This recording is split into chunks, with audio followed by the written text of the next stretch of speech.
Stand by the Union. By Oliver Optic. The Blue and the Gray, Afloat. 2 colors cloth emblematic dies illustrated price per volume $1.50. Taken by the enemy within the enemy's lines on the blockade. Stand by the Union fighting for the right of victorious Union. The Blue and the Gray, on land. 2 colors cloth emblematic dies illustrated price per volume $1.50. Brother against brother and the sadly a lieutenant at 18 in the staff, other volumes in preparation. Any volume sold separately. Lee and Shepherd Publishers. Boston. The Blue and the Gray Series. Stand by the Union. By Oliver Optic. Author of The Army and Navy Series, Young America Abroad, the Great Western Series, the Woodville Stories, the Starry Flash Series, the Boat Club Series, the Onward and Upward Series, the Yacht Club Series, the Lake Shore Series, the Riverdale Stories, the Boat Builder Series, taken by the enemy, within the enemy's lines, on the blockade, etc. Boston, 1896. Lee and Shepherd Publishers. 10 Milk Street Next. The Old South Meeting House. Copyright 1891 by Lee and Shepherd. All rights reserved. Stand by the Union. 2. My 2 young friends, Miss Helen Campbell Smith and Miss Anna Rockwell Smith, the daughters of my friend Mr. George A. Smith of Boston. This volume is affectionately dedicated. Preface. Stand by the Union is the 4th of the Blue and Gray series. As in the preceding volumes of the series, the incidents of the story are located in the midst of the War of the Rebellion, now dating back nearly 30 years, or before any of my younger readers were born. To those who lived 2 days and 1 through that eventful and anxious period, sometimes trembling for the fate of the nation, but always sustained by the faith and the hope through which the final victory was won, it seems hardly possible that so many years have flowed into the vast ocean of the past since that terrible conflict was raging over so large a portion of our now united country. Stand by the Union. Though it is said that the South robbed the cradle and the grave to recruit the armies of the Confederacy, it is as true that young and old in the North went forth in their zeal to stand by the Union, and that many and many a young soldier and sailor who had not yet seen 20 summers endured the hardships of the camp and the march, the broiling suns, and the wasting maladies of semi-tropical seas, fought bravely and nobly for the unity of the land they loved, and that thousands of them sleep their last sleep in unmarked graves on the sea and the land. The writer can remember whole companies, of which nearly half of the number could be classed as mere boys. These boys of 18 to 20, who survived the rain of bullets, shot, and shell, and the hardly less fatal assaults of disease, are the middle-aged men of today, and every one of them has a thrilling story to tell. The boys of today read with interest the narratives of the boys of 30 years ago, and listen with their blood deeply stirred to the recital of the veteran of 45 years, or even younger, who brought back to his home only 1 arm or 1 leg. In his youth the author used to listen to the stories of several aged revolutionary pensioners, one of whom had slept in the snows of Valley Forge, another who had been confined on board of the Jersey prison ship, and a third who had been with Washington at the surrender of Cornwallis. Not one lives today who fought in the battles of the Revolution, but a multitude of those who trod the battlefields of the war that was finished 27 years ago have taken their places, and have become as interesting to the present generation as the heroes of former wars were to the fathers and grandfathers of the boys and girls of today. In the official record of a certain regiment recruited up to the full standard, we find that 47.5% of the non-commissioned officers and privates were under 21 years of age. We find a few in the list who were only 16 and 17 years. In this regiment, we find 2 captains only 21 years of age, and 3 lieutenants who were only 20. This regiment was exceptional in regard to age, though we find that over 25% of several companies, taken at random, were under age. Even boys of 14 and 15 were enlisted as musicians, drummer boys, and served out their full term. It can, therefore, be truthfully said that those who were literally boys did their full and fair share in fighting for the Union. Perhaps even a larger proportion of miners served in the Navy than in the Army, and the record of some of them could be recited to prove that in those days boys became men prematurely, and distinguished themselves by brave and daring deeds. The incidents of the story contained in this volume are suggested by actual occurrence during the rebellion, though they are not absolutely historical details, but are as probable as many real events of the war. The enemy were busy in some of the northern cities, and there were many daring operations undertaken by them which justify the story in its principal features. Most of the characters have been introduced in the preceding volumes of the series, and in the succeeding volume the hero will be presented in a somewhat different field of action, though in whatever sphere he moves he will continue to be engaged in fighting for the right. Fighting for the right. Dorchester, Massachusetts. April 23, 1891. Dorchester, Massachusetts. Contents. Page. Chapter 1. Chapter 1. A Mysterious Visitation. 15. Chapter 2. Chapter 2. The Absconding Manservant. 26. Chapter 3. Chapter 3. Christie Pass Ford is utterly confounded. 37. Chapter 4. Chapter 4. The Sick Officer in the Stateroom. 48. Chapter 5. Chapter 5. Lieutenant Pass Ford and his apparent double. 59. Chapter 6. Chapter 6. The Conference in the Captain's Cabin. 70. Chapter 7. Chapter 7. The Announcement of the Decision. 81. Chapter 8. Chapter 8. The Prisoner of War. 92. Chapter 9. Chapter 9. A Moral Philosopher. 103. Chapter 10. Chapter 10. A Change of Quarters in the Confusion. 114. Chapter 11. Chapter 11. Laying out a Plan of Operations. 125. Chapter 12. Chapter 12. A Lesson in Ordinary Politeness. 136. Chapter 13. Chapter 13. The Opening of the Secret Orders. 147. Chapter 14. Chapter 14. The Affray on the Quarterdeck of the Bronx. 158. Chapter 15. Chapter 15. A Rebellious and Prejudiced Prisoner. 169. Chapter 16. Chapter 16. The Disposal of the Prisoners. 180. Chapter 17. Chapter 17. The Second and Third Lieutenants. 191. Chapter 18. Chapter 18. A Battle on a Small Scale. 202. Chapter 19. Chapter 19. The Skipper of the Sloop Magnolia. 213. Chapter 20. Chapter 20. An Expedition to St. Andrews Bay. 224. Chapter 21. Chapter 21. A Non-Combatant on Board the Bronx. 235. Chapter 22. Chapter 22. The Stranger in the Captain's Cabin. 246. Chapter 23. Chapter 23. A Very Impudent Declaration. 257. Chapter 24. Chapter 24. A Critical Situation in the Cabin. 268. Chapter 25. Chapter 25.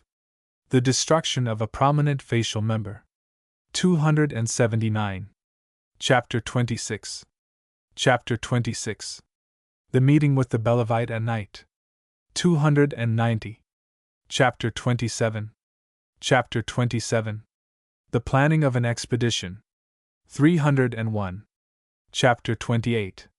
Chapter 28. The Negro Village on the Al Grande Terra. 312. Chapter 29.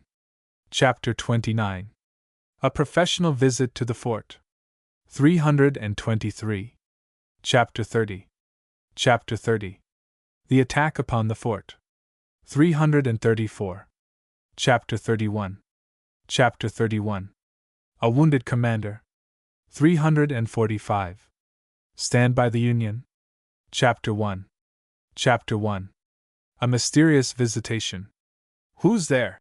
demanded Christy Passford, sitting up in his bed, in the middle of the night, in his room on the second floor of his father's palatial mansion on the Hudson, where the young lieutenant was waiting for a passage to the Gulf.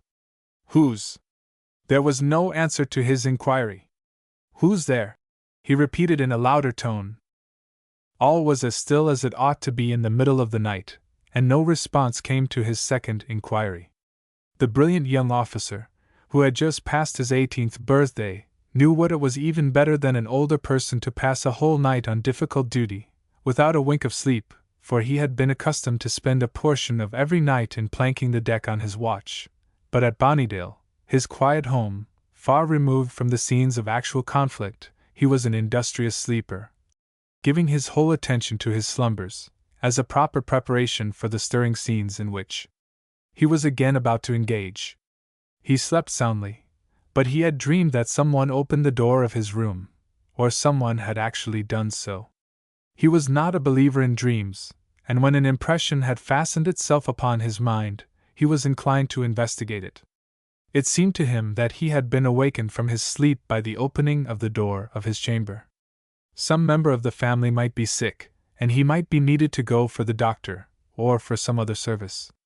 He leaped from his bed when no answer came to his second demand, lighted his lamp, and put on his trousers.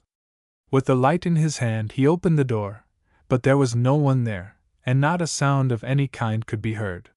He walked about the hall in his bare feet, and listened attentively at the doors of several of the chambers, especially at that of Mr. Pembroke, the invalid gentleman whom, with his daughter, he had brought home as a passenger in the captured Vixen. Christy heard nothing, and he silently descended the stairs to the lower hall. All was as quiet there as upon the floor above, and he had begun to think that the impression he had received had been given him in a dream, though he could not remember that he had been dreaming. But when he came to the front door, he found it was ajar. It was usually secured by a spring lock, and those who were liable to be out in the evening were provided with night keys. At the present time his father was in Washington, and he could not have neglected to close the door. He had been to the railroad station to meet the last train, thinking it possible that his father might return, and he was confident that he had been the last to enter the house. He was very sure that he had not left the door unfastened, and this assurance made him confident that some person had entered the house. The noise at the door of his chamber was not an illusion or a dream, though it had been made by closing rather than by opening it, or he would have been likely to find the intruder in his room when he lighted his lamp. It seemed to him to be a matter of course that the midnight visitor had come into the mansion for the purpose of plundering its occupants, or of securing the valuables it contained. Putting his lamp on the table, he went out upon the veranda, and looked all about him. The grounds were very extensive, and a broad avenue led to the street. It was very dark, but as he cast his eyes in the direction of the grand entrance to the estate, he discovered some dark object in motion, but he lost sight of it in a moment. It was a living being, or it would not move, and he was certain that he had made a discovery. Then two regrets flashed through his mind as he stepped down from the veranda. The first, that he had not put on his shoes before he left his chamber, and the second, that he had not taken his pistols, for a bullet would travel a great deal faster than a barefooted officer, even of the United States Navy. But he ran with all his speed to the street, to the great detriment of his uncovered feet. He reached the grand entrance in an exceedingly short space of time, but he might as well have been in his chamber, for no ruffian, robber, or Confederate spy could be seen. He had no means of knowing which way the intruder at the mansion had turned, to the right or the left, or whether, like the timid colored gentleman in a trying situation, he had taken to the woods. Christy walked up the street, and then down the street.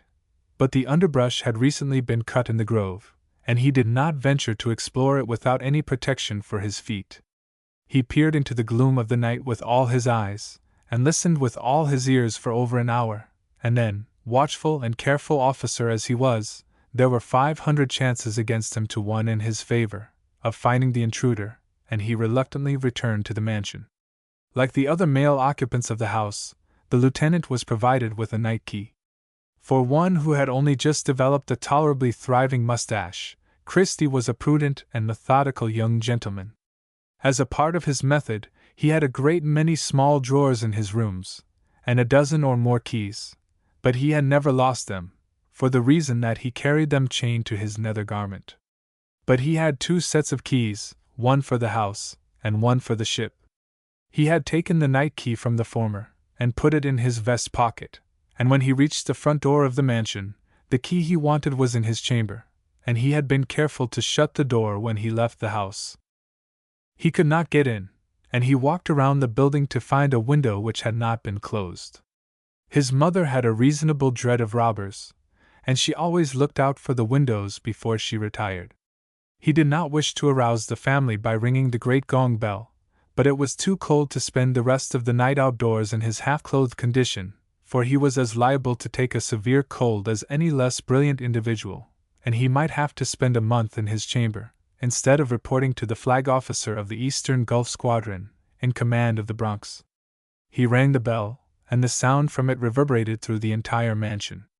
It was some time before a servant came to open the door, but the man who let him in was astonished to see him partially dressed, and wondered if he had not been walking in his sleep. In the lower hall, he was satisfied that the whole house was astir, for the gong which had sounded was the emergency bell, used only when the ordinary one at the front door was not likely to be heard. "Walsh!" called Mrs. Passford from the head of the stairs. "Yes, ma'am," replied the man who had admitted Christie, and who was still wondering what fit, freak, or fancy had beset the young officer. "Who is it? What is the matter?" demanded the lady of the mansion, in tones which indicated anxiety if not alarm. "It is Mr. Christie, ma'am. Nothing is the matter," replied Walsh. But then he appeared to think that he had replied without proper consideration, and he revised his speech. "I don't know that anything's the matter, ma'am." And still he gazed at the young gentleman, as though he deemed it possible that he had suddenly gone crazy. "Nothing is the matter, mother," called Christie. "I am all right."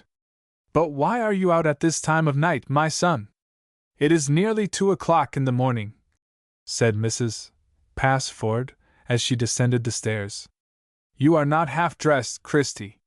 "But I am all right, mother, and there is not the least reason to worry about anything, for the ship is not going to the bottom just yet," replied Christie, indulging in a forced laugh to assist in quieting his mother's fears. "But why are you outdoors at this time of night?" Mrs. Passford insisted. "You will catch a cold that will lay you up, if you go out in that condition." "I should not have rung that bell if I had not been afraid of taking cold," added the son. "But, Christie, something has happened, and you must tell me about it, or I shall not sleep another wink tonight," persisted the lady, concluding that her son was trying to conceal something from her, as indeed he was, for he feared it would alarm her if he told her someone had come into the house. "There is nothing to be frightened about, mother, and I will tell you all about it," added Christie, as he took his overcoat from the stand and put it on. "I waked an hour ago, or more, with the idea that someone had opened the door of my room," and he related the circumstances to his mother, including his search in the grounds and the road. "Do you think anyone came into the house?" asked Mrs. Passford, though with but little of the woman's terror that such a statement might have caused. "That is my decided opinion. A noise at my chamber door woke me. I found the front door ajar, though I know I closed it when I came in last night, and I saw something moving down the avenue, which could only have been a man. Of course, I conclude that it was a burglar, but none of us have been killed or harmed." Christie went to his room and completed his toilet. The house was warm, and he was soon comfortable enough after the outdoor chill. By this time Miss Florrie Passford had put in an appearance in the upper hall, with Bertha Pembroke. The alarm was again briefly explained, and the invalid gentleman was assured that nothing alarming had occurred. Then the young lieutenant and his mother proceeded to ascertain what the burglar had accomplished in the house. On the lower floor nothing appeared to have been disturbed. In the parlor a gold watch, adorned with diamonds, had been left on the table by Florrie, who had forgotten it, but it had not been taken. The burglar could not have helped seeing it if he had explored the house as such gentry do on such occasions. In the dining room, no attempt to open the steel safe set in the wall, which contained a vast amount of silver, jewelry, money, and other valuables, had been made. In a word, wherever they examined the rooms, no sign of any depredations could be discovered. The burglar did not appear to have lunched in the pantry where some choice viands had been placed. The robber had certainly been very considerate, and had done no mischief either for plunder or diversion. He had evidently, in the opinion of Mrs. Passford and her son, undertaken a profitless enterprise. "But what could have been his object in coming into the house?" asked the bewildered lady. "I shall have to give it up, mother. He might have taken Florrie's watch, she was so careless as to leave on the table in the sitting room," added she.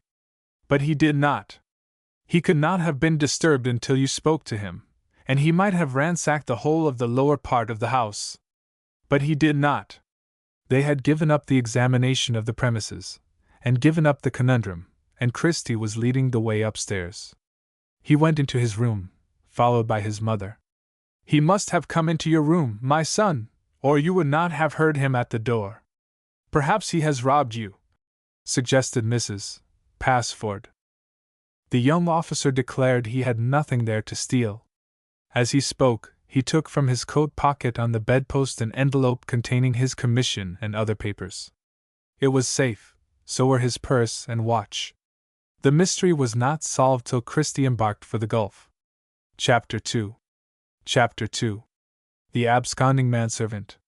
Lieutenant Christopher Passford, in his 2 years' experience in the Navy, had been under the fire of the enemy too many times to be intimidated by a burglar, and he felt a certain contempt for the midnight marauder, who had entered the mansion and disturbed his restful slumbers. He returned to his bed, therefore, and slept like a marine till the call bell woke him in the morning. As he dressed himself, he could not help thinking of the mysterious visitation, and he asked himself a great many questions in regard to the object of the intruder, since it did not appear that he had entered the house for the purpose of robbing its occupants. He could not determine whether or not the fellow had actually come into his room, but his portemonnaie, which contained a considerable sum of money, and his gold repeater, a very valuable watch, were just where he had left them the night before. In the breast pocket of his uniform coat he found the envelope which contained his commission as a lieutenant, received only 2 days before his orders, and some other papers. As a precaution against inquisitive persons, if the package should happen to be mislaid in the house, he had applied some mucilage in the library, and resealed the envelope. It had not been tampered with so far as he could discover, and he returned it to the pocket. The mysterious visitor at the mansion, whoever or whatever he was, could not be regarded as a burglar, or, if he was, he had strangely neglected his opportunities, for he had failed to appropriate at least $500 worth of watches and money, which he could hardly have helped seeing. His object was not plunder, and there was nothing to indicate the purpose of his visit. In retiring from the house, the intruder had left the front door ajar, and Christie thought it would have been the most natural thing in the world to close it, in order to conceal the way by which he had left the mansion. But he might have done this to avoid the noise of shutting it, or had neglected it in his haste to escape. When he had completed his toilet, Christie looked at his watch, and was rather surprised to find that it was a full hour later than usual when the call bell had been rung. He went downstairs, and found his mother and Florrie very busy in the dining room, setting the table. This was the man's work, and the young officer was astonished to see his mother and sister doing it. "What has broken now, mother?" asked the lieutenant, glancing from one to the other of the busy couple. "I don't know that anything has broken," replied Mrs. Passford, with a smile, after she had said good morning to her son. "You and Florrie are not in the habit of setting the table, mother, and the first bell rang an hour later than usual," added Christie. "We were all disturbed last night, and I did not wake till the cook knocked at my door. She told me she could not find Walsh, and breakfast had been ready half an hour. That is the reason why everything is late this morning," Mrs. Passford explained. "But where is Walsh?" inquired Christie. "I am sure I do not know. I called in the coachman, and he has been to his room and looked all over the place without finding him." "That is very odd," mused the officer, wondering whether this sudden disappearance had anything to do with the principal event of the preceding night. "Peach says he has taken his valise with him, which indicates that he has gone for good." "Who is Peach?" asked Christie, who had been at home so little that he hardly knew the names of the servants. "He is the coachman. I am not sorry that Walsh has gone, for he has saved me the trouble of discharging him. Wilder, who had been with us so many years, took it into his head to enlist in the army, and I was not willing to persuade him to shirk his duty. Walsh has not been here quite 2 weeks. He said he was born in the West Indies, but he was always prying into matters that did not concern him, and I have several times found him standing at the door when we were talking about family matters. I reproved him for it, but it did no good. Your father intended to discharge him as soon as he returned from Washington." Christie went to the library, and busied himself in considering whether or not the sudden departure of Walsh had any connection with the mysterious midnight intruder. The two events had been near together in point of time, but he could establish no other relation between them.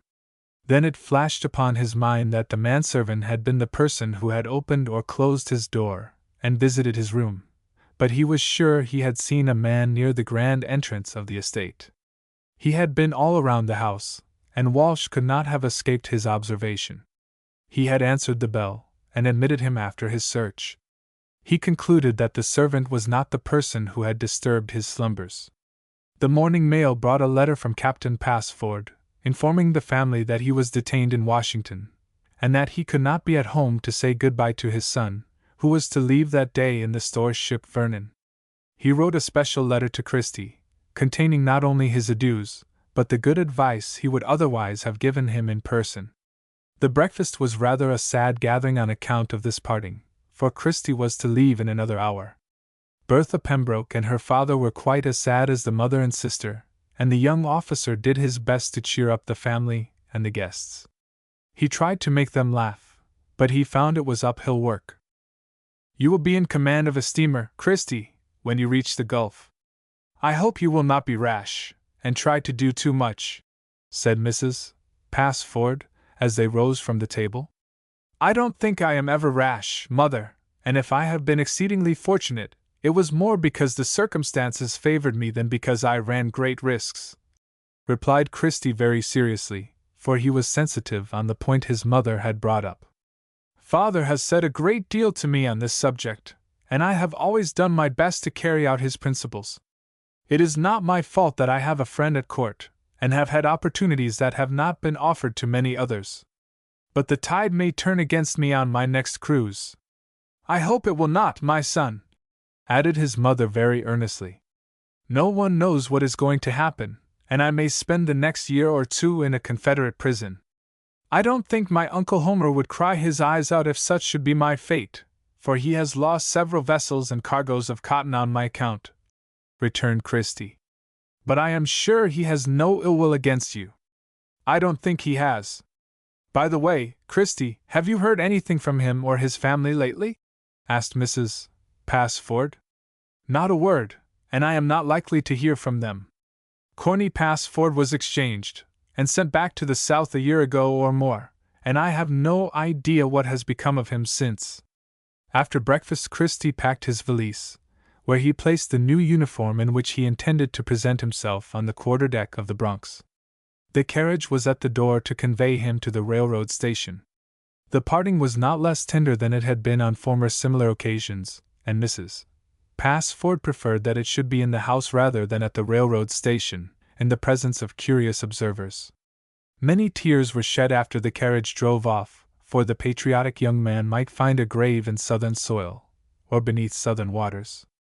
The young lieutenant choked down his emotions, and tried to think of the future. His case was not different from that of hundreds of thousands of others who had gone forth to fight the battles of their country, many thousands of whom slumber in hallowed graves far away from home and friends.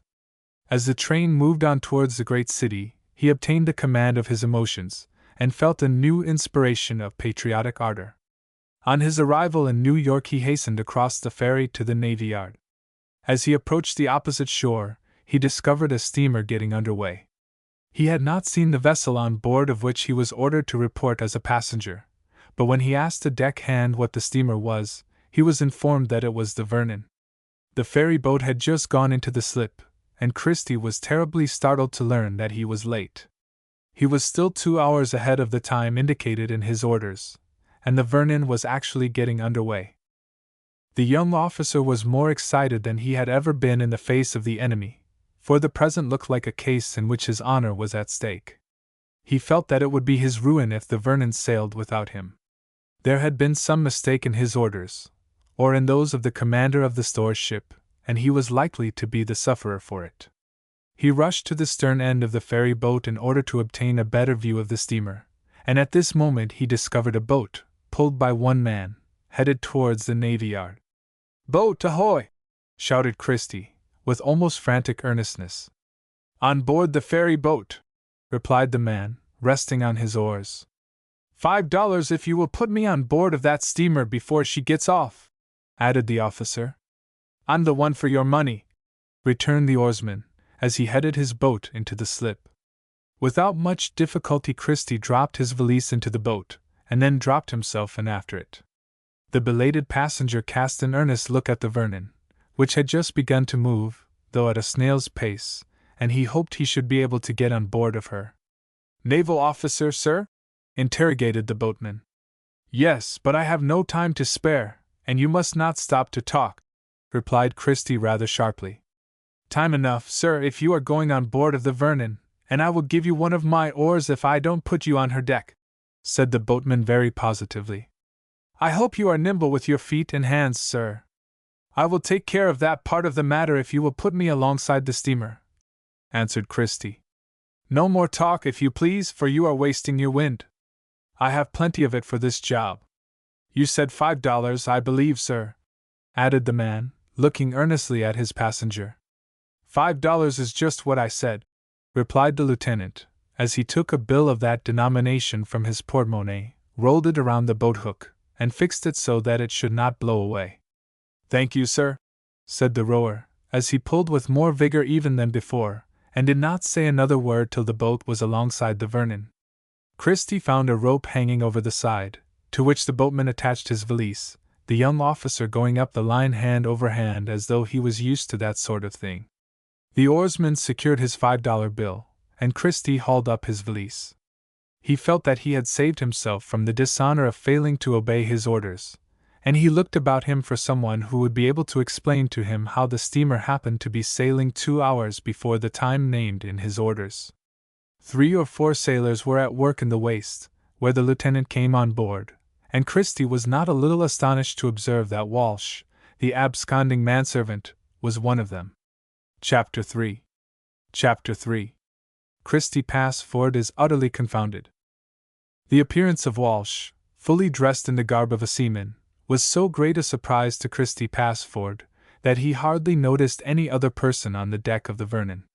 He had given no particular attention to the man when he saw him at his father's house, though he regarded him as a very good-looking and intelligent person for one in the situation in which he found him. The absconding manservant had certainly made good use of his time since he left Bonnydale, for he appeared to have become a full-fledged sailor in the space of 10 hours. For the size of the steamer, she seemed to be manned by a very large crew, but the letter he had received from his father that morning informed him that the greater part of the crew of the Bronx had been transferred to other vessels upon more active service, and that a large number of seamen were to be sent immediately to reinforce the squadron. This was not pleasant intelligence, for he had become acquainted with all on board of the Bronx, and he would have preferred to begin his permanent service as commander with the former ship's company of the little steamer. However, the exigencies of the service required the change, and he could not complain. It was probable that the greater part of his new crew would be made up from the men now on board of the Vernon, and this belief caused him to regard these men with more interest than he might otherwise have done. He had no fault to find after the glance he had bestowed upon them, for they presented a very trim appearance in their new uniform, and looked a great deal more tidy than they would after they had been on duty a few weeks. Lieutenant Passford was on board of the Vernon, and he had no further solicitude in regard to a literal obedience to his orders. The commander of the steamer, whoever he was, did not appear to have noticed the new arrival, and no one gave any attention to Christie. He walked forward to take a better view of the crew, and the seamen touched their caps to the shoulder straps of a lieutenant with which he had been careful to ornament his coat. The men at work in the waist finished their task as Christie was returning from his promenade, with the intention of presenting himself to the commander. Among those who saluted him in proper form was Walsh. He seemed to be a little diffident about encountering the son of his late employer, and turned his face away as he touched his cap. But the officer had fully identified him, and spoke to him, calling him by name. The sailor made no reply, but Christie had placed himself directly before him, and he could not escape without a breach of discipline. "I spoke to you, Walsh," said the lieutenant, in the tone he had learned to use when he intended to enforce respect and obedience. "I beg your pardon, sir, my name is not Walsh," replied the sailor, with all the deference the occasion required. "Your name is not Walsh!" exclaimed Christie with a frown. "No, sir, that is not my name, and I suppose that you spoke to some other man," pleaded the late manservant of the mansion at Bonnydale. The lieutenant gazed earnestly into the face of the sailor, for he was willing to admit to himself the possibility of a mistake. Walsh, or whatever his name might have been, was a man of robust form, not more than an inch or two short of 6 feet in height. He was clean-shaved, with the exception of his upper lip, whereon he sported a rather long dark brown mustache, of which a Broadway dandy might have been vain. As a servant, he had been rather obsequious, though Christie had observed that he used very good language for one in his menial position. As the officer examined his form and features, and especially regarded the expression in general, he was satisfied that he could not be mistaken. "I did not speak to another man, I spoke to you," added Christie, as he intensified the gaze with which he confronted the man, resorting to the tactics of a sharp lawyer in the cross-examination of an obdurate witness. "I asked your pardon, sir, but you called me Welch or some such name," replied the late servant, as Christie was sure he was in spite of his denial. "I called you Walsh, and that is the name to which you responded at 2 o'clock this morning," persisted the lieutenant. "That is not my name, sir, and I refer you to the ship's papers to prove it. I am not the man to be ashamed of my name, which is not Welch or Walsh, sir, if you will excuse me for saying so." "Will you deny that you were employed as a servant at the house of Captain Passford, at Bonnydale on the Hudson?" demanded Christie, with not a little energy in his tones and manner. "Where, sir, if you please?" asked the sailor, with a sort of bewildered look. "At Bonnydale." "Bodyvale? I never heard of the place before in my life, sir," answered the runaway servant. Possibly the man under examination was not wholly responsible for his distortion of the name of Captain Passford's estate, as Christie was beginning to reap the penalty of his imprudence the night before, in exposing himself barefooted and half-clothed to the chill midnight air, and was developing a cold in the head that already affected his enunciation. "Bonnydale," repeated the officer, after using his handkerchief, and thus improving his utterance of the word. "I never heard of the place before, sir," persisted the seaman. "Byron!" called a boatswain's mate from the forecastle. "That's my name, Byron, sir, at your service," said the man, as he touched his cap to the lieutenant, and rushed forward in answer to the call of his superior, evidently glad to escape from the inquisition to which he had been subjected. "On deck!" he added, as he made his way to the forecastle. Christie was a passenger on board of the Vernon, and he had nothing to do. The commanding officer appeared to be engaged in the details of his duty, though the steamer was in charge of a pilot. He could see from his shoulder straps that he was an ensign, and the officers in the waist and on the forecastle were of the same rank. If there were any other passengers on board of the vessel who were commissioned officers, they were not visible on the deck, though they might be in their staterooms, arranging their affairs for the voyage. The young lieutenant leaned against the rail, and gave himself up to the consideration of what had occurred since he came on board. He had been bewildered by one mystery the night before, and he could not help asking himself if the conduct of Walsh had anything to do with the visit of the intruder at Bonnydale. He could not trace out any connection between the two events, but on the other hand, he was unable to satisfy himself that the mysterious visit, the sudden disappearance of the manservant, and the denial of his identity by the latter, were not in some manner related to each other. He had no premises on which to base an argument for or against one thing or another. All was dark to him, and he could not get hold of anything. After he had raised up a variety of suppositions, and combated vigorously with them, the darkness seemed only to become more dense, and he was compelled to abandon the subject without arriving at any reasonable explanation. Under the instruction of his father, he had cultivated a judicial mind, which compelled him to reject all mere speculation. Christie was not disposed to believe that he was a brilliant officer, or to accept unchallenged the extravagant praise that had been bestowed upon him. He endeavored to follow the gospel injunction, not to think of himself more highly than he ought to think, but while he tried to keep the flower of modesty in full bloom in his soul, he could not deny that he had given the enemies of his country a great deal of trouble, and subjected them to some heavy losses. Then he recalled the conspiracy on board of the Bronx while he was acting commander of her, and though it was for the interest of the Confederacy to get rid of so active an officer, he believed it was the vessel and not himself that the conspirators desired to obtain. Before the Vernon reached the Narrows, everything on her deck had been put in order by the large crew, and less activity prevailed on board. Christie thought it was time for him to report to the commander, and he moved aft for this purpose. He did not even know the name of this gentleman, and he saw no one to introduce him formally, but the ensign in command had doubtless received an order to take him as a passenger to the Gulf. Before he reached the sacred limits of the quarterdeck, Christie met a quartermaster, of whom he inquired the name of the commander. "He has a good name for the captain of a fighting ship," replied the petty officer, respectfully touching his cap to the shoulder straps of the inquirer. "The commander is Captain Battleton." "Captain Battleton," repeated Christie, to assure himself that he had correctly understood the name. "Captain Battleton," added the quartermaster. "I hope you are feeling better today, sir."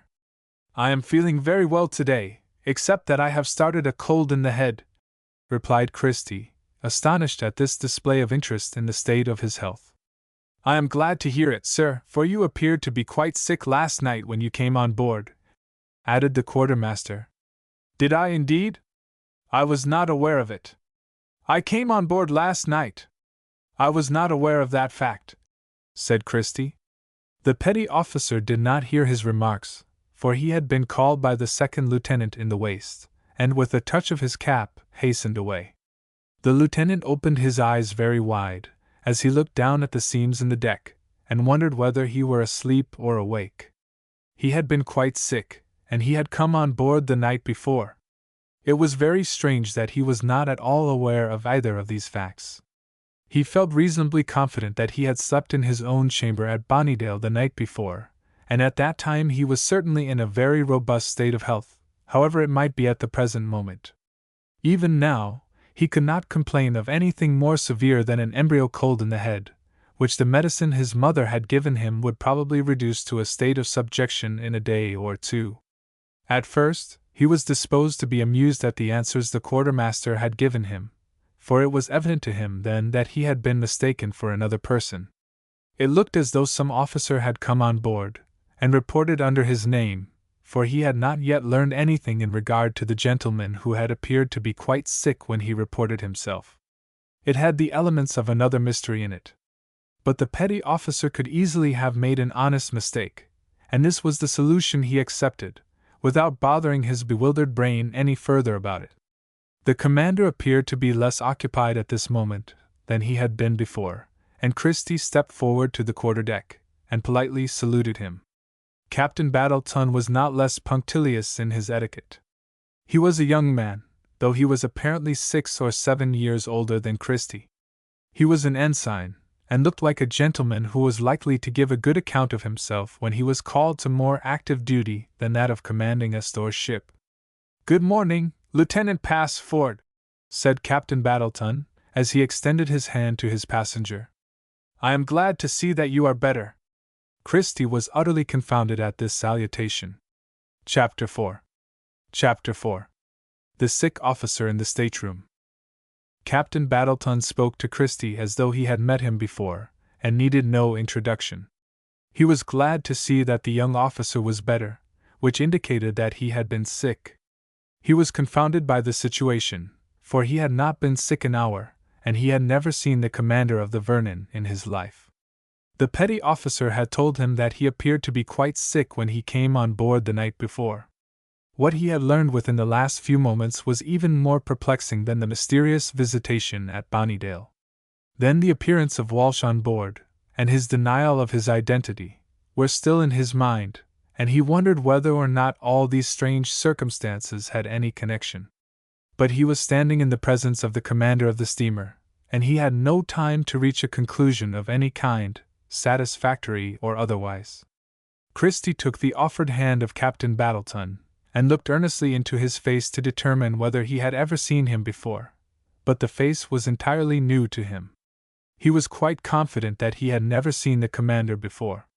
There was something rather ludicrous in the situation, and he felt as though he was taking part in a farce. At any rate, there was nothing serious or compromising in it, and in spite of the confusion in his mind, he could not help smiling.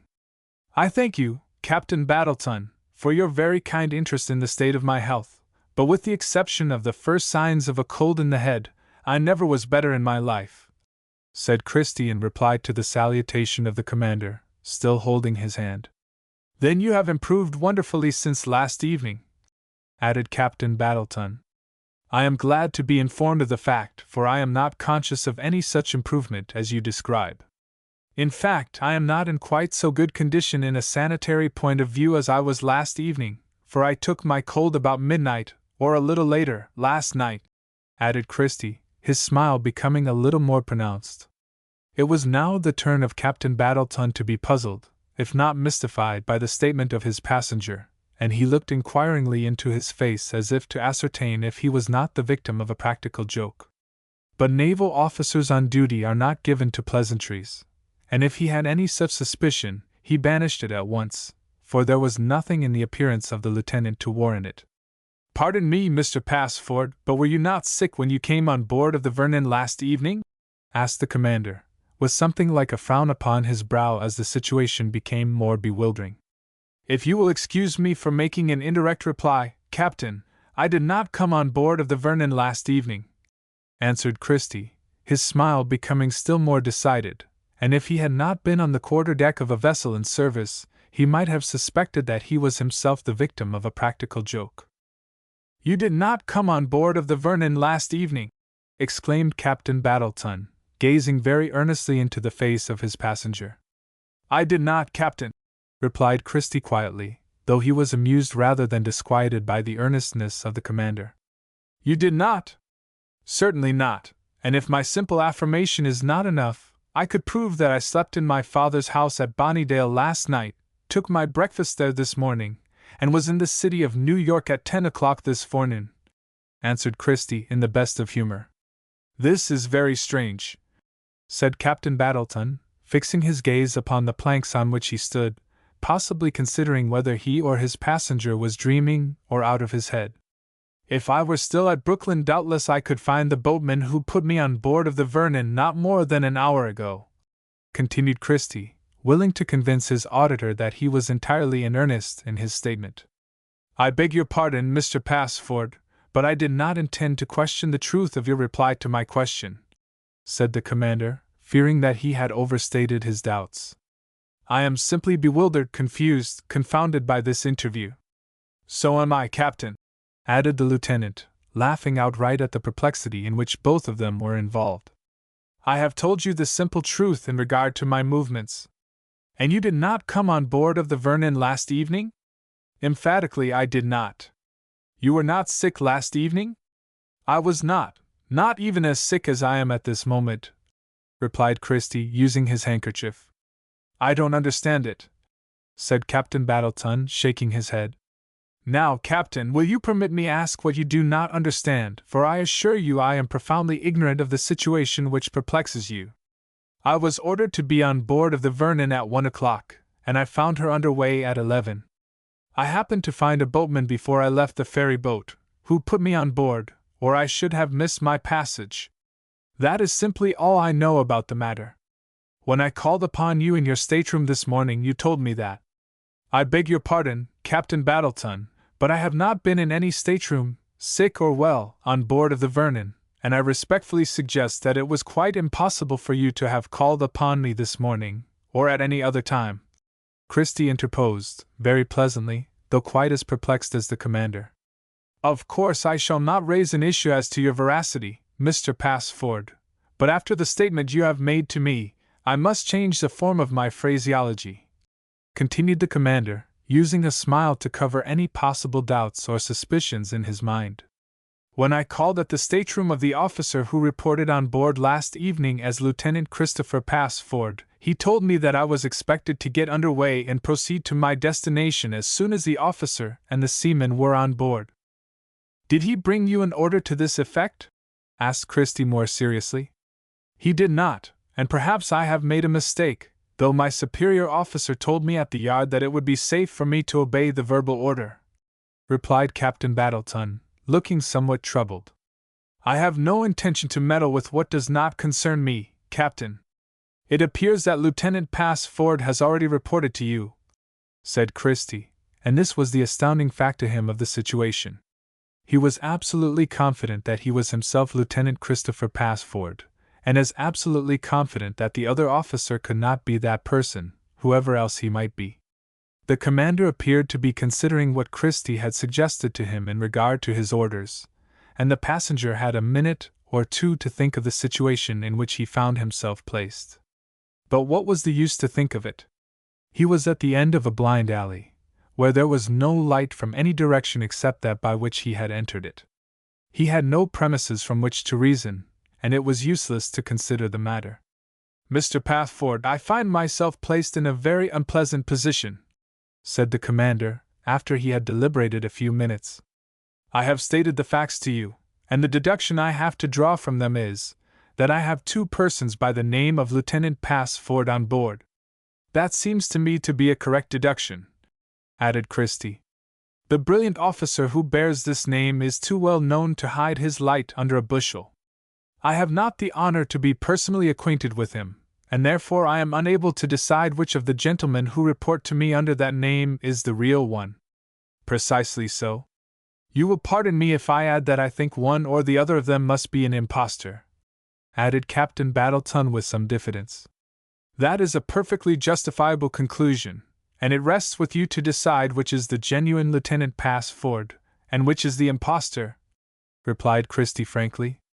"You will be perfectly justified in calling upon both for all the evidence they are able to present. I suggest that each of them must carry his commission about him, as well as his orders from the department, and it seems to me that these documents will enable you to decide without any delay."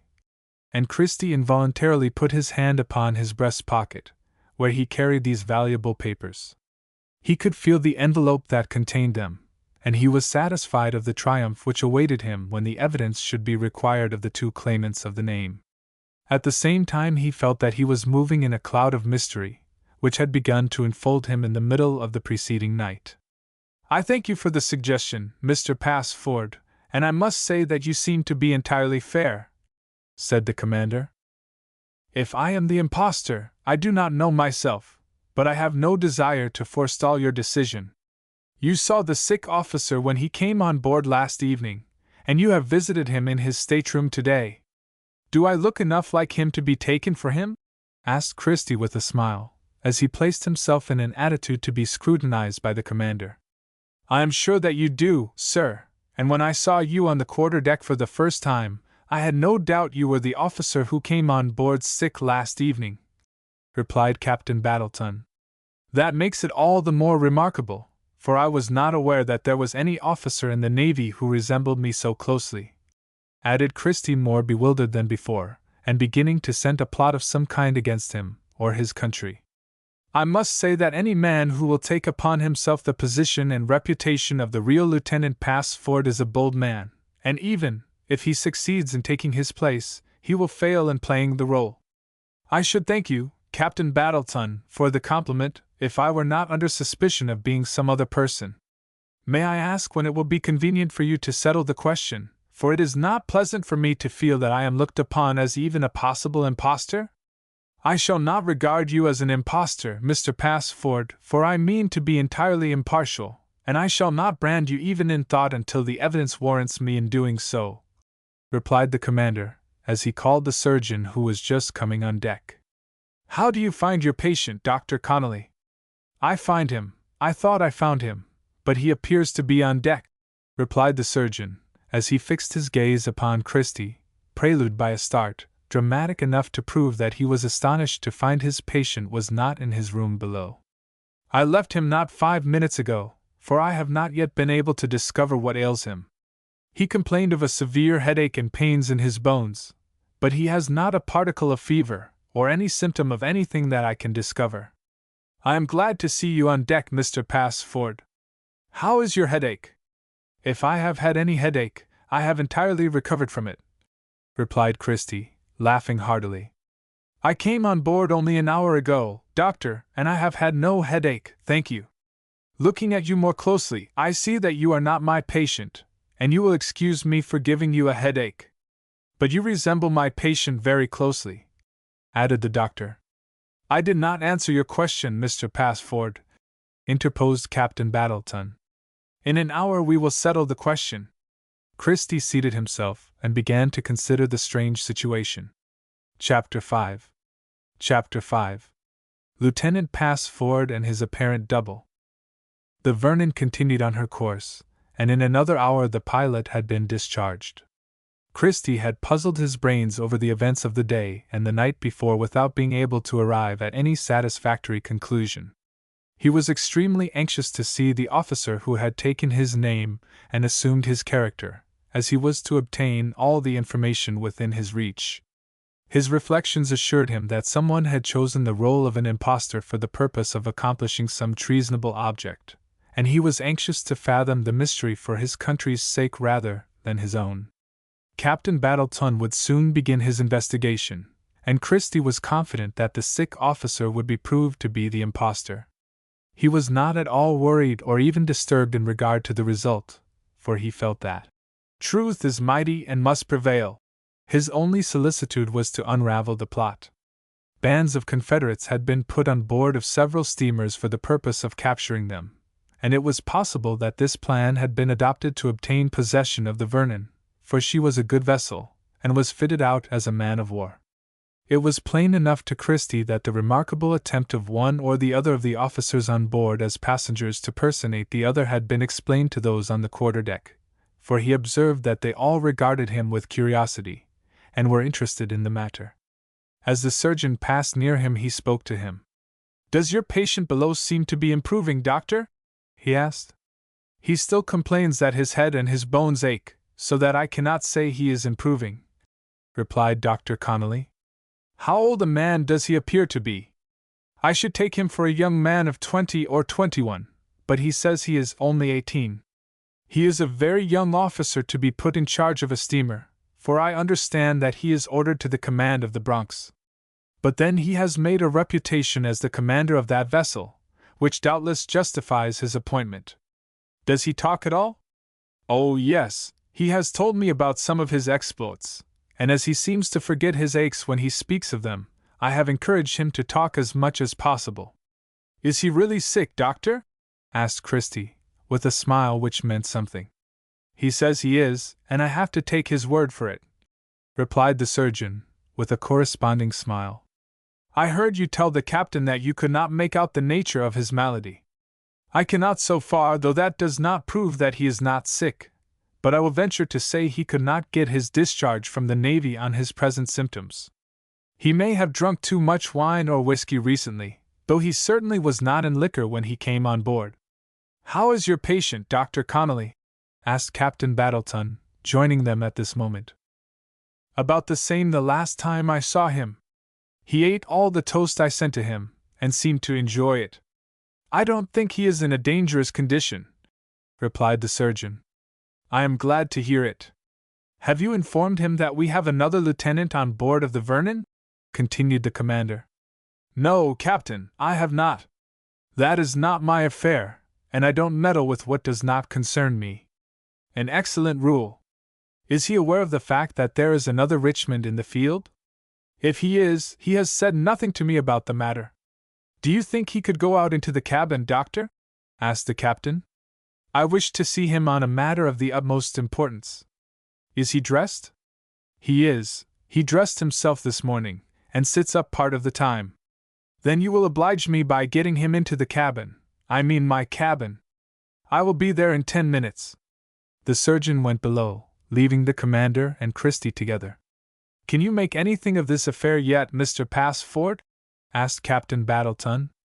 I can come to no conclusion in regard to it, though I may be able to do so when I have seen my double, replied Christie, whose curiosity in regard to the sick officer was strongly excited.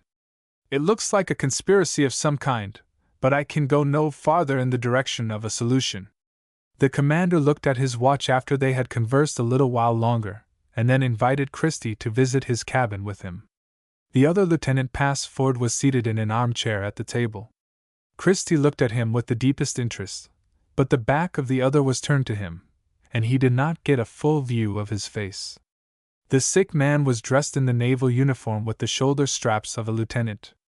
I wish to introduce a gentleman to you, Lieutenant Passford. Let me make you acquainted with Lieutenant Passford, said the commander as he led the way into the captain's cabin. Thank you, Captain Battleton. I shall be very happy to make the acquaintance of Lieutenant Passford, said the occupant of the cabin, rising as he spoke, and approaching Christie. Corney Passford! Exclaimed the sick officer. I did not expect to see you here.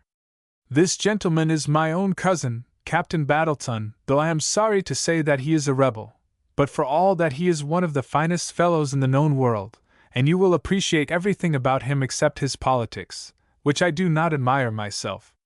Christie was not stunned or overwhelmed by this impudent speech. He looked at the speaker, and promptly recognized his cousin Corney. He was astonished at the brazen assurance of the other, for he had always seemed to him to be a fairly modest young man. Corney extended his hand to Christie, and it was accepted. I am very glad to see you, Corney, said he of the South, and not the less glad because the meeting is so unexpected.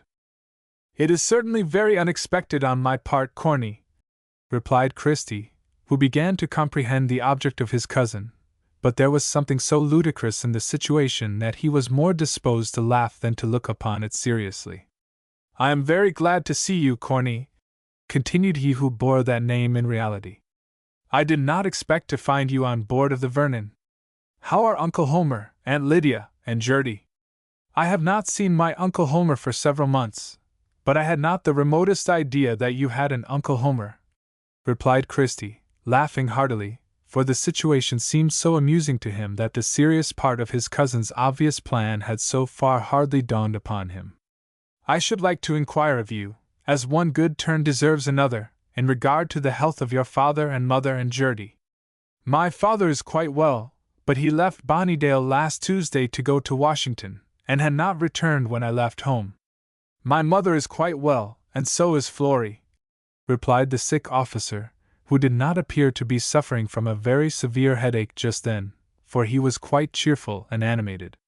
This appears to be a family party, interposed Captain Battleton, who was very much amused to hear each of the young officers call the other by the same name, and both of them appeared to be Corney Passford. It is a family party, Captain, replied the sick officer, smiling as cheerfully as though he had never had any practical knowledge of headache and pains in the bones, which was the description of his malady given to the surgeon. As I have hinted before, my cousin Corney is a rebel of the first order, and you can imagine my astonishment at finding him in the uniform of a lieutenant on board a United States naval vessel. Good Corney! Exclaimed Christie, dropping upon the divan of the cabin and laughing heartily. I can easily imagine your astonishment, Mr. Passford, for it seems to me to be a very remarkable state of things, added the captain, as he looked from one to the other of the claimants. One thing seems to be admitted by both of you, that you are both Passfords, and that you are cousins. So far we do not disagree by the breadth of a hair. My cousin Corney was raised in the South, while I was raised in the North, continued the sick passenger. I don't like to contradict my cousin, but I was brought up in the North, said Christie, hoping Captain Battleton would notice the difference in the phraseology. "Then you were both brought up in the North?" suggested the captain. "Not at all, for, as I said, my cousin Corny was brought up in the South, at Glenfield, near Mobile," protested the ailing officer, who was careful this time not to use the word raised. "Where were you yesterday, Corny?" asked Christie, suddenly suppressing his mirth. "I was in New York, preparing to come on board of the Vernon." "Then you were not at Bonnydale?" demanded Christie sharply.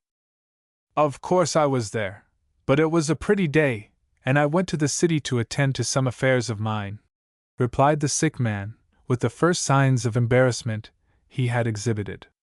"In spite of the fact that it was a pretty day, I should think you would have spent your last day on shore with your mother and sister as I did," replied Christie. "I was sick, and I wished to be as near the Vernon as possible.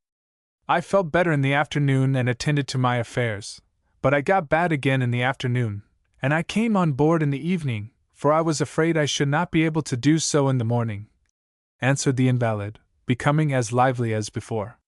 "Gentlemen, this seems to be a strange muddle," said the captain, who was not disposed to listen any longer to the sparring between the cousins. "At the suggestion of the lieutenant who came on board this forenoon, I have taken the earliest opportunity to settle the question as to which is the original and genuine Mr. Passford who was ordered on board of the Vernon as a passenger for the Gulf, and who, I am informed, is appointed to the command of the Bronx. I have not much time to spare, and if you do not object, I shall call in the first lieutenant and the surgeon to take part in this conference. I am perplexed, and I desire witnesses if not assistants in these proceedings. I have not the slightest objection to the presence of as many officers as you may choose to call in," added the invalid. "I shall be equally reasonable," said Christie. "The more witnesses there are, the better it will suit me." Captain Battleton struck a bell on his table, and sent the steward who answered it to procure the attendance of the officers indicated, and they soon presented themselves. "Gentlemen, Lieutenant Salisbury, the executive officer of the Vernon," said the captain. "Both of these gentlemen are Lieutenant Christopher Passford," he added, with a twinkle of the eye. "Dr. Connolly, you have both met. Are we to understand that one of these officers is the double of the other?" asked the first lieutenant, who seemed to be disposed to take in this situation as a pleasantry of the commander. "Hardly. Both of them claim to be the same officer, and I have invited you to assist me in deciding which is the real Mr. Passford." The entire party then seated themselves at the table. Chapter 6. Chapter 6. The Conference in the Captain's Cabin. Captain Horatio Passford lived at Bonnydale on the Hudson. He was rich in several millions of dollars, but he was richer in the possession of a noble character, one of the most prominent traits of which was his patriotism. He had presented his large and fast-sailing steam yacht to the government of the nation at the beginning of the struggle.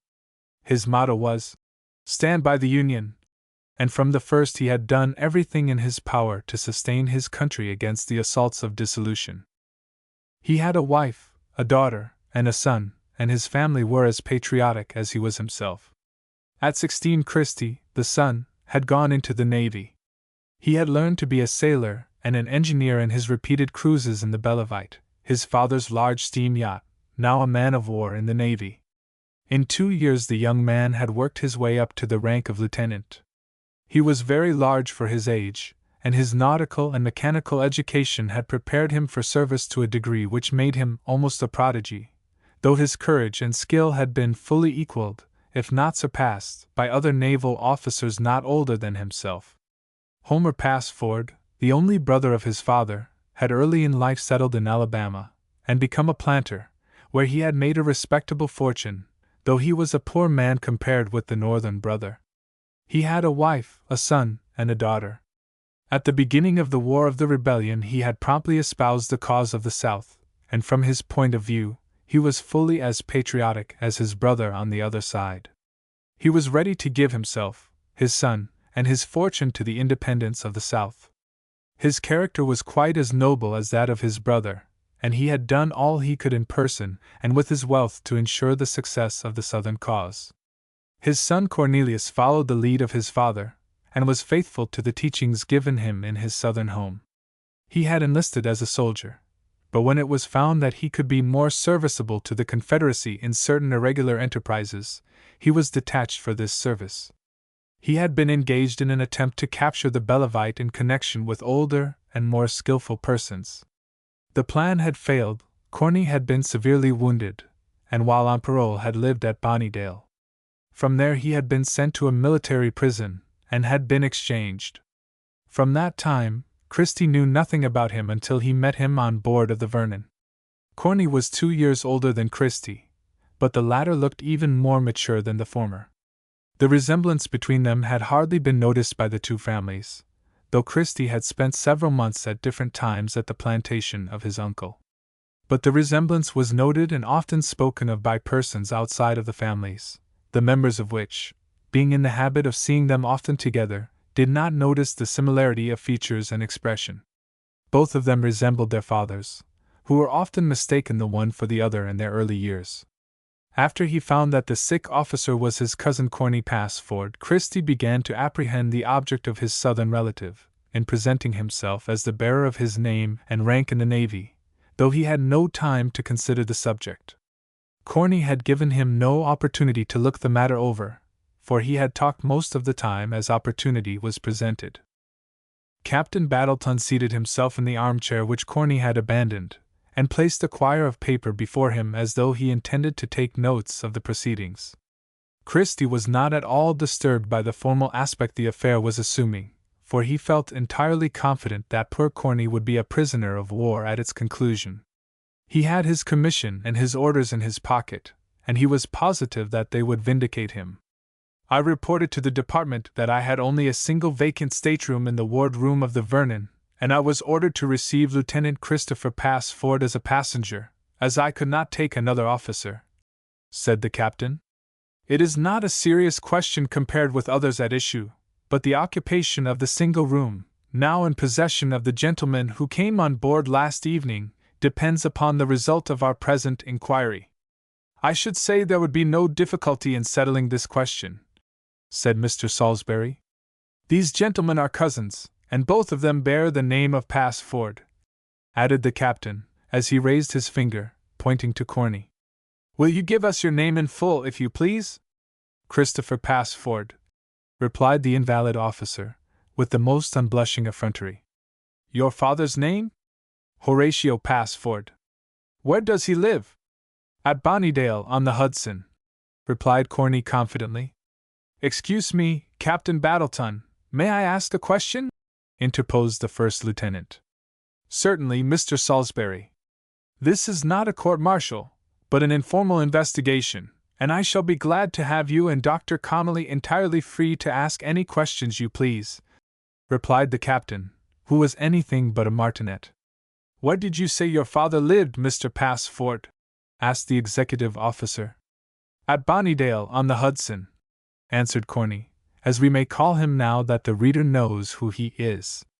"Is Bonnydale the name of the town or city in which your father lives?"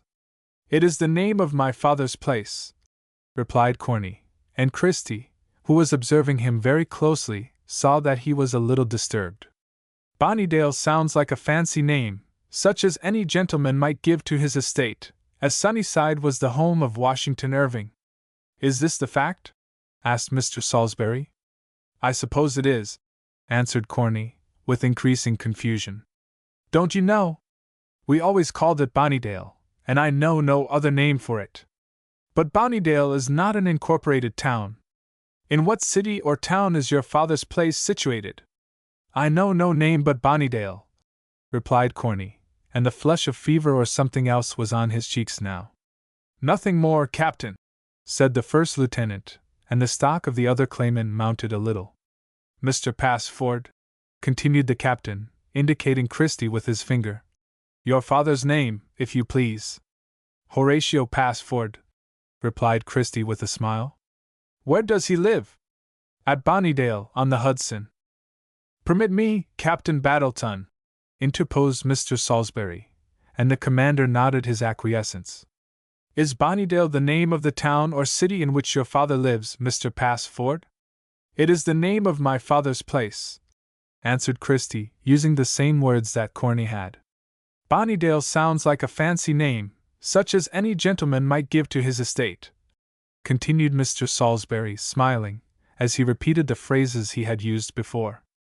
"Is this the fact?" "It is. The name was given to the estate by my mother," replied Christie, unable to follow Corny any farther. "In what town or city is your father's estate situated?" "It is within the limits of the town of Montgomery." "Nothing further, Captain," said the executive officer, and the stock of this particular Lieutenant Passford mounted another trifle. "Your cousin, who, according to your statement, was raised in the South, seems to be better informed in regard to the geography of Bonnydale than you do," added Captain Battleton. "He is always inquiring into things that I don't care a straw about," replied Corny, vexed that he had been tripped up in a matter so simple. The commander was disposed to carry the investigation a little farther in the same direction, and he sent Christie into the ward-room, where he was instructed to remain until he was sent for. Captain Passford, Sr., was well known to all the officers present by reputation, and he had assisted Dr. Connolly in procuring his appointment, so that the latter had had occasion to visit Bonnydale 3 times. The captain asked Corny 100 questions in regard to the estate, making memoranda of his answers. Once he suggested to the surgeon that he had better examine the pulse of his patient, for he did not wish to over-ask him in the investigation. The subject of the inquiry declared that his headache had almost disappeared, and he needed no indulgence on account of his health. After half an hour of questioning, Corny was sent to the ward-room, and Christie was called to the captain's cabin. About the same questions were put to him as to his cousin, but both of them were prompt in their answers. In the last 2 years, Corny had been more at Bonnydale than Christie, and he was quite as much at home there, so that there was no reason why he should not be able to describe the mansion and its surroundings as accurately as the genuine Lieutenant Passford. So far, Corny, with the single exception of his failure to give the geography of the estate, stood quite as well as his cousin. Then the first lieutenant questioned them both, as they were seated at the table, in a very general way. In their answers, Corny used the word raised, while Christie was brought up. Several phrases in more common use at the South than at the North were noted in his answers, which did not appear in the diction of Christie. When the questioning was finished, the leaning of the trio of officers was in favor of Christie, but not one of them said anything in the presence of the 2 Passfords. The captain declared that he had already used up too much time in the inquiry, and he must close the conference very soon. Then he asked if either of the gentlemen had any papers they wished to present in support of his identity. "I have my commission as a lieutenant, and my orders to take passage in the Vernon, and to take command of the Bronx on my arrival at the station of the Eastern Gulf Squadron," said Corny, as he pulled a huge envelope from his breast pocket, and Christie could not but notice the perfect confidence with which he spoke. "I have precisely the same papers," added Christie, with as much assurance as his cousin. "I had nearly forgotten the most important evidence that can be presented in this matter," said the captain with a smile. "I dare say that each of the gentlemen will produce his commission, his orders, and his appointment to the command of the Bronx, and I don't know how we can decide between the papers. It looks as though the Bronx was likely to have 2 commanders. Here are my papers, Captain," added Corny, as he passed his envelope across the table to the commander. "This is not an official envelope," said the captain, as he took the package, and then fixed his gaze on the owner of the documents. "No, sir, it is not. I had the misfortune to leave it on the table at Bonnydale, and Walsh, the manservant, supposing it to be of no value, threw it into the fire," replied Corny promptly.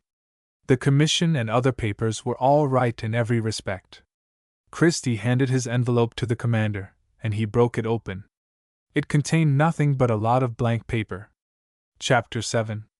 Chapter 7. The announcement of the decision. When Captain Battleton took from the envelope the blank papers, no one seemed to be inquisitive as to the result, for, as the commander had suggested, they all expected to find the commission and other papers regularly and properly made out and signed. Several sheets were unfolded and spread out upon the table, and Christie was hardly more surprised than the others at the table. "Your papers do not seem to be altogether regular, Mr. Passford," said the captain, as he held up one of them so that all could see it. "I see they are not," answered Christie blankly. "But they are enclosed in an official envelope," added the captain, as he held up the cover of the papers. "In this respect they have the advantage of those presented by the other gentlemen. You appear to be as much surprised as any of the rest of us, Mr. Passford. Can you explain the fact that you present nothing but blank papers instead of your commission and orders?" "At present I cannot. After I have had an opportunity for reflection I may be able to do so," replied Christie, from whom a more decided demonstration than he made was expected. "It is evident from what we have heard, and from the documents submitted to me, that one of these gentlemen is Lieutenant Christopher Passford," said Captain Battleton. "But we have no means of identifying the officer. In what vessels have you served, Mr. Passford?" "My first service was in the Bellavite, and my last in the Bronx, of which I was acting commander on her voyage from New York to the Gulf," answered Christie, to whom the question was addressed. "Is there any officer on board with whom you have served?" "So far as I have seen, there is not." "Any seaman?" "I have not noticed any seaman whose face was familiar to me." "If I am correctly informed, you came home as prize master of the Vixen, convoying quite a fleet of steamers and schooners," continued Captain Battleton, looking about the cabin as though the inquiry had become wearisome to him. "I did, you were correctly informed," answered Corney, as the wandering gaze of the commander rested upon him. "Both of you were in command of the Vixen, I suppose?" added the captain with a smile. "I was, Captain, but I cannot speak for my cousin Corney," replied the possessor of the commission. "I can say with entire confidence that I was in command of the Vixen," added Christie. "A considerable number of officers and seamen must have come with you in the Vixen and the other vessels," said the captain, raising his finger to indicate that the question was addressed to Christie. "Yes, sir. The Vixen was fully armed and manned to protect the fleet of prize vessels she convoyed." "Do you remember the names of the officers who served with you in the Vixen?" asked the captain. "I could not very well forget them in so short a time," replied Corney, upon whom the gaze of the commander had again rested as he looked about him. "Very well, perhaps you had better answer the question." And the captain pointed at Corney. "Who was your first lieutenant?" "Ensign Gordon Philbrook," replied Corney promptly. This was a correct answer, and Christie saw that his cousin had fully armed himself for his daring scheme, whatever it was. "Your second lieutenant?" "Ensign Frederick Jones," answered Corney, with some hesitation. "Now will you inform me, Mr. Passford, who your officers were?" The commander pointed at Christie. "Your executive officer?" "My cousin gave his name and rank correctly." "And the second lieutenant?" "Ensign Philip Bangs." "Here you differ. Did you make a report of your voyage home, Lieutenant Passford?" continued the captain, pointing at Corney. "I did, sir, for we captured a privateer on the voyage," answered Corney. "Did you keep a copy of that report?" "I did, Captain. I keep copies of all my reports." "I have them in my valise," answered he of the South in a matter-of-fact manner. Christie laughed in spite of the importance of the investigation at the coolness and self-possession of his cousin, but he could not understand how Corney would be able to produce a copy of his report, which was in his valise with several such papers. "I must trouble you to produce it, Lieutenant Passford," added the commander. "Perhaps I ought to say in the beginning that it is not in my own handwriting, for after I had written it, Mr. Jones copied it for me," Corney explained, and perhaps thought he might be called upon to give a specimen of his chirography. "That is immaterial," added Captain Battleton, as Corney left the cabin to procure the document. "Have you a copy of your report, Lieutenant Passford?" He pointed to Christie. "I have, Captain, and it is in my own handwriting," replied the officer addressed. "Produce it, if you please." He had placed his valise in the gangway, and he had not far to go to procure the report, his first draft of the document, which he had revised and copied at Bonnydale.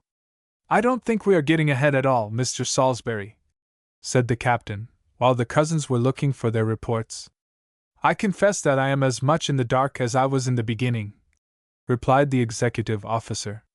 "I can make nothing of it," added the surgeon. It looks to me as though the Commission alone would have to settle this matter. I don't see how I can go behind the official documents, replied the commander as Corny presented himself at the door. A minute later Christie appeared with his report in his hand, and both of them were presented to the captain.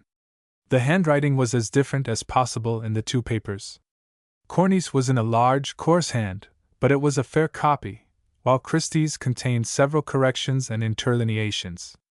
No one could recognize the writing of either of the claimants, and the documents proved nothing at all. The captain was evidently weary of the investigation, and nothing but the Commission seemed to throw any reliable light upon the claim of either one or the other.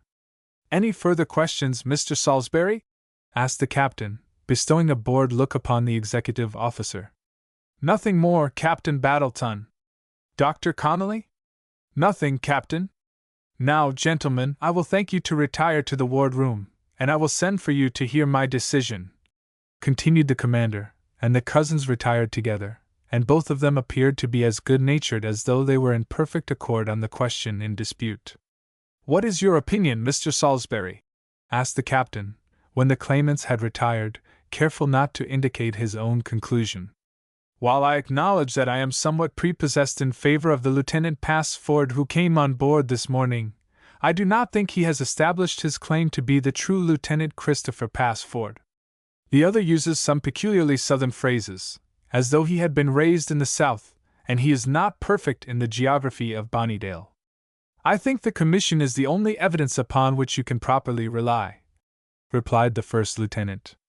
"Your views, if you please, Dr. Connolly." "One of these officers is evidently a Confederate, and the other a loyal citizen. The Commission, as Mr. Salisbury suggests, outweighs all the rest of the evidence. One or the other of the two men is an impostor, and without the Commission, I should decide that my patient was the false Lieutenant Passford," answered the surgeon. "We appear to agree, gentlemen, for you have expressed my own views as well as I could state them myself," added the captain. "But when I decide that the holder of the Commission, which I am satisfied is a genuine document, is the loyal officer, and entitled to be received as the future commander of the Bronx, I must declare that the other is a Confederate, and not only that, but also that he is acting as a spy, that he is on board of the Vernon with mischievous intentions. It will be my duty to regard him as a prisoner of war, at least. What do you think of it, Mr. Salisbury?" "I do not see how you can escape that conclusion," replied the first lieutenant. "I am a sort of peace officer," added Dr. Connolly, when the captain glanced at him, "and I will express no opinion as to the status of the officer, though it appears to be as you describe it. This is an informal conference, Doctor, and I hope you will express your views freely," said the captain. "There is something in the situation which I cannot explain. I will only say that it is just possible there is a conspiracy at the bottom of the whole affair, and I should think it would be well to keep a close watch upon both of these officers. Why, on the voyage of the Bronx to the Gulf, Ensign Passford, as he was then, discovered 2 Confederate officers in his crew, and squarely defeated their efforts to capture his ship in the action with the Scotian, I believe it was. I have heard of it, and in quite a number of instances, Confederates have been put on board of steamers for the purpose of taking them from their officers," added the captain. "At the same time, I do not see that I can decide this question on any other evidence than that of the Commission and other official documents." Both of the other officers assented to this view, and the captain sent for the 2 claimants. Neither of them had spoken a word to the other during their stay in the ward-room. Christie looked upon his cousin as a Confederate who was serving what he called his country, and he had not the slightest disposition to quarrel with him, and especially not to lead him to utter any unnecessary falsehoods. Possibly Corny was somewhat diffident about playing his assumed character before his cousin when they were alone, for they had always been the best of friends. "Gentlemen, I have come to a decision in this matter," said the captain, when the 2 claimants had placed themselves before him in a standing position. "I cannot go behind the commission presented by the officer who came on board last evening, and I consider it my duty to regard him as the real Lieutenant Passford, recently promoted to his present rank. There is nothing more to be said." "Of course I expected that would be your decision," replied Corny, as he took the papers which the captain returned to him, including his commission and report. "You may retire now, if you please, Mr. Passford," added the commander. Corny bowed politely to the officers at the table, and left the cabin. He did not even glance at Christie, and his face did not look like that of one who had just won a decided victory. Christie remained standing where he had placed himself, and he began to wonder what disposition would be made of him under present circumstances. Chapter 8. Chapter 8. The Prisoner of War. After rendering his decision, it was evident that Captain Battleton had something to say to Christie, for he waited in silence till Corny had closed the door behind him before he even looked at the officer standing before him. The lieutenant, from the moment the envelopes were opened and their contents exposed to the view of all present, had fully expected the result just announced. Whatever he thought, suspected, or surmised when he saw the blank papers taken from his official envelope, he kept to himself. "You have heard the decision I have just given, Mr. Passford, for I have no doubt that is your real name," said the captain, when the cabin door was closed. "I have, Captain," replied Christie, bowing respectfully. "Have you anything to say in regard to it?" "Nothing at all," replied Christie, bowing again, and bearing himself with the dignity of a veteran officer, and in the matter of demeanor, the Confederate Captain Carboner had presented to him one of the best models he had seen, both in action and as a prisoner. "You do not wish to make any explanation of the remarkable situation in which you find yourself placed at the present moment?" "At present, I do not, Captain." "You certainly could not have been aware that your official envelope contained only blank paper." "I cannot believe that one more simple-minded than I believe you to be would have had the effrontery to present such matter as evidence that he was an officer of the United States Navy," continued Captain Battleton, with a look of greater severity than he had before assumed, possibly because he realized that the real Lieutenant Passford was higher in rank than he was himself. "I suppose the official envelope contained my commission and orders. You believe that your papers were taken from you, and the blanks substituted for them? I cannot explain the matter at present, and you must excuse me from offering merely vague suspicions and conjectures." "Do you realize your present situation, Mr. Passford?" asked the captain, apparently disappointed at the unwillingness of the young man to attempt an explanation. "I think I do, Captain, and I submit to your authority as the commander of the ship," answered Christie, with a dignified bow. "As I said before, I have no doubt you are a Passford, and I have been compelled to decide that you are not the son of Captain Horatio Passford, the distinguished gentleman who has done so much for his country in the present war. With the evidence before you, I do not see how you could have decided otherwise. Whether the decision be just or not, I am obliged to regard you as son of the Homer Passford who supports the government of the Confederacy. You and the other Mr. Passford have recognized each other as cousins." "We are cousins." "Then it follows that one of the two must be a Confederate who is on board of a United States ship for some purpose not yet explained, but fairly supposed to be hostile. I admit the correctness of your conclusion. I have already recognized the Union officer, and therefore you must be the Confederate. Without reflecting upon your decision, I must deny that I am a Confederate, and proclaim that my motto is Stand by the Union. In spite of your denial and your motto, I shall have to regard you as a prisoner of war, and treat you as such," said the captain, rising from his chair, the others following his example. "I submit to your authority, Captain Battleton," replied Christie, bowing to the commander. "But I do not wish to subject you to any unnecessary restraint, and I shall be willing to accept your parole that you will engage in no hostile movement on board of the Vernon," continued the captain, in milder tones. "I cannot accept a parole, Captain, for that would be equivalent to an admission that I am a Confederate, and I claim to be a loyal officer. If you are, I am sorry that you are unable to prove your claim. I have only one officer on board as a passenger, for the reason that I had only one spare stateroom. There is no place for you in the wardroom, and it does not appear that you are an officer. I shall find no fault with my accommodations, whatever they are," replied Christie. "I must object to your wearing the shoulder straps of a lieutenant on board of the Vernon," added Captain Battleton. "I have a plain frock in my valise which I wore when the teaser was captured," added Christie with a smile. "I will remove my coat and wear that." "Now I will see where I can find a place for you to berth," said the captain as he left the cabin. "I am sorry you did not explain the blank paper in your envelope, Mr. Passford," said the surgeon, as they were leaving the cabin. "I cannot explain it, how can I?" replied Christie. "Whoever took out my papers and put the blanks in their place did not make me his confidant in the operation." "But can you not recall some event or circumstance which will throw some light on the mystery?" persisted Dr. Connolly. "I can, but I have not had time to consider any events or circumstances, and it would not be treating Captain Battleton with proper respect to submit a string of crude conjectures to him." At this moment the captain appeared in the gangway, and interrupted the conversation. He informed the prisoner of war, as he chose to regard him, that he had directed the carpenter to put up a temporary berth for him. Christie opened his valise, and took from it his frock, which he put on after he had disposed of his coat. Then he looked like a common sailor. He was informed that his berth was just forward of the steerage, in that part of the steamer where the men slung their hammocks. The third lieutenant was directed to show him to the place indicated.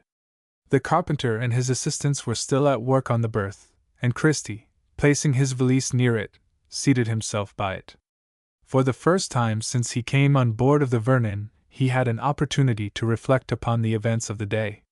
Corney Passford was the present master of the situation. He had not been aware till he met him in the captain's cabin that his cousin was even in the vicinity of New York. With an amount of assurance for which he had not given him credit, Corney had undertaken to personate his nautical relative, and was now actually on his way to the Gulf to take command of the Bronx. The little gunboat had certainly done a great deal of mischief to the Confederate interests, for she had captured 2 valuable vessels intended for the Southern Navy, to say nothing of half a dozen others loaded with cotton, and ready to sail. From the Confederate point of view, it was exceedingly desirable that she should be prevented from doing any further injury to the maritime interests of the South. But it seemed almost incredible that Corney Passford should be employed to bring about her capture by stratagem.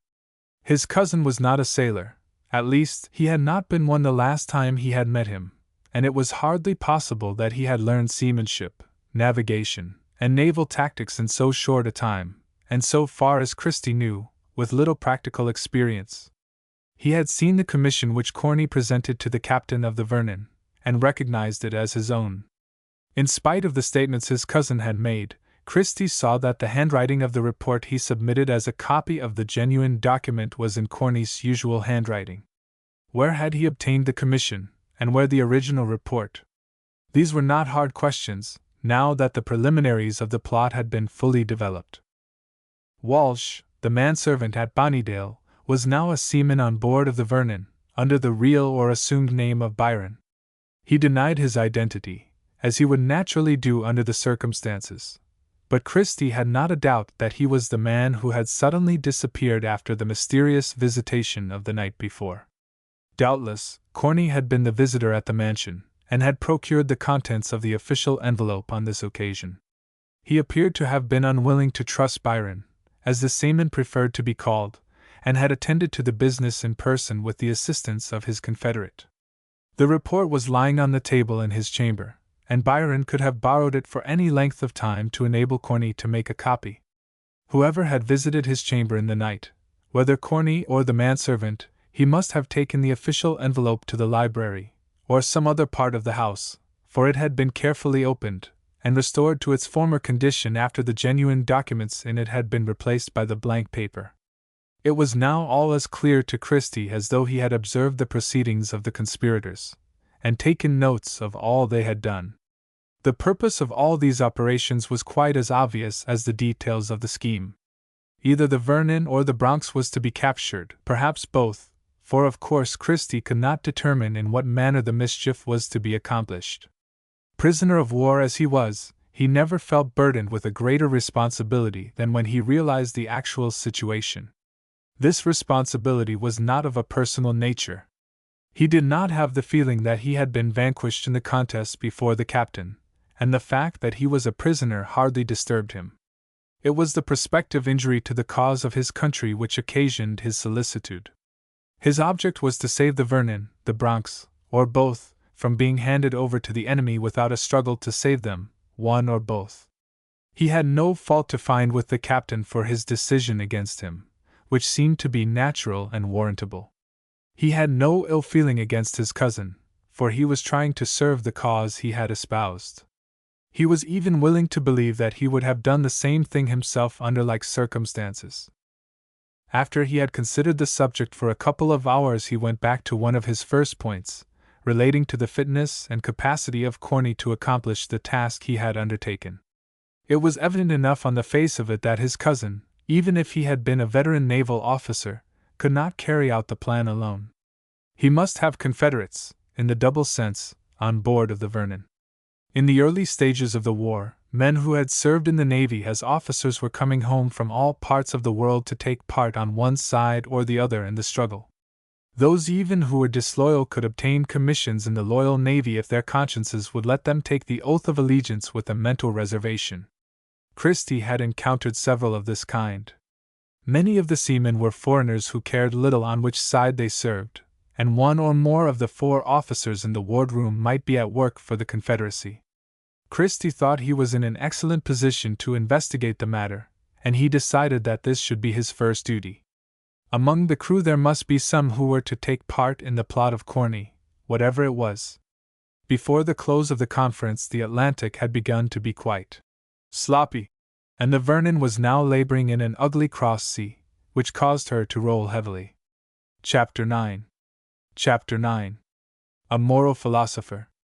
The temporary berth was finished, the bedding put into it, and Christie took possession of it. For the present he had done all the thinking he cared to do, and he felt that his present duty was in action. He was a prisoner of war, and as such he was in disgrace in a loyal ship's company. At least he felt that he was so under present circumstances. He was not disgusted at his failure to establish his identity, nor disheartened at the prospect before him. More than ever before in the 2 years of his experience as a naval officer, he realized that it was his duty to stand by the Union. The watch below were all around him. Some of them were mending their clothes, others were reading newspapers they had brought with them, but the greater part of them were in squads engaged in talking about the events of the war. The nearest group to Christie were conversing about the 2 lieutenants who claimed to be the real officer ordered to the command of the Bronx. It seemed rather strange to the listener that they should know anything about the events which had happened in the secrecy of the captain's cabin, and this circumstance led him to believe that at least one of the officers of the ship must be a confederate of Corny. There was nothing necessarily secret in the proceedings in the cabin, and the stewards might have heard what was said in the wardroom after the decision had been rendered, reporting it to members of the crew, who had circulated it as the latest news. At any rate, the group near Christie were talking about the 2 officers who claimed to be Lieutenant Passford. They spoke in low tones, and Christie could hardly hear what they said. His berth was ready for him, and he concluded to lie down in it. He took no notice of the speakers, and soon pretended to be asleep. "Do you know who is in that berth, Wharton?" asked one of the 4 men, speaking in a low tone, but loud enough to enable Christie to hear him. "I don't know, do you, Rockton?" replied the one addressed, and it was evident to the listener that the men were at least persons of average education with but little of the common sailor in it. "I do, one of the officers told me all about it not half an hour ago," answered Rockton. "The fellow who is asleep there is the other Passford." "Is that so? Then we mustn't talk here," added Wharton, apparently somewhat alarmed. "Who told you so?" "I said one of the officers, and you know as well as I do which one." The speakers said no more, but leaving the locality near the berth, they moved forward in a body. Christie was sorry he was not to hear any more of the conversation, but he felt that he had made some progress in his work. He had obtained the names of 2 of the men, and ascertained that one of the officers in the wardroom was a Confederate. With this information he could the more readily obtain more. Christie did not wish to sleep, and he felt that he could not afford to spend his time in that way. He sat up in the berth, and wrote the 2 names he had heard in his pocket diary, in order to make sure that he did not forget them. While he was thus engaged, Dr. Connolly came into the quarters of the crew.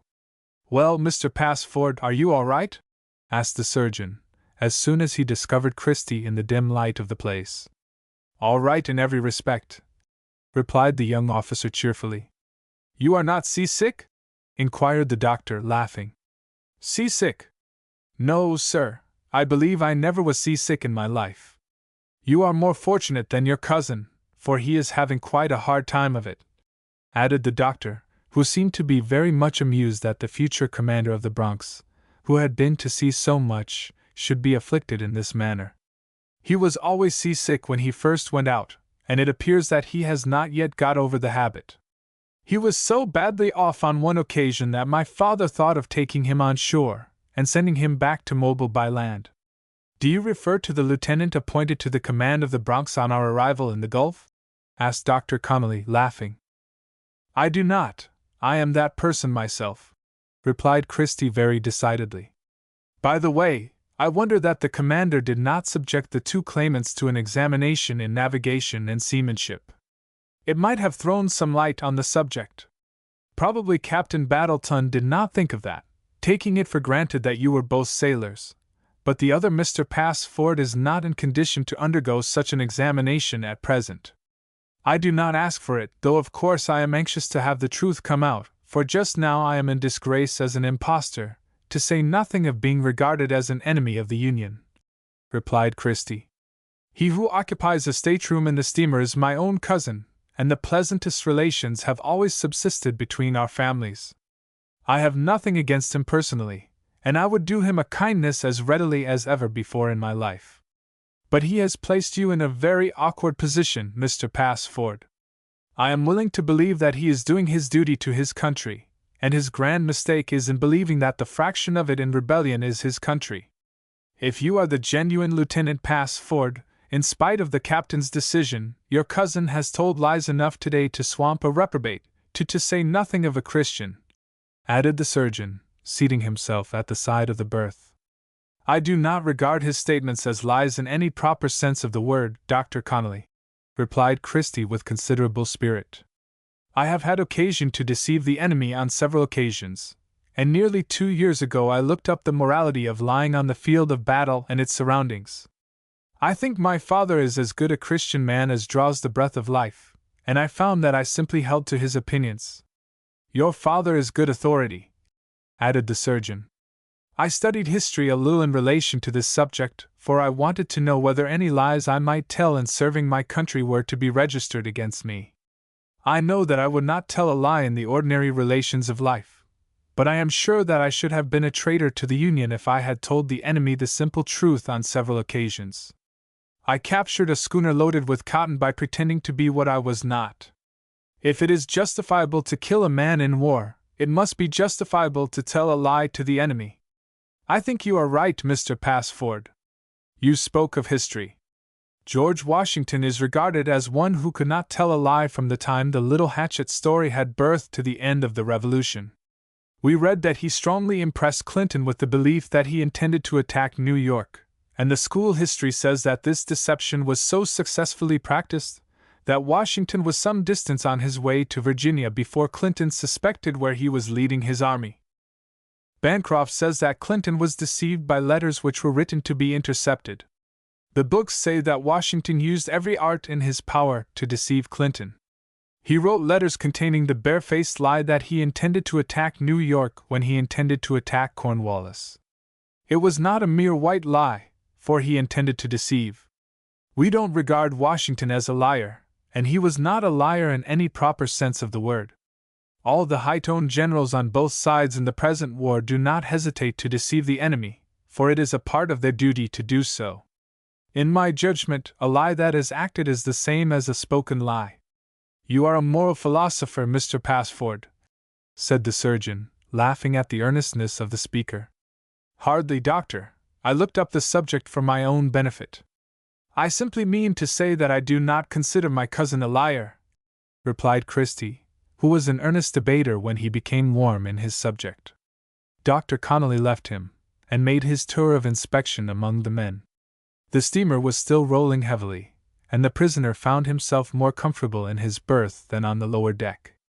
He had not yet learned whether or not he was to remain confined in his present quarters, and when the surgeon returned from his tour, he asked him to inquire of the captain in regard to his limits.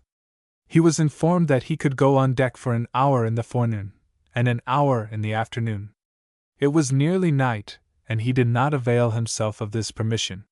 For the next 3 days it blew a gale, moderating at times, and then piping up again. To a sailor it was not bad weather, but Christie learned from the surgeon that his cousin was confined to his berth during all this time. The prisoner went on deck for the time permitted each forenoon and afternoon. He had his eyes wide open all the time, on the lookout for anything that would afford him further information in regard to the plot in the midst of which he was living. He identified Rockton and Wharton, but not the other two who had formed the group near his berth, on his first visit to the deck. On the 4th day out, he saw one of these men talking cautiously to the second lieutenant. Following up this clue, he satisfied himself that Mr. Galvin was the black sheep in the officers' quarters. Corney came on deck that day, for the sea was comparatively smooth, and took a seat on the quarterdeck. Christie did not go near him, but he watched him very closely. He had not long to wait before Mr. Galvin, who was then the officer of the deck, spoke to him, and they had quite a long conversation. He could not hear a word of it, but the fact that they were intimate enough to hold what appeared to be a confidential interview was enough to satisfy the prisoner that the second lieutenant was the principal confederate of his cousin. How many of the crew were packed for the enterprise he could form no idea. The weather continued favorable till the end of the cruise, and then on the 8th day the Vernon arrived near her destination off Pensacola Bay. Thus far no attempt had been made to capture the steamer, and the plot was as dark as it had been in the beginning. Christie thought that Corney was becoming somewhat nervous when the vessels of the squadron were made out in the distance. "There appear to be only 3 steamers in sight," said the captain, who had come into the waist to observe the fleet. "That is the flagship, I think, anchored the farthest from the shore," replied Mr. Galvin, to whom the remark had been addressed. "I suppose that is the Bronx astern of her," added Captain Battleton. "It is the smallest of the 3, at any rate. Mr. Salisbury, you will run directly for the flagship," he added to the executive officer on the quarter-deck. Christie recognized the Bronx if others did not, for none of the officers had been on this station before. He wondered if the present deception was likely to be carried out to the accomplishment of the end the conspirators had in view. He could see nothing to prevent its accomplishment. "I must ask you to report below, Mr. Passford," said the captain rather sternly, and perhaps he did not care to be charged with overindulgence of his prisoner. He bowed submissively, and went to his berth in the men's quarters. The anchor had been cast loose, and the cable put in condition to run out. Christie had hardly reached his berth before he heard the rattle of the chain, and the voyage was ended. Chapter 10. Chapter 10. A change of quarters in the confusion. Christie obeyed the order of Captain Battleton when he was directed to report below, but he felt that he was permitting the plot of his cousin to be carried out without any opposition, and without any attempt to check its progress. But he was a prisoner, and he realized that he could do nothing. His case had been tried, and he had been condemned to his present condition. It was useless to appeal to the captain, for he had already passed upon all the facts that had been presented before him. Seated on the side of his berth, he considered the situation very faithfully. The Bronx lay off St. Rose's Island. She was on the blockade, evidently ready to trip her anchor whenever occasion should require. In regard to her officers, Christie only knew that Mr. Flint was in temporary command of her, in place of Mr. Blowett, who had become the executive officer of the Bellavite. The other officers must have been appointed for temporary service. As Christie viewed the matter, there appeared to be no obstacle to the success of Corney's scheme for the capture of the Bronx, unless it was Mr. Flint, who might or might not discover that the new commander was an impostor. If his old associates saw the 2 cousins together, he would have no difficulty in determining which was his former commander. Seeing Corney alone, he might be deceived. With the flag officer, who had seen Christie but once or twice, he was not likely to suspect that Corney was an impostor. The Bronx had but 1 officer on board who had been permanently appointed to her, and at least 2 others must be selected to serve on board of her. It would be an easy matter for Corney to procure the appointment of Mr. Galvin, who was doubtless competent to handle the vessel, as the impostor certainly was not. When he realized that the scheme of his cousin, or whoever had devised it, was in a fair way to accomplish its object, Christie felt that he must do something. Though he was a prisoner, and in disgrace, he did not feel that he was absolved from the duty of attempting to save the Bronx to the Union. He had refused to accept a parole, or anything of that kind, and his honor as an officer did not require him to submit to the discipline of his situation. He was a prisoner, but the responsibility of retaining him as such belonged to the captain of the Vernon for the present. His reflections relieved him of all scruples in regard to any action he might resolve to take. He was held in confinement as a Confederate. When he had been taken by the enemy and locked up as a Union prisoner, he had considered his duty, independently of his desire to be free, and he had effected his escape with Flint. In the present instance his confinement was not irksome, but he felt more keenly than before that he ought to do something to save the little gunboat, and he could do nothing without first getting into a position where he could act. Between the decks of the Vernon, he could do nothing. He could not even see what was going on, though he had no doubt the captain was in the act of reporting to the flag officer. Probably Corney would go off in the first boat to report for duty, and receive his orders. The seamen who were simply passengers on board of the steamer were below in considerable numbers, gathering up their bags, and preparing for the transfer to the flagship, or to the Bronx, for there were no other vessels near to receive them. Christie felt very much like a caged tiger. He had hoped that the Bellevitte would be on the station when he arrived, for there were plenty of officers and seamen on board of her who could identify him beyond the possibility of a doubt.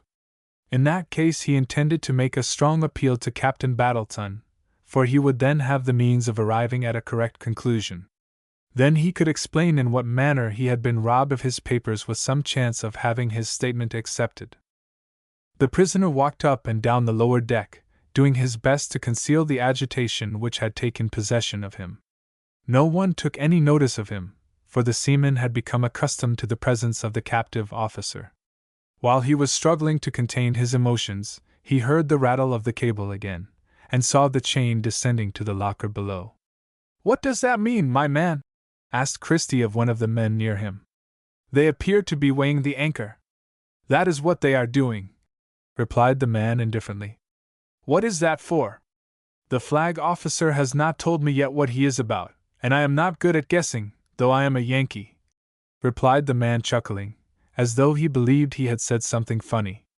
"The flag officer has signaled for the Vernon to come alongside," interposed another seaman who had heard the question. "Thank you, my man," replied Christie, beginning at once to consider how this change would affect him. "The Bronx is getting under way also," said the civil tar, who evidently had some sympathy for the prisoner. "Probably she is also ordered alongside. 25 of us have been detailed to serve on board of her, and I am one of them." "Then I may see you again, my friend." "Thank you for your information, and will you give me your name?" added Christie. "My name is Ralph Pennant. I have a sea-going name, and I suppose that is the reason why I went to sea," replied the seaman, with a good-natured laugh. "I have been the mate of a steamer, but I could not get any better position than that of able seaman, and I wanted to be in this stirrup. I have no doubt you will work your way up in good time," added Christie, who saw that Pennant was an intelligent and reliable man, though it was possible from the appearance of his face that he had been in the habit of imbibing too much whiskey for his own good. In a short time the Vernon was alongside the flagship. Christie had put his uniform coat in his valise, and still wore the frock he had taken from it. He had removed his linen collar, and put on a woolen shirt and a seaman's cap, for he did not care to be taken for an officer among the crew. He carried his valise to the vicinity of the forehatch, and looked up through the opening to ascertain what he could of the movements on board.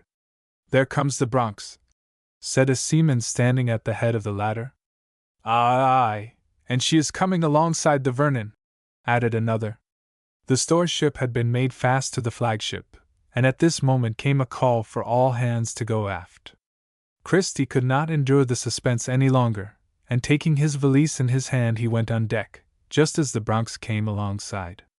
Mr. Flint was on duty with a couple of young officers, and gave the orders to make her fast to the Vernon.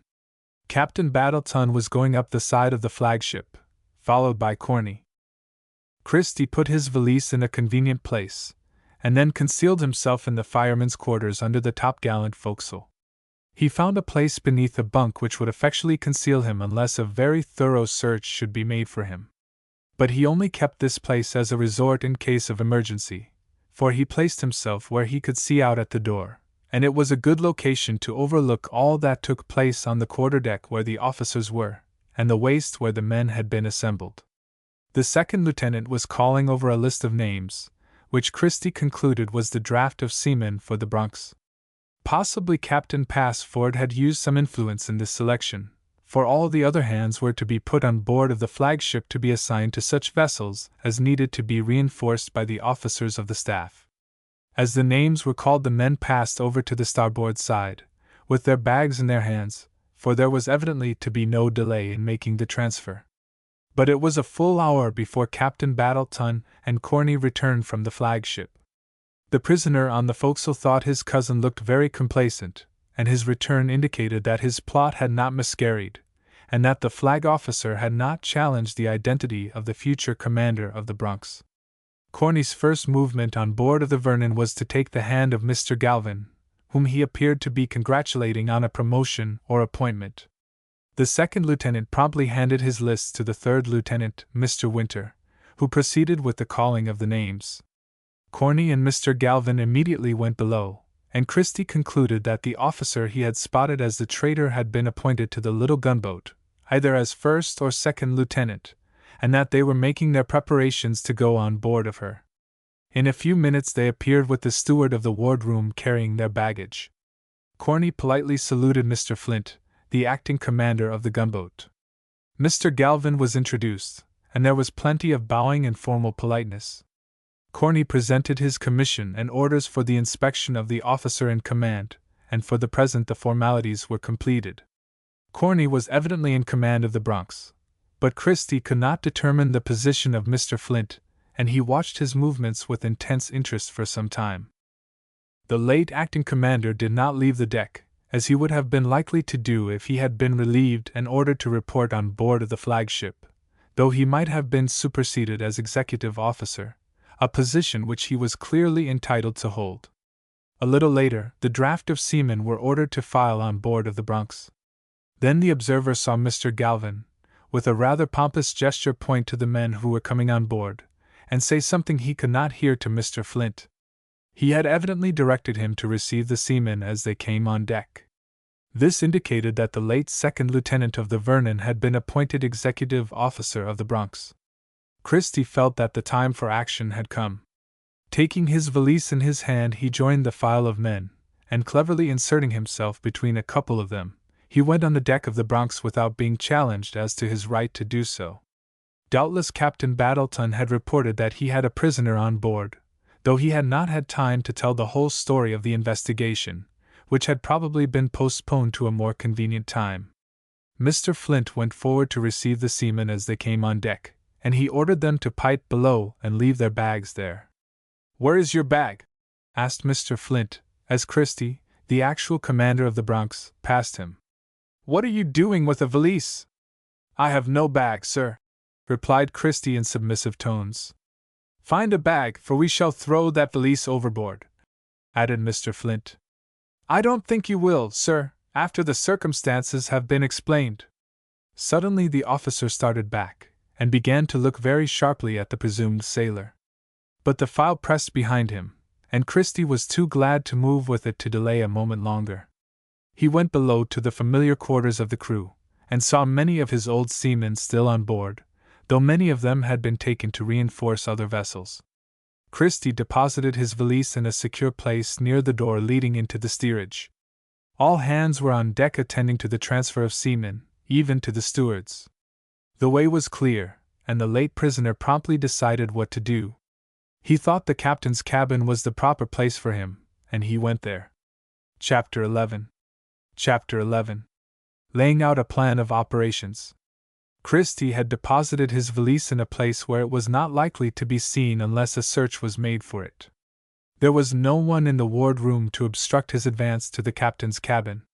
He had served as acting commander of the vessel in a voyage from New York to the Gulf, and been the executive officer on board for a short term, and he was perfectly at home in every part of her. In the conspiracy on his last voyage in the Bronx, Pink Mulgrim had concealed himself under the berth in the captain's stateroom, where Dave, the cabin steward, had discovered him, though he might have remained there a month if his hiding place had not been suspected. Christie thought this would be an excellent retreat for him, not only because it promised him the greatest security, but because it would permit him to hear what passed between the pretended commander and others, especially Mr. Galvin. He had been reasonably confident of returning to the gunboat when he went to the north as prize master, though not as her commander, and he had left his trunk on board. It was a humiliating posture for the actual commander of the vessel, but he promptly got down upon the floor of the stateroom, and crawled under the berth. He placed the trunk and some other articles there so as to form a sort of breastwork, behind which he carefully bestowed himself. It was not an uncomfortable position, for the floor was carpeted and an old satchel filled with his cast-off garments furnished him a pillow sufficiently soft for a person on extraordinary duty. The cabin was to be occupied by Corny, though his cousin had no doubt that Mr. Galvin was the real leader in the adventure of capturing the steamer. Both of them would be obliged to keep up appearances for the present. Christie's first thought after he had settled himself in his new quarters related to the cabin steward, who had served him very faithfully, and whom he had brought off in the Teaser, the former name of the Bronx. He had no doubt he was still on board, and probably acting in his former capacity, for Mr. Flint knew that he was attached to the man for the service he had rendered, not only to him but to his country. He was absolutely sure that Dave could be trusted under any and all circumstances, and the first thing he did would be to make a connection with him. Christie became rather impatient because the Bronx did not get under way, but he concluded from such sounds as came to his ears that she was taking in shot, shells, and powder, as well as stores and supplies. At any rate, neither Corny nor his first lieutenant came into the cabin, so far as he could ascertain. But he had not been in his hiding place an hour before he heard a noise in the adjoining apartment. It was not the commander, for the noise was an occasional rapping. It was not an unfamiliar sound to him, for he had often heard it before when he lay in his berth. Dave was a remarkably neat person, and he was always dusting the cabin and stateroom when he had nothing else to do. He was sure that the rapping was caused by the steward's feather duster. In a few minutes, when he had made the cabin tidy for the reception of Massa Captain Passford, he transferred his labors to the stateroom. He worked in the berth and all its surroundings, including the desk, which still contained the real commander's papers, and then gave his attention to the trunk beneath. "Dave," said Christie, after he had obtained a view of the back of the steward's head which satisfied him that he was the right man. "Mullygumps!"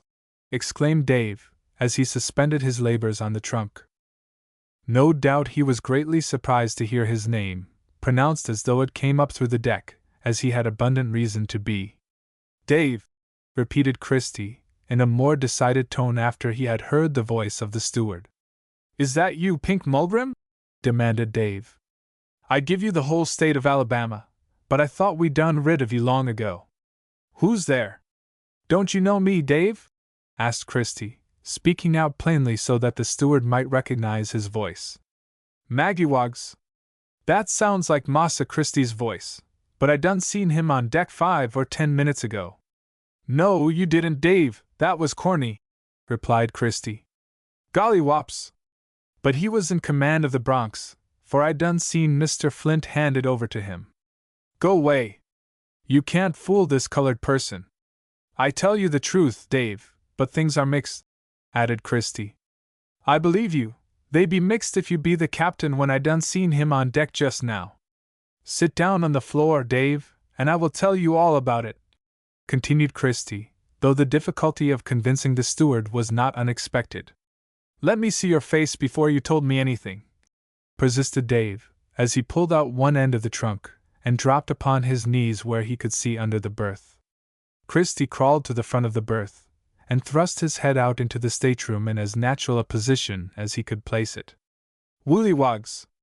You look like Massa Christie for sure!" exclaimed Dave, as he gave himself up to a study of the face presented to him.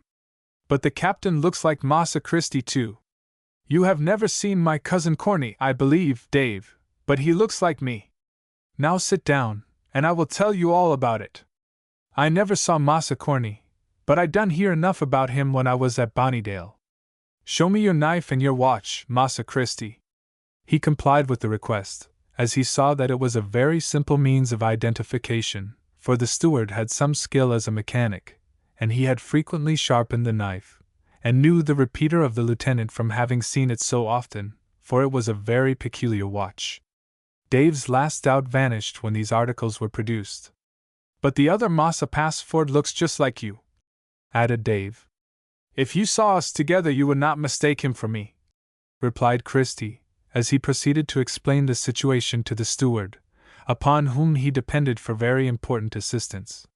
He related the incidents which had occurred at Bonnydale, the loss of his commission and orders, and the decision of Captain Battleton against him, concluding with the statement that he was then a prisoner of war, but had made his escape from the place where he had been required to remain.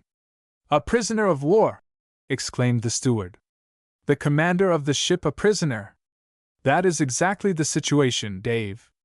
Can you tell me what they are doing on deck? Asked Christie, who began to feel more hopeful of the future. The Bronx is taking in provisions, stores, and ammunition. They say the captain has his orders, but I don't know about that. Can you tell me what position Mr. Flint has on board? He's just what he was before, when you was on board. He is the second lieutenant, and we have a new man for first. I believe they call him Gallivan, replied Dave, who was intelligent enough to comprehend what he saw on deck. His name is Galvin, and he was second lieutenant of the Vernon, but he is a Confederate. I think he is to be the real commander of the Bronx if they succeed in getting her into Pensacola, added Christie. Into Pensacola! Exclaimed the steward, aghast at the remark.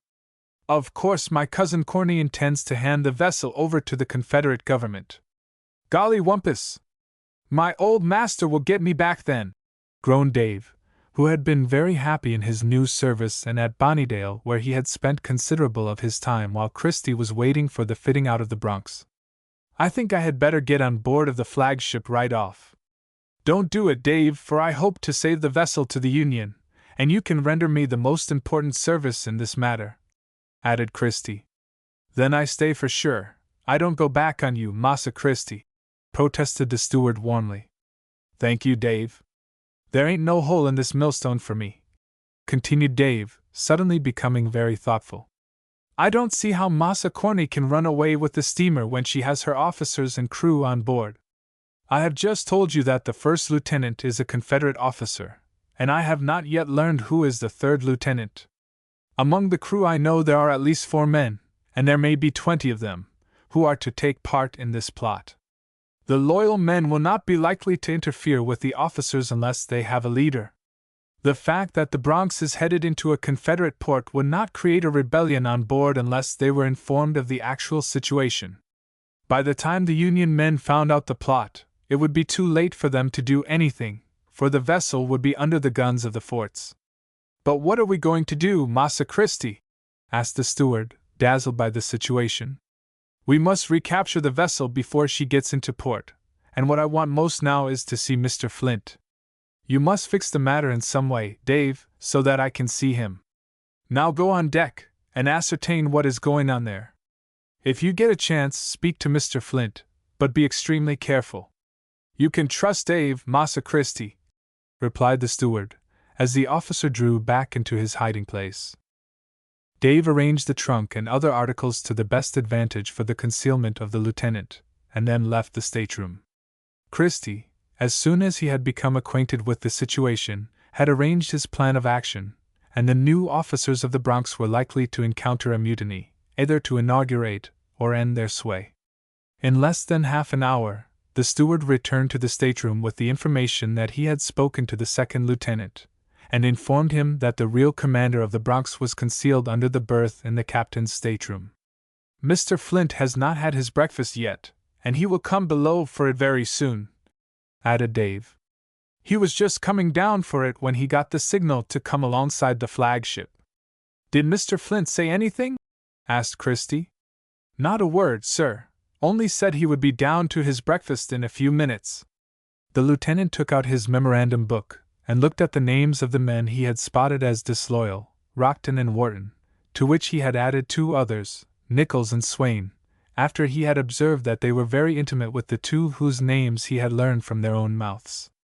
"Now, Dave, I have another commission for you to execute," continued Christie, as he tore out the leaf on which he had written the names.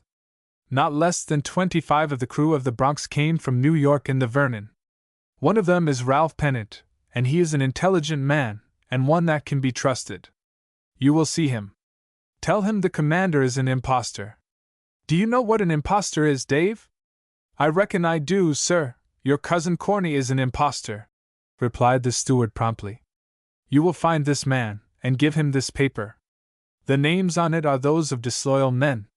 Tell him to look out for them, and find out as far as he can who are true to the Union."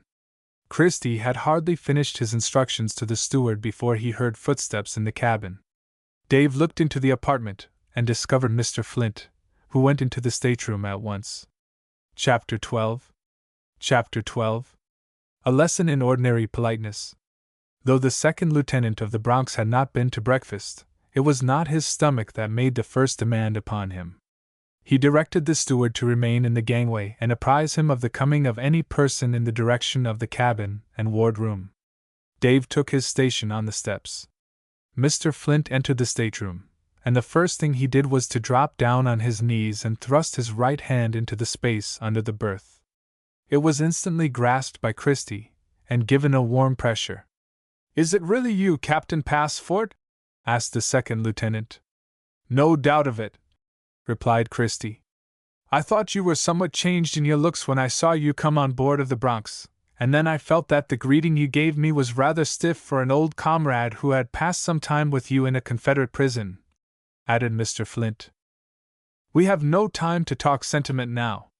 It is necessary for you to understand the situation better than you do," interposed Christie, and he proceeded to explain in what manner his cousin Corny happened to be in command of the Bronx, while he was himself nominally a prisoner of war.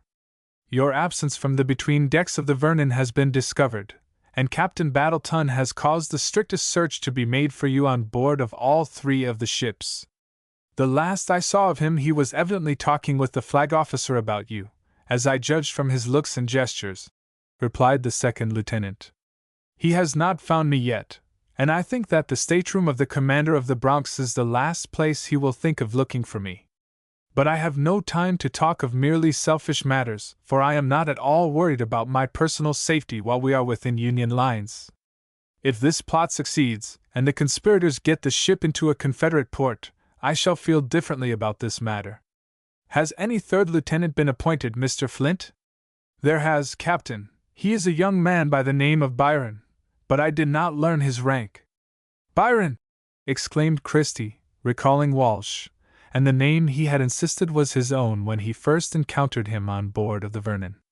"He may have a rank in the Confederate Navy, but he has none in that of the Union. In other words, he is a Confederate officer or seaman, and he is the man who helped Corny steal my commission and orders. We have a nest of them in the cabin, the captain and 2 officers. What is to be done? We cannot allow the Bronx to be captured by any such trick as this, with 45 loyal seamen on board of her, to say nothing of myself as a loyal officer." "All the crew are not loyal," replied Christie, as he explained the instructions he had given to the steward. "But most of the crew must be loyal, for 20 of the old seamen remain on board, and every one of them is as true as steel," Mr. Flint insisted. "But the conspirators do not intend that any issue shall be raised until the vessel is under the guns of a Confederate fort. Doubtless Mr. Galvin, whom I look upon as the actual commander of the steamer, for Corny is no sailor, will run into Pensacola Bay under the American flag. Probably he is a pilot in these waters, and knows what signal to make to the Confederate forts. I don't believe he would attempt to run in while it is broad daylight," suggested Mr. Flint. "Captain Corny already has his sailing orders. They are sealed, but he is to proceed to the eastward. I should say that he would obey orders, and when it is time for him to break the seals this evening, he will come about, hug the shore of St. Roses till he comes to the entrance of the bay, when he will go in. If he does that, so much the better, for we shall have more time to prepare for a decided stroke," replied Christie. "I have my plan all ready, though of course it may fail, and tonight we may all be prisoners of war." "But don't you believe it will be better to appeal to the flag officer?" asked the second lieutenant. "What good will that do?" demanded Christie. "My cousin has made out his case before the captain of the Vernon." "But you had no witnesses then. You have 20 or 30 of them now. I know you, and so do all the members of the old crew. But it appears that you promptly accepted your commander in the person of my cousin," said Christie, laughing in spite of the gravity of the situation. "If I had seen you and Corny together, I should have known which was which," pleaded Mr. Flint. "Do you think if I should present myself on deck at this moment, wearing the frock and shirt of a common seaman, the men would identify me alongside Corny, who wears the uniform of an officer? I am not so sure of that. I don't see how the Commodore could go behind the commission which Corny carries in his pocket, with the orders of the department, any more than Captain Battleton could. I have thought of this, and I am afraid to trust myself to the chance," replied Christie very decidedly. "Besides, I desire to take the conspirators in the very act of running away with the Bronx. Then I can make out a good case." "But how is this desirable end to be accomplished?" inquired the second lieutenant, who seemed to be troubled with some doubts. "Very easily, I think. But you must not be rash, Captain. Will it be the highest prudence to permit the conspirators to take the Bronx into a Confederate port, Pensacola, or any other?"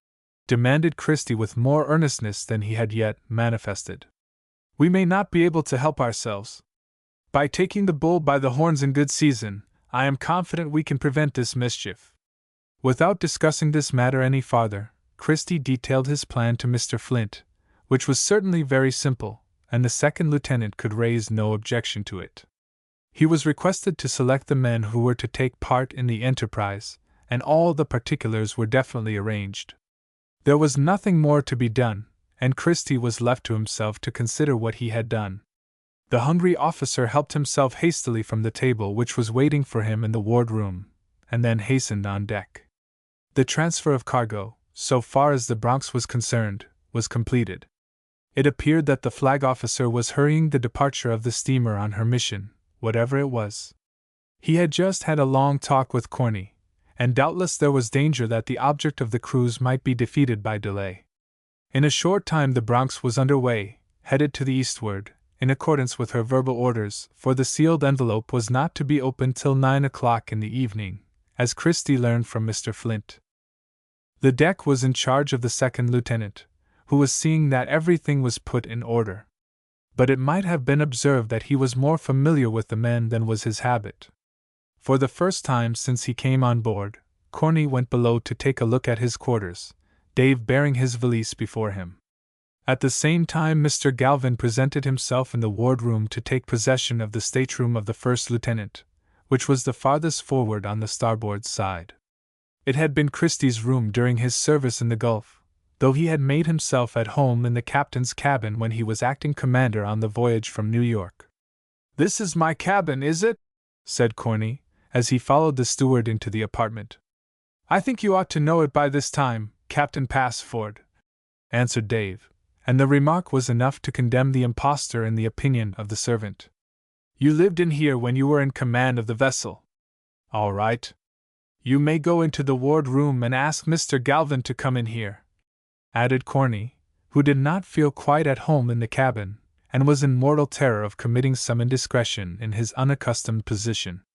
"Invite the first lieutenant to the captain's cabin," said Dave. "Yes, sir," and the steward left the cabin. It was some little time before Mr. Galvin presented himself, for probably he did not feel bound to obey the orders of the bogus captain with especial promptness.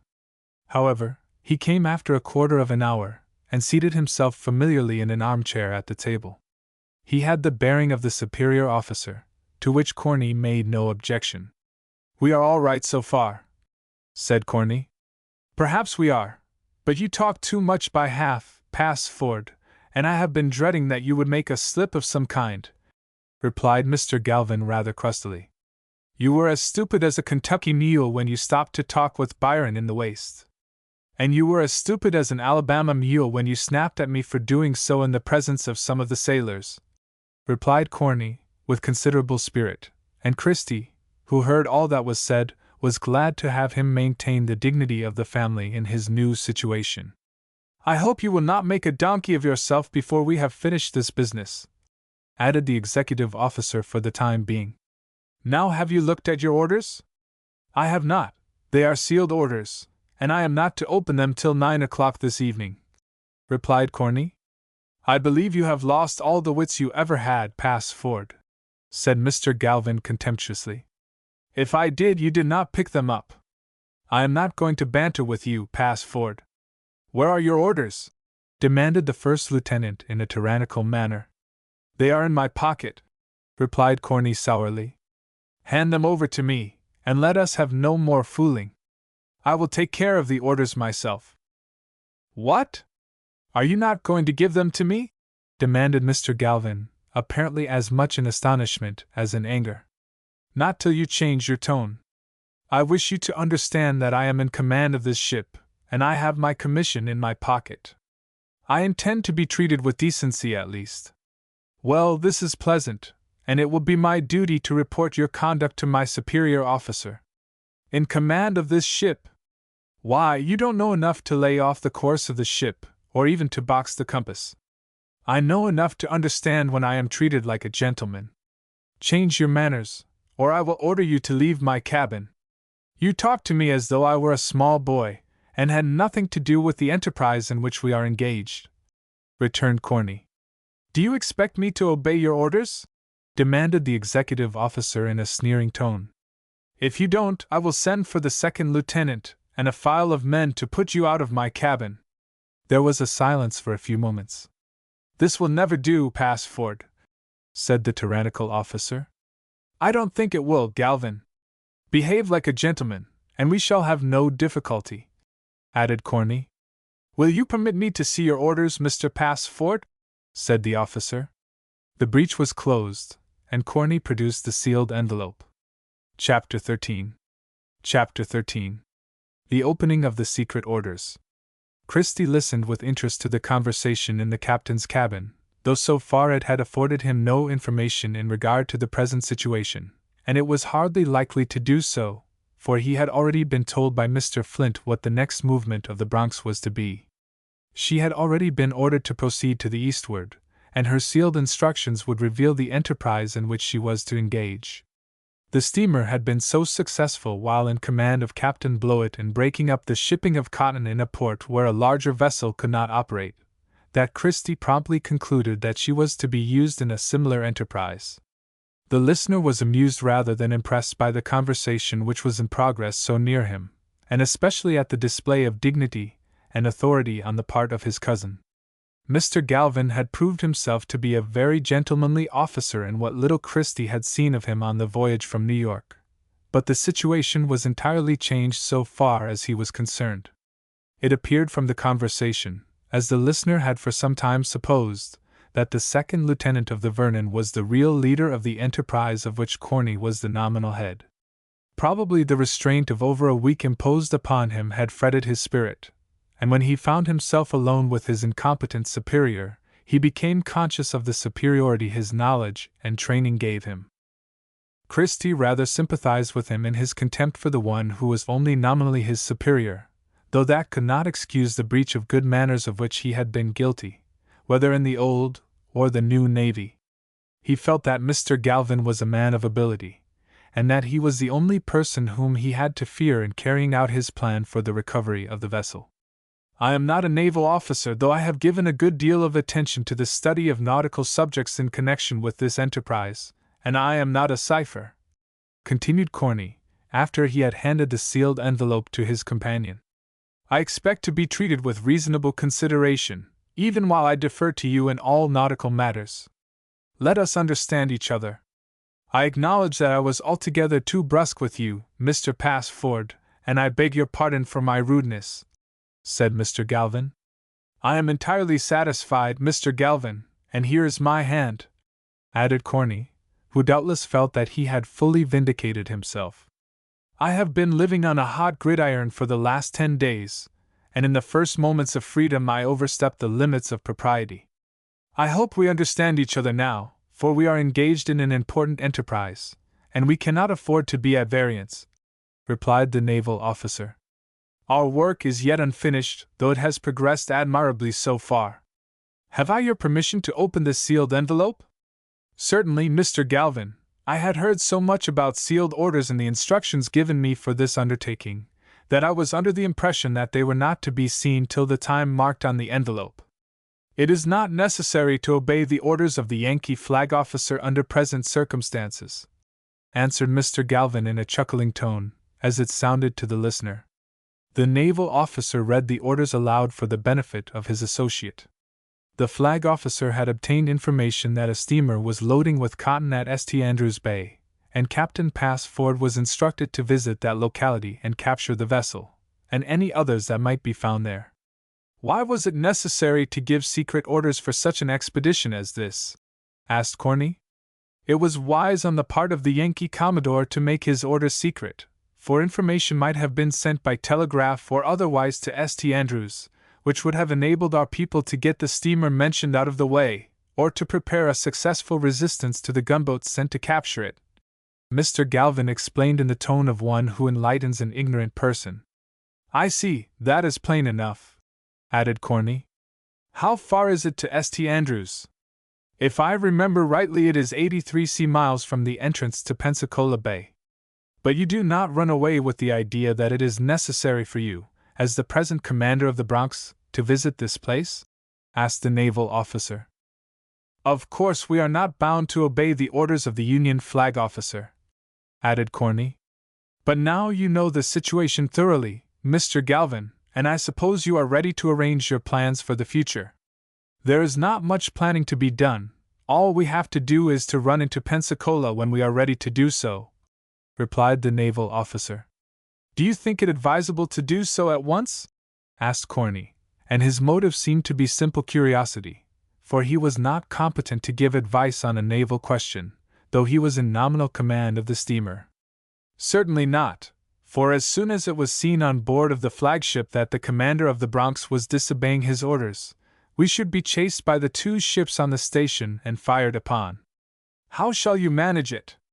"We shall be well out of sight of the flagship by dark, or sooner, and then we can come about, and keeping closely under the lee of the land, we shall reach the entrance of the bay before morning, and then all we have to do is to run in." "But the flagship will make out the steamer," suggested Corny. "We shall be too far in for her to do us any harm, for the water has not less than 4 fathoms anywhere along the shore of St. Rose's Island." "But she will signal the fort to fire upon us." "They can't make us out soon enough to do us any harm, or not much, at any rate," replied Mr. Galvin confidently. "I hope it will all come out right, but I have some fears," added the impostor. "You need not have. You have played your part remarkably well, Mr. Passford, and it was an excellent idea on the part of Major Pearson, who suggested this plan of putting you in the place of your cousin. He had seen you and your relative together, I believe?" "He had, for we were both prisoners of war after our unsuccessful attempt to capture the Bellevuite on the Hudson." "I have heard about that, and I know that your cousin Christopher is no chicken. He is what the Yankees call smart, and I know he is all that," added Corny. "What do you suppose has become of him?" "When Captain Battleton sent for him in order to let the Commodore see us both together, he could not be found. As you know, all 3 vessels were very thoroughly searched without any success. There are a great many hiding places on board of any vessel, and I am very clear in my own mind as to what became of him. Of course, the flag officer, seeing both of you together, would have been as much perplexed as the captain was, and he would have been compelled to accept the evidence of the commission and the orders in your possession. But Christie would have found plenty of witnesses here, the second lieutenant and the seamen on board of the Bronx, for example. The evidence might have perplexed him. If he had done anything, he would have been more likely to retain both of you on board of the flagship, and appointed a new officer in command of the Bronx, rather than go back of the evidence of the commission," argued Mr. Galvin. But Christie has disappeared all the same, and where do you suppose he is? I have no doubt he is concealed on board of the Vernon, with the intention of returning to New York, where he has plenty of influential friends to fight his battle for him. But I must go on deck, or something may go wrong in my absence. Christie heard the footsteps of the late second lieutenant of the Vernon as he left the cabin. He had listened to the details of the plan formed by the naval officer, and it agreed with the prediction of Mr. Flint. While he was thinking of what he had just learned, he heard the step of Corny, for it could not be that of any other person so soon, coming into the stateroom. Then he saw his feet from behind his barricade of bags and baggage. He had not expected his cousin to make any full examination of the room to be occupied by the commander of the gunboat, for his stay on board would be short, and he could not feel any great interest in the room. His curiosity might lead him to make a closer examination of the interior of the apartment than would be agreeable to his cousin. He felt that he was in danger of being discovered in his hiding place, but he instantly made up his mind as to what he would do in the event of such an accident. He had hoped to be spared from any personal conflict with his cousin, and he had made his plans so as to avoid any such disagreeable necessity. But if Corny carried his investigations too far for his safety, and especially for the success of his enterprise, he decided that the ties of blood should not prevent him from doing his whole duty, as he understood it. He was therefore prepared to muzzle the intruder, and confine his hands behind him with a strap he had taken from his valise. Happily Corny did nothing more than look under the berth while still standing in the space in front of it, and in this position he could not see the fugitive. The impostor wandered about the cabin for a time, and then Christie heard his footsteps on the stairs as he ascended to the deck. He had hardly left the cabin before the steward entered the stateroom, and reported that he had seen Ralph Pennant, and that he had told him all he knew about the loyalty and the disloyalty of the new hands in the crew. Ralph reported that he had spotted the 4 seamen whose names had been given him before the Vernon reached the station. "What does he say in regard to me?" asked Christie. "He said he believed you were bona fide commander of the Bronx, and he is ready to obey your orders. Mr. Flint had a talk with him while the first lieutenant was below. He talked to Boxey and 3 more of the men, and he did it mighty sly, too, for the 3rd lieutenant was on the deck all the time. There's 8 bells, Massa Christie, and the 2nd lieutenant will have the deck. I did not think it was so late, but that reminds me that I have eaten nothing since my breakfast was brought to me early this morning," said Christie. "I hope to drink up every drop of water in the Alabama River if I did not forget all about that. Golly wumps! Dave is getting stupid," exclaimed the steward, springing to his feet. "I can't bring you a regular dinner, Massa Christie, but I will do the best I can. Never mind the regular dinner, but bring me something to eat, if it is only some crackers and cheese," added Christie, and the steward hastened to his pantry. He soon returned with a huge slice of ham and some cold biscuits. The hungry fugitive, who had not left his appetite at home, immediately attacked the provision as though it had been an enemy of the Union, and stood by it till he had devoured the whole of it, and it proved to be just a pattern for his empty stomach, and he declined Dave's offer to bring him another. He had hardly finished it before Mr. Flint paid him another visit, and reported everything ready for the recapture of the steamer. Chapter 14. The affray on the quarterdeck of the Bronx. Christie was satisfied that all was going well in regard to the capture of the Bronx, and he went to sleep after he had disposed of his dinner, and arranged the final details of the enterprise with the 2nd lieutenant. Mr. Flint was somewhat impatient to carry out his plan, but Christie insisted that nothing should be done till the orders of the flag officer had been actually disobeyed. It was decided that coming about, and heading the Bronx to the westward would constitute disobedience. When Christie awoke it was dark, or at least dusky, as far as he could judge in his concealment.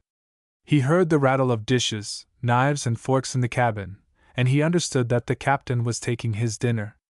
A conversation was in progress, and Christie concluded from the voices he heard that Corny had invited his 1st lieutenant to dine with him.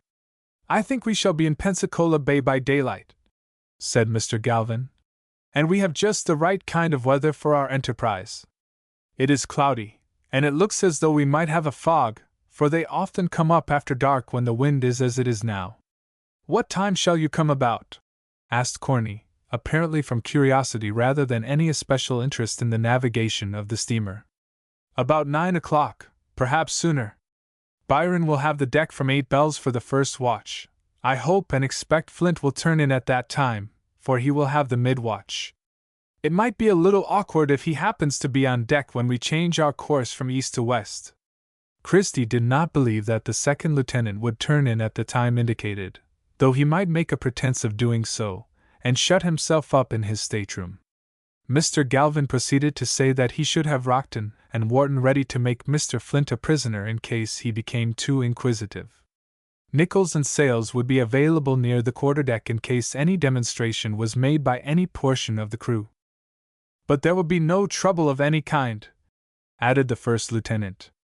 We are not carrying sail, and I shall quietly give the word to the quartermaster to make the course west instead of east.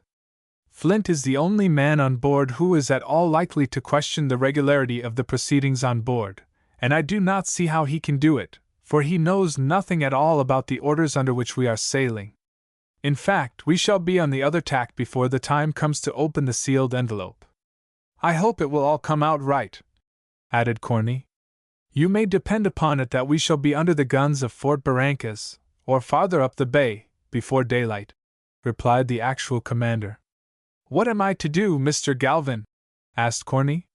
Nothing at all. You can turn in as soon as you like and sleep through the whole, for there will be nothing at all to disturb you.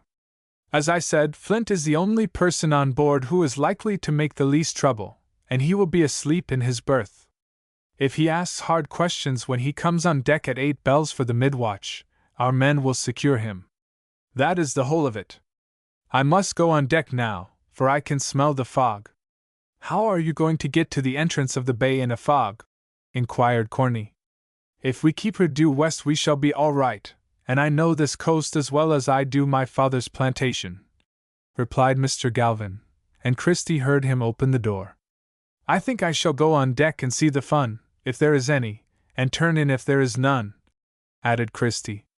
The dishes rattled for a moment, and then the fugitive heard the step and the voice of Dave in the stateroom. I done bring you something more to eat, Massa Christie, said the steward, who appeared to have suffered some lapse in his grammar and pronunciation during the absence at the north of his instructor, and as he spoke he handed in a piece of pie and a large slice of cake.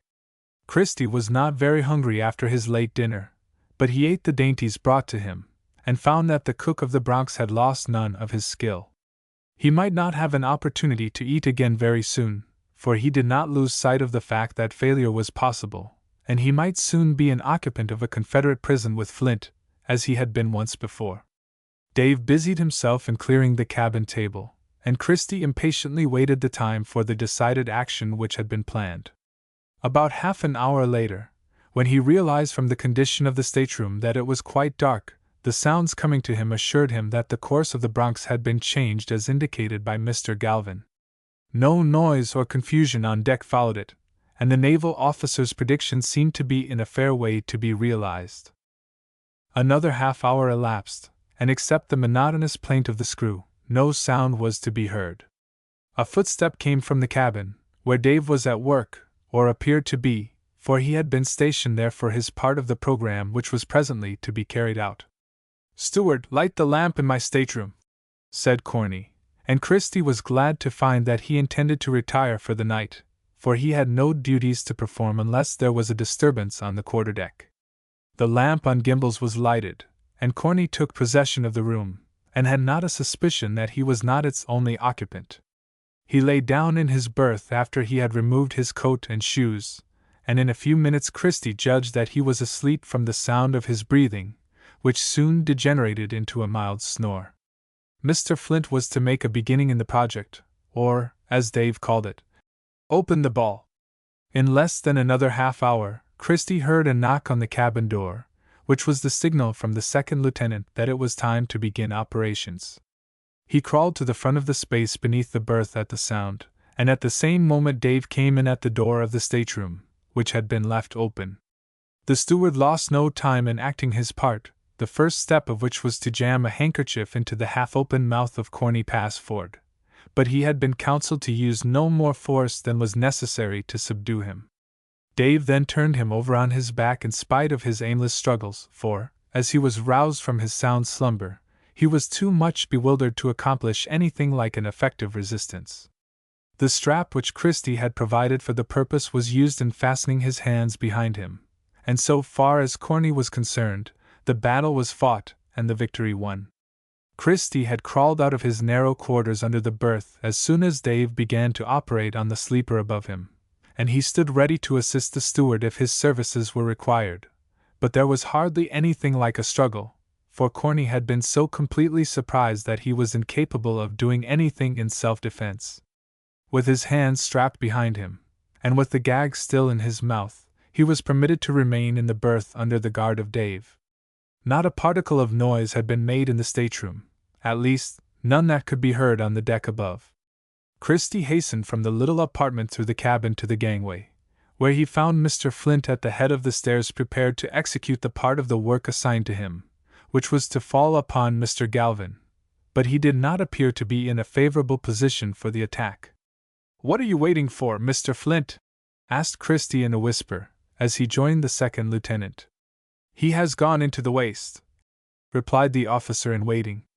"He will be back in a moment."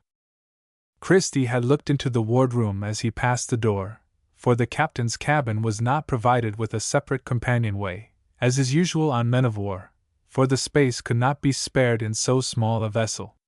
All was still there, but two men stood near the door waiting for the signal to rush to the deck. "What are those men doing aft, Mr. Byron?" demanded the first lieutenant, with some excitement in his manner. "They were very nearly on the quarterdeck, and they seemed to be very reluctant to go forward." "I am sure I don't know, Mr. Galvin. I did not order them there," replied the third lieutenant, who was in charge of the deck. "I suppose they have seen that the course of the ship has been changed, and I thought they might have come aft to ask some questions, though the men ought to be better trained than that," added Mr. Galvin, as he came quite near the companionway where the second lieutenant was waiting for him, with Christie behind him, and ready to support him. Mr. Flint sprang upon the quarterdeck and threw himself upon Mr. Galvin, closely followed by Christie. At the same time, and as soon as the gangway was clear, the two men who had been stationed in the wardroom leaped upon the deck, and threw themselves upon the third lieutenant. At the same moment, the 6 men who had been lurking in the waist, and who had attracted the attention of the executive officer, hastened to the scene of the conflict. Rockton, who had been made a quartermaster, and the helmsman, Wharton, went to the assistance of the first and third lieutenants. Neither of the two disloyal officers of the Bronx was an infant, and each struggled like a brave man against the force that attacked them. Mr. Flint had fallen upon Mr. Galvin from behind, and had thrown him down at the first onslaught. He fought like a tiger, but with the aid of Christie and 2 of the men from the waist he was subdued, and Christie had a strap ready to confine his hands behind him. Then he was drawn over to the rail and made fast to a belaying pin. Byron was not less energetic than his superior in his own defense, but the 2 stout sailors who had been selected to capture him were more than doubly a match for him, and he was carefully secured. At the same time there was a free fight between Rockton and Wharton on the one side, and the sailors who had come aft, but the disloyal tars were conquered in the end. The prisoners were all bound and made fast to the rail. The entire watch had come aft while the battle was in progress, and those who had been instructed in this situation and had taken part in the recovery of the ship explained to their loyal companions the meaning of the affair which had just been brought to a conclusion. Involuntarily they gave 3 tremendous cheers, and then 3 more for the genuine commander.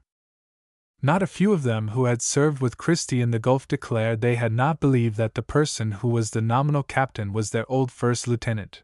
They knew that something was wrong, they said, though they could not tell what. Perhaps they found the captain less active than formerly, and considered him somewhat changed after his visit to the north. But doubtless they were as much blinded by the resemblance as others had been. "Mr. Flint, I appoint you acting first lieutenant of the Bronx," said Christie, as soon as the affray was over. "You will restore order on board." The new executive officer sent the men forward, called out one of the old quartermasters to con the wheel, and placed a loyal seaman under his charge as helmsman. Order was almost instantly restored under his direction, and the men had enough to talk about to last them the entire night. Mr. Flint had his doubts in regard to the security of the prisoners. Their bonds of straps and rope were removed, and their places supplied by iron handcuffs. Chapter 15. Chapter 15. A rebellious and prejudiced prisoner. "Well, Mr. Flint, we have been more successful than I feared we might be," said Christie, after the prisoners except Corny had been put in irons, though they consisted of only 5 officers and seamen. "As usual, you are the hero of the adventure," replied the new first lieutenant, laughing. "But I must say it was the stupidest enterprise in which rational men ever engaged." "I decline to be regarded as the hero of the adventure, as you call it, and it was not so stupid as you suggest," replied Christie, with the greatest good nature. "Perhaps you builded better than you knew, but if you had not escaped from the Vernon, and managed the whole affair, it would have been a success," added Mr. Flint. "Then the scheme cannot be considered so stupid as you represent it. But it had not 1 chance in 10 of success. Your cousin looks more like you than he did the last time I saw him. He fixed himself up to pass for me, and that helped his case very greatly. He put on a uniform like mine, such a one as you have never seen him wear. He did not look quite natural to me, but I could not make out what made the change in his looks," continued Mr. Flint. "You can see for yourself that the plot would have been a success if you had not been on board of the Bronx to tell me what had happened. Whatever passed between the flag officer and Captain Battleton, nothing at all was said among the officers about the decision the commander of the Vernon had been obliged to make when he accepted your cousin as the genuine Christopher Passford, ordered to the command of the Bronx. While I thought you were somewhat altered in appearance, and that your greeting to me was rather cold and formal when you came on board, I did not suspect that the officer who represented you was an impostor." "Do you think you should have let these conspirators run into Pensacola Bay without meddling with the matter?" asked Christie. "I am sure I should, for I could not have helped myself. The captain had his orders to be opened about this time, and I should have supposed you were going into the bay to shell out Fort Barrancas. You could hardly have supposed that a little gunboat like the Bronx was sent all alone on such a mission. I obey my orders without question, and I should not have suspected anything was out of the way. I was rather cut up when I found that Galvin had been appointed executive officer, and that, with the cold greeting you gave me, led me to ask in what manner I had lost your good opinion. Of course Corny asked for his appointment, for Mr. Galvin was the real leader of the enterprise. I think you and some of the rest of us have narrowly escaped a Confederate prison. That is plain enough, and we only escaped it because you took it into your head to leave the Vernon at the time you left her. I think the Bronx would have gone into Pensacola Bay without the least trouble, for I have no doubt Galvin knew just what signals to make to Fort McRae, and just as well what ones to make to Fort Pickens. The ship would have been there by midnight, and up to that time I should have been asleep in my stateroom, and they would not have taken the trouble to call the watch below at that hour. No matter, we have the Bronx again, and she is not yet to become a Confederate cruiser. But Corny had the sealed orders of the flag officer, and I heard Mr. Galvin read them. The Bronx is ordered to St. Andrews to attend to the case of a steamer loading there to run the blockade. Shall I obey the orders, or return to the flagship? The Commodore hurried us off, for he feared any delay might allow the steamer to escape. We have 5 prisoners on board, and we can take care of them well enough," replied Christie. "But the principal difficulty is that we have no officers." "But we have plenty of good men, and some of them will make good officers," suggested the first lieutenant. "We have no surgeon, I believe, for Dr. Spokane is sick, and was to be sent home before I left in the Vixen for New York," added the commander, now restored to his own right on board. "Oh, yes, we have a surgeon, for Dr. Spokane is to go to New York in the Vernon, and the doctor of the storeship is appointed to the Bronx." "Dr. Connolly!" exclaimed Christie. "Just so, and I dare say he is asleep in his stateroom at this moment." "Then we had better obey the sealed orders of the flag officer. We will come about, and head her for St. Andrews. Fortunately I have been there myself in the Bellavite, and I have been up the harbor and bay in boats, for the yacht, as she was at the time, drew too much water to go into the bay, for it is shoal inside. Come about, Mr. Flint, and make the course due east. I hope we shall do as well as we did at Cedar Keys, replied the first lieutenant, when he had given the order to come about to the quartermaster. Look up the log slate, for I suppose they have made the entries, and when we have run 80 knots from the station, keep a sharp lookout for the land. Now I will go to my cabin, and find the envelope that contains the orders, and look them over. Christie went below, and found Dave in the stateroom, apparently unwilling to take his eyes off the prisoner who still lay in the berth. He went to the table in the cabin, and found upon it the sheet upon which the orders had been written. They were of no use to Galvin, and he had thrown them down as soon as he had read them. He sat down at the table and read the paper, but the order was very simple, and left all the details to the discretion of the commander, for it was understood that Captain Passford was well acquainted with the coast as far as St. Marks. Christie was still clothed in the frock and cap of a common sailor, and he realized that it was time for him to put on his uniform. He went to the quarters of the men where he had concealed his valise, and carried it back to the cabin, where he proceeded to make the change. In a short time he had put himself in proper condition to take his place on the quarter-deck in command when his presence was required. He had nothing to do at present, and he concluded to write his report of the remarkable proceedings on board since the Bronx left the station. He wanted his desk, and he went to the stateroom. "Well, Dave, how is your prisoner?" he asked, halting at the door. "I got him safe, Massa Captain," replied the steward, exhibiting most of the teeth in his mouth, for he was pleased with himself after he had executed the commission assigned to him, and did not feel as much like a contraband as he might. "I am in command, Dave, and there must be no more massa now," added Christie. "I done forget all about my talk, Captain Passford," replied Dave. "That is bad grammar," said the commander, laughing, for he was in an exceedingly pleasant humor, as may well be supposed. "You know what is right, and you must not talk like a contraband." "I won't do so any more, Captain Passford," protested the steward, showing his ivory, though he was not a very black man, and the contrast was not as great as in many instances. "How do you find yourself, Corny?" asked the captain, turning to the berth. "I am all right, Corny, but I should like to have you or someone tell me what has been going on in this steamer, for this black rascal will not say a word to me," replied the prisoner. "I don't blame him, if you call him a black rascal," added Christie. "But you need not call me by your own name any longer, cousin, for it will not help your case any more. Your game is played out, and you have been beaten with your own weapons. When you want to play another Yankee trick, you had better remember that you are not a Yankee, and you are not skilled in the art of doing it." "What do you mean by that, Corny?" asked the prisoner, disregarding the advice of his cousin. "Corny again!" exclaimed the captain.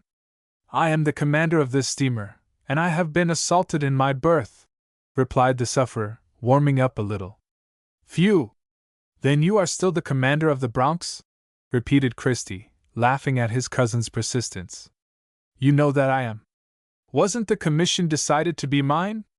But we have concluded to reverse the decision of the commander of the Vernon, and submit the case to the flag officer for final adjustment. In the meantime, I have taken possession of the steamer, and put all your confederates in irons. For the present, at least, I am in command of the Bronx, and I want my stateroom. With Dave's assistance, I must ask you to turn out of that berth." "I decline to give up my stateroom, or my command of the steamer," replied Corny in a sulky manner. "I should like to know how you happened to be on board of the Bronx, Corny. Did you believe that I intended to let you take possession of this steamer, and run her into a Confederate port, Corny? My name is Passford as well as yours, and I am not a traitor, and don't believe I am a coward.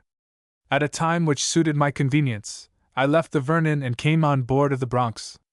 Where did you hide? For the vessel has been searched in every part of her for you. I have been under the berth in this stateroom, a hiding place which was suggested to me by one of your people who used it as such, and was caught, as I was not. No one thought you would hide in the captain's cabin. That is the very reason why I chose this place. I have had the pleasure of listening to all your conversations with Mr. Galvin, and I knew your plans from beginning to end. You have been under this berth since the steamer left the flagship. exclaimed Corny, apparently amazed at the fact. I have, but I have no more time to enlighten you. I can only say that with the assistance of the only loyal officer left on board, and the loyal seamen, I have recaptured the vessel, and now we are on our way to St. Andrews to obey the orders which the flag officer delivered to you when you were a rebel in disguise. Now Dave will help you out of the berth. No, he won't. If I was to be captured at all, Corny, you insulted me when you said a nigger to do the job, said the prisoner angrily. You are playing a farce now, cousin, but I cannot stay to fool with you. Take him out of the berth, Dave. Will you set a nigger upon me again, Christie? Using the commander's proper name for the first time. If you will get out of the berth yourself, I will allow you to do so, added Christie. I will, replied the prisoner. He made the attempt to do so, but he would have fallen to the floor, with his hands fastened behind him, if Christie and Dave had not received him in their arms. The steward hugged him like a brother, perhaps maliciously, and carried him to a divan in the cabin. Corny had apparently abandoned his cause, and his cousin gave him a berth in the wardroom for the rest of the night. Chapter 16. Chapter 16. The disposal of the prisoners. Before Christie could begin his report, he was called to the deck by the first lieutenant, though everything had appeared to be quiet and orderly there. Ralph Pennon had been at work among the crew, and was unable to discover that any of the men were disloyal, but the commander had better information obtained by his own investigations. Ralph was in consultation with Mr. Flint when Christie went on deck. I think the men are all right, and, so far as I can ascertain, not a man is a rebel, said Ralph in answer to a question of the executive officer. You have the names of the 4 men that I sent to you by the steward, have you not? Asked Christie. I have, Captain. Rockton and Wharton took part with Mr. Galvin, but Sales and Nichols did nothing, and they seemed to be as in earnest on the right side as the other 2 were on the wrong side, replied Ralph. I should not be willing to trust them. I know they were the intimate associates of Rockton and Wharton, for they were in council together on board of the Vernon. In carrying out our orders, we may have a fight either with a battery or with some vessel, and we must not have any black sheep in the crew, one who might speak a word or make a sign that would ruin all our calculations, added Christie. Of course I can't say that Sales and Nichols are not rebels, but they have done nothing that is suspicious, and one of our men has pumped them both, answered Ralph. Have them closely watched, or they may play us some trick when we least suspect it, and in some critical moment, said the commander. But I wish to see you in regard to the prisoners, interposed Mr. Flint. We have 4 of them here made fast to the rail, and Galvin complains of his treatment. He says he is cold. I should think he might be, for the night air is very chilly, replied Christie. I should have preferred to get rid of these men before we went into any enterprise, for they are dangerous persons to us. With their arms locked together behind them, they are not in condition to do any harm, added Mr. Flint. I will go below and see what can be done with them. I desire to make them as comfortable as possible, though I do not believe they will be satisfied with any location to which I may assign them. I think you need not be too particular about them. They have made their own nest, and now they must live in it, said the first lieutenant. You may come with me, Ralph, added Christie, as he descended the companionway. The commander found Dave keeping close watch over Corny Passford, though he was fast asleep in his berth. Passing through the wardroom and steerage, Dave unlocked the door that led into the quarters of the crew. Next to the bulkhead, or partition, was space enough for the prisoners, and the steward was required to bring 5 berth sacks, which were placed on the deck. The only objection I have to this as prison quarters is that Sales and Nichols will be too near them, but I shall keep a sentry over them all the time, said Christie. I should think they would be safe with a guard, added Ralph.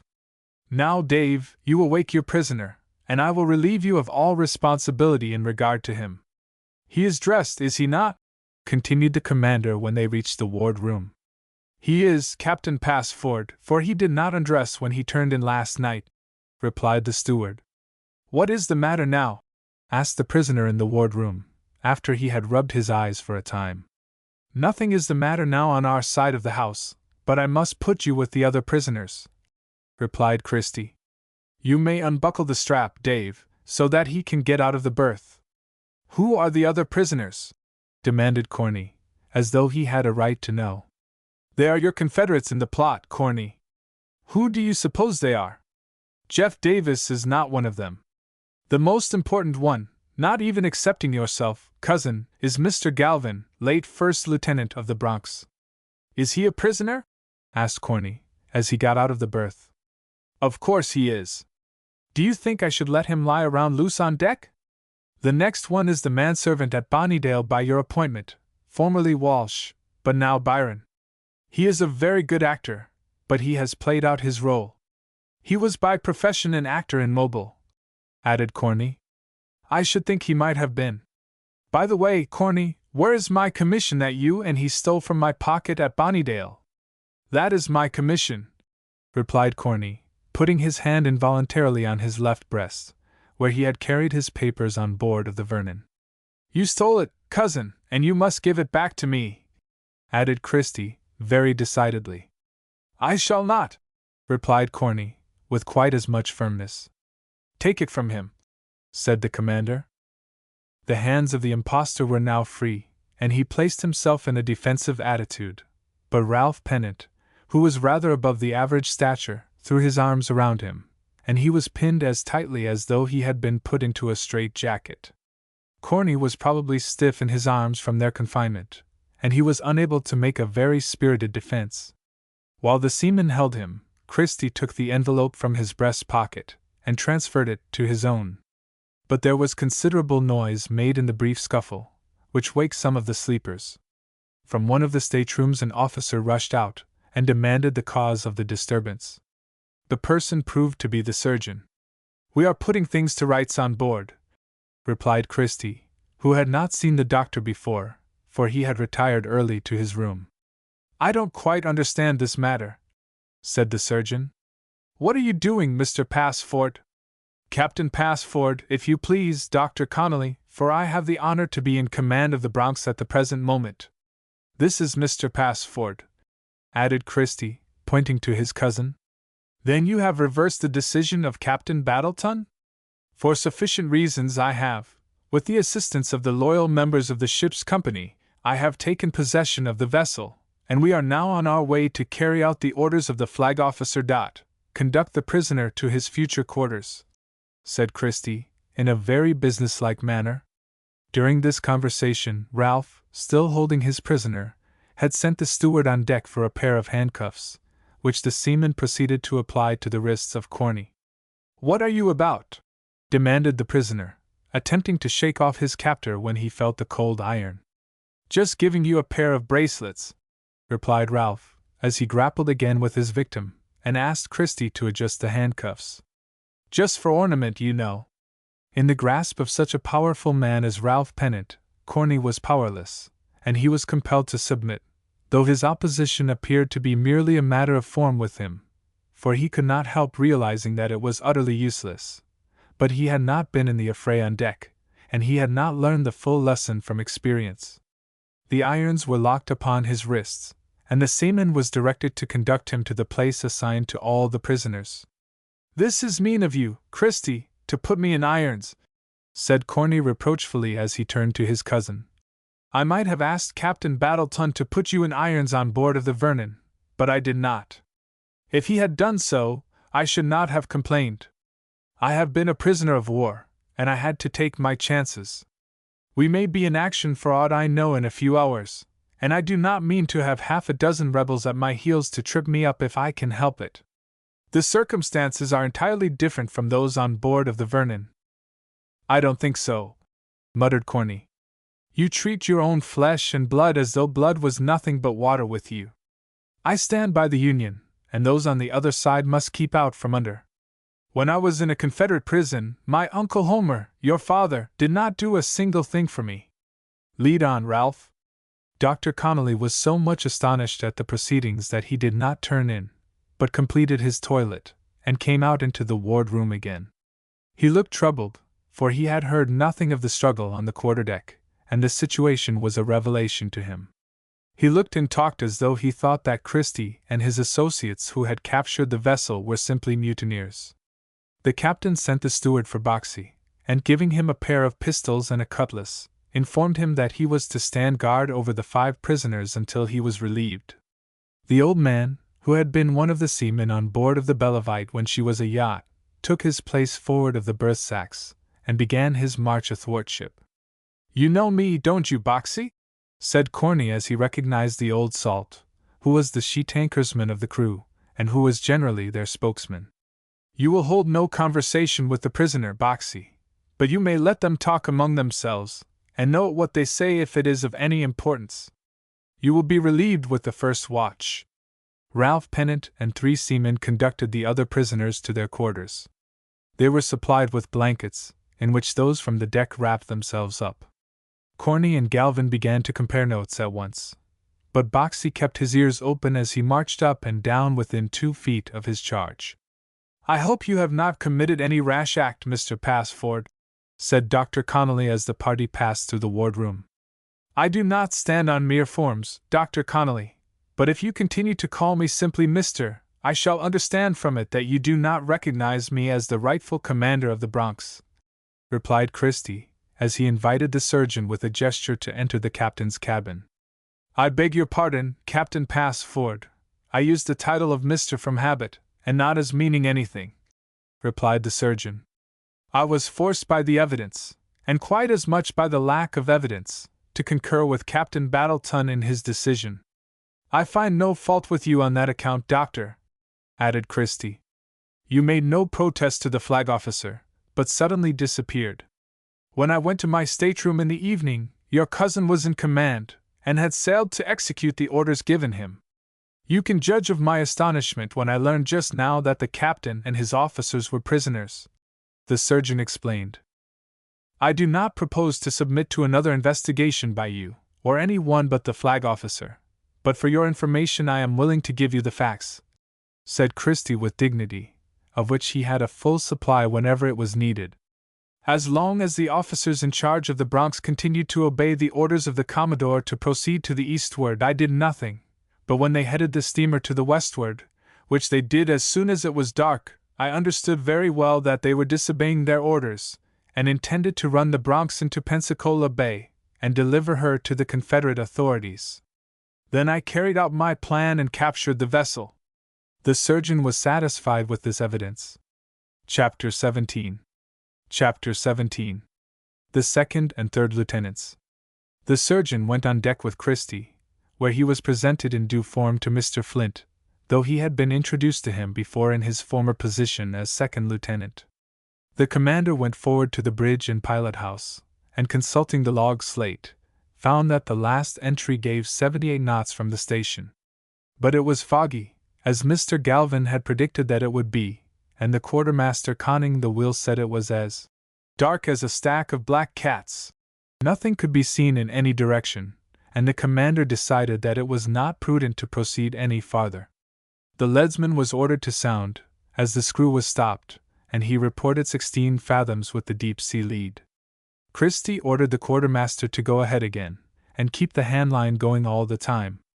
Mr. Flint came forward, and took his place on the bridge, where the officer of the deck was usually stationed on board of the Bronx. The reports of the leadsman were satisfactory, and the steamer went ahead for an hour. Then they began to give a diminution of the depth of water, indicating, as Christie stated it, that the vessel was approaching the land. He looked over the log slate, and found that the course had been due east till the order had been given to head her in the opposite direction. She had sailed rather more than an hour on that tack, during which the recapture of the steamer had been made. "Mark under water 12!" shouted the man with the hand lead. "We are coming up with the shore," said Mr. Flint, as Christie joined him on the bridge. "Yes, but you will get 4 or 5 fathoms almost up to the beaches. When I was here, the Bellevitte was anchored outside, and we went gunning and fishing in St. Andrews Bay. The bay is about 30 miles long, but it is as crooked as a ram's horn, and there is no town on it, though there are some scattered houses," added Christie. "We shot fat ducks, and caught plenty of red snappers and pompano there." "And a half 10!" shouted the leadsman, as though he meant to have his figures understood, as they indicated the shoaling of the depth. But Christie gave no order to reduce the speed of the vessel, and seemed to feel so thoroughly at home that Mr. Flint began to be a little nervous. The young commander had carefully studied the chart of the coast with the practical knowledge he had of the locality. "Can you form any idea where we are, Captain Passford?" asked the lieutenant. "I figured up the course a while ago, and I think we are off St. Andrews Bay. If they had not put her about and run for an hour or more to the westward, I should be satisfied in regard to my position. As it is, I am not quite clear in regard to it," replied the commander. "Quarter less 10!" shouted the leadsman, with even more vigor than before. "That will do. Stop her and anchor, Mr. Flint," said Christie, as he looked about him in an endeavor to penetrate the fog in which the vessel was buried. Then he listened for any sounds that might come to him from the direction of the shore, but all was as still as the tomb itself. The screw stopped in obedience to the order of the executive officer, who went down to the deck to supervise the anchoring of the steamer, as he had no inferior officer to attend to this duty. "Mr. Flint, drop a drift lead, and station a hand to observe it," said Christie, hailing the first lieutenant. "A drift lead, sir," replied Mr. Flint. This was a lead weighing 20 pounds, which is dropped on the bottom by men of war to determine if the anchor holds, or if the vessel is drifting. "Station a strong lookout, Mr. Flint, and send a man aloft on the foremast and another on the mainmast," continued Christie when the other orders had been obeyed. This completed the preparation for the night. The captain consulted his repeater, and ascertained that it was 20 minutes past 12. The Bronx was in position to learn the fact if any vessel attempted to run out of St. Andrews Bay, provided his calculations in regard to the locality of the Bronx were correct. Christie went down to the deck, and walked aft with Mr. Flint. "I think some of us need a little sleep tonight," said the commander. "Then you had better turn in, Captain Passford," said the executive officer.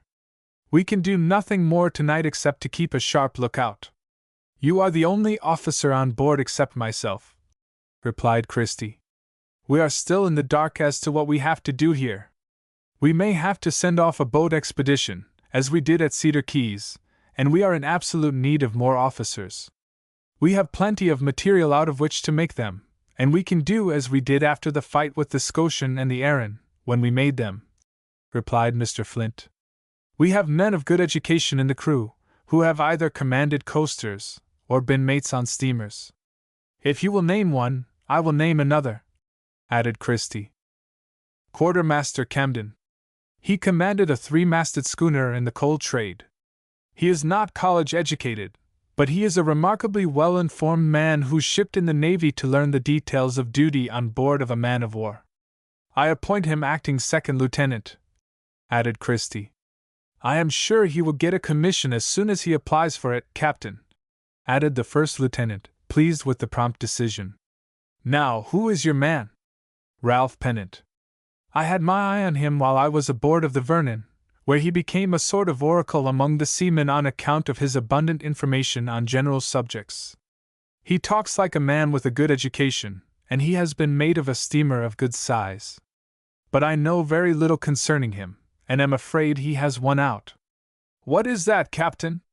"I am afraid he is fond of whiskey, though I do not know that he is.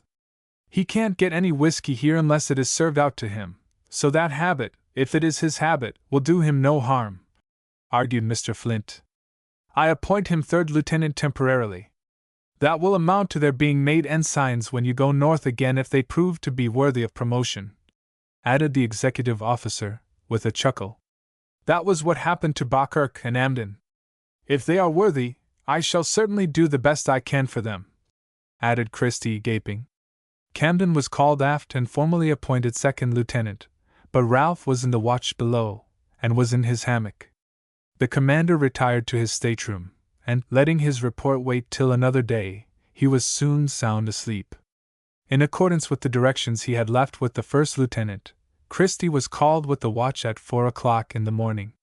Though the first lieutenant is not a watch officer, he may be required to do duty as such when the number of commissioned officers is reduced below 3, and Mr. Flint had remained in charge of the mid-watch, which had been called to the deck at midnight. The captain relieved him and Camden, and both of them went below, the new appointee taking the stateroom of the second lieutenant. "Pass the word for Ralph Pennant," said Christie, as soon as he reached the quarterdeck. "I have had considerable talk with Camden, and I am satisfied that he will make a capital officer," said the executive officer, as he moved towards the companionway. "I suppose you have sent for Pennant with the intention of appointing him third lieutenant." "That is my purpose, and here he comes." "On deck, sir," reported Ralph, touching his cap to the commander, as Mr. Flint descended the steps to the wardroom.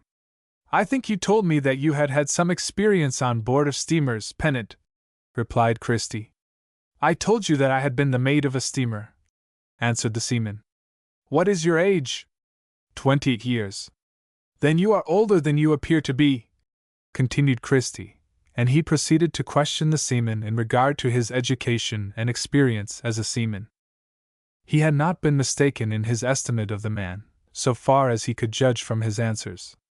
Pennant had taken a steamer home to New York from Havana after the captain had died there of yellow fever.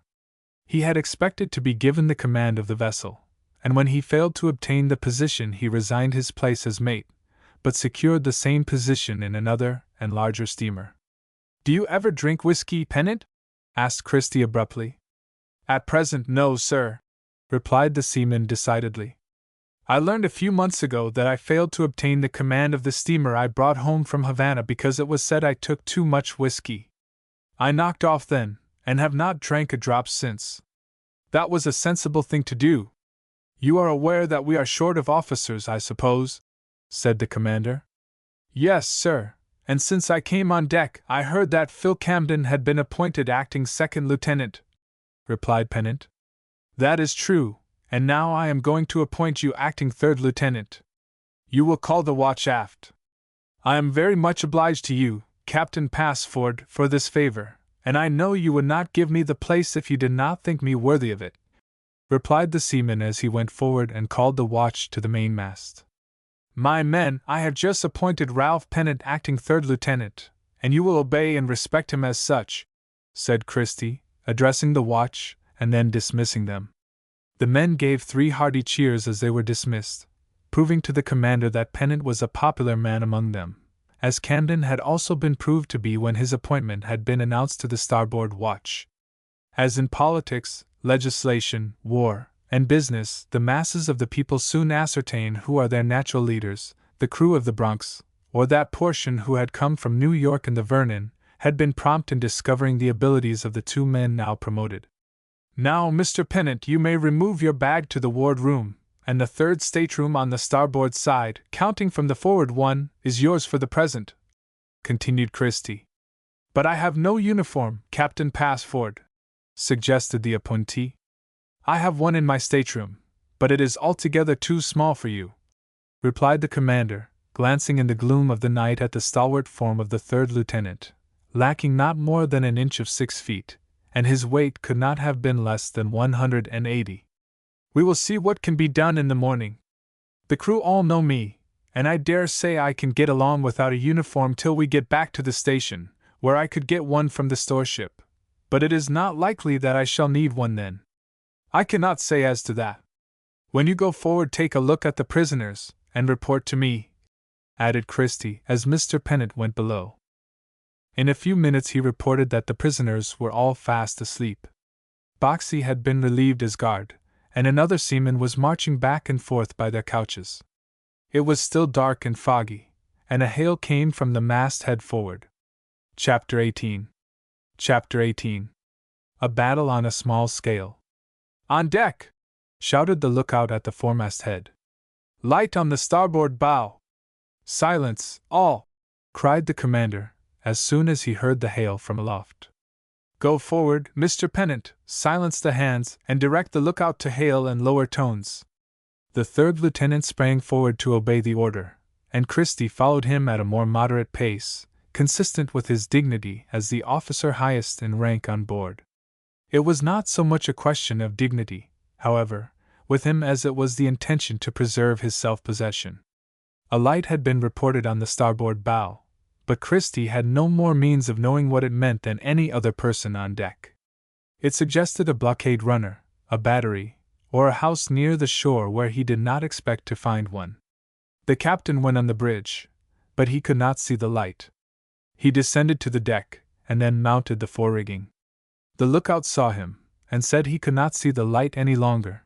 It had been in sight a couple of minutes, and then had disappeared. It was useless to look for it if gone, and Christie returned to the bridge, where Mr. Pennant was attentively studying the compass. "In what direction is the head of the steamer pointed, Mr. Pennant?" he asked as he joined the lieutenant. "Exactly northeast, sir," replied Mr. Pennant. "Then the report of the light on the starboard bow places it directly to the eastward of us," added Christie. "That is about where the entrance to St. Andrews Bay ought to be, if my calculations were correct.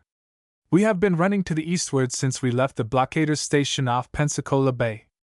My ruler on the chart gave me that course, and Mr. Galvin followed it while he was in charge. We could not have got more than half a mile off the course in coming about twice. The shoaling of the water also indicates that we are all right." The body of the fog evidently lay near the water, and the lookout had probably seen the light over the top of the bank, as it could not be made out on the bridge. Christie expressed his belief that the sun would burn the fog off soon after it rose. No variation of the drift lead had been reported, and the Bronx was not even swinging at her anchor. For an hour longer entire silence was preserved on the deck, and the lookout made no further report. "There is some sort of commotion among the men on the topgallant forecastle," said Mr. Pennant, while Christie was still studying the situation, and one of the men was seen in the act of hurrying aft.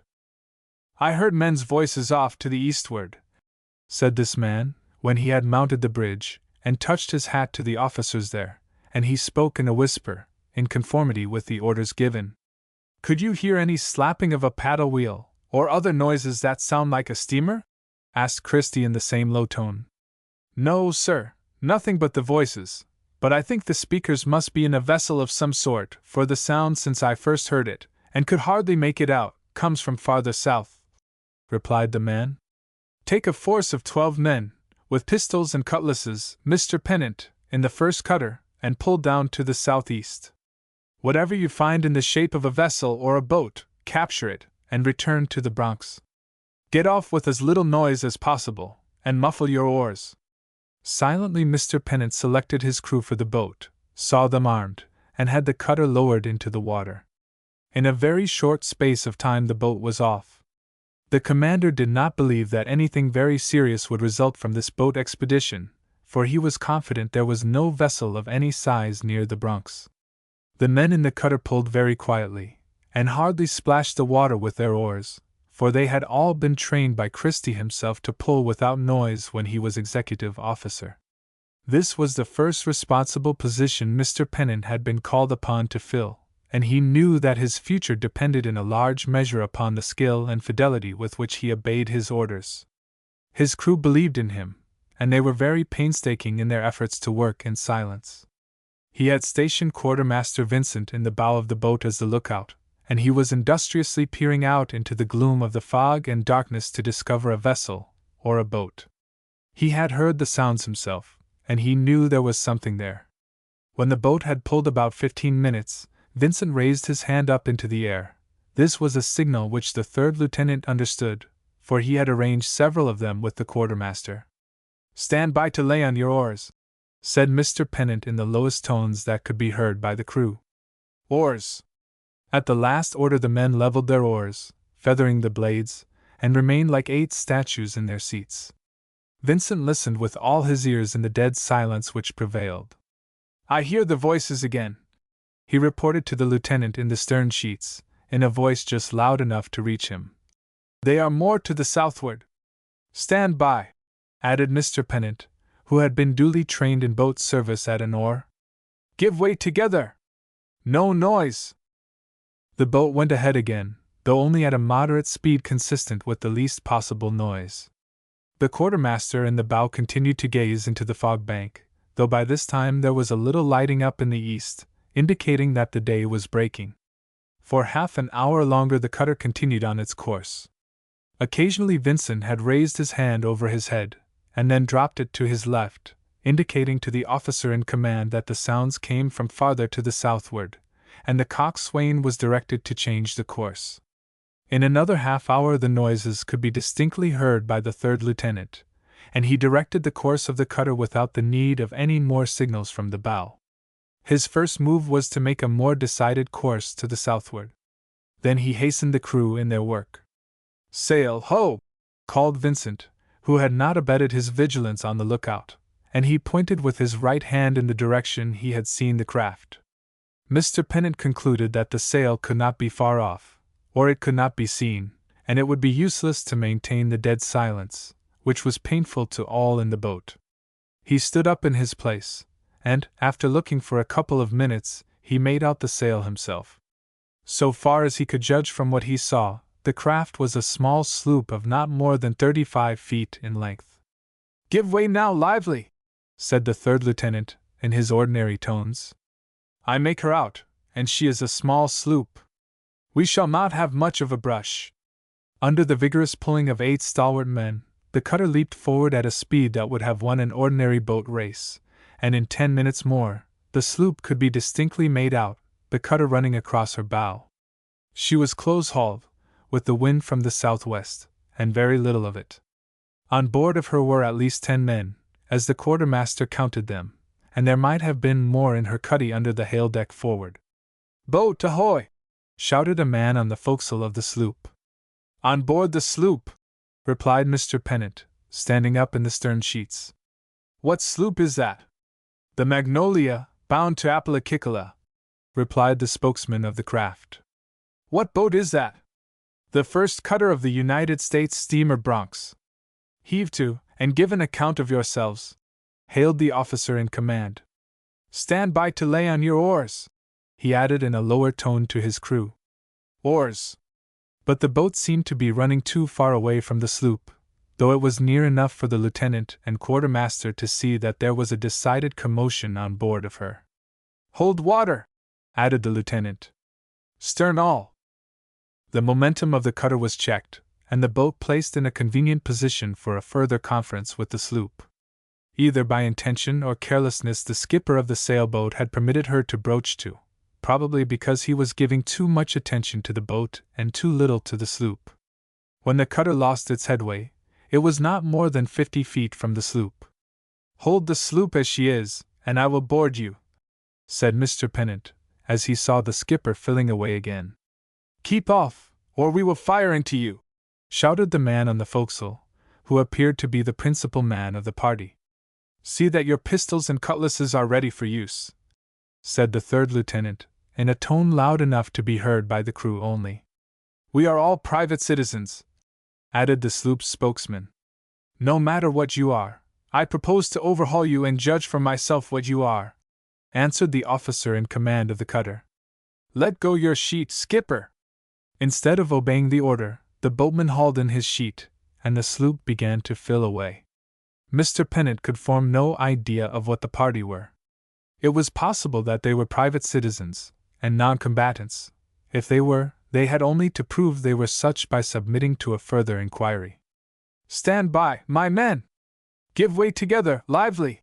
shouted the lieutenant, as though he intended that those on board of the sloop should hear him as well as his own crew.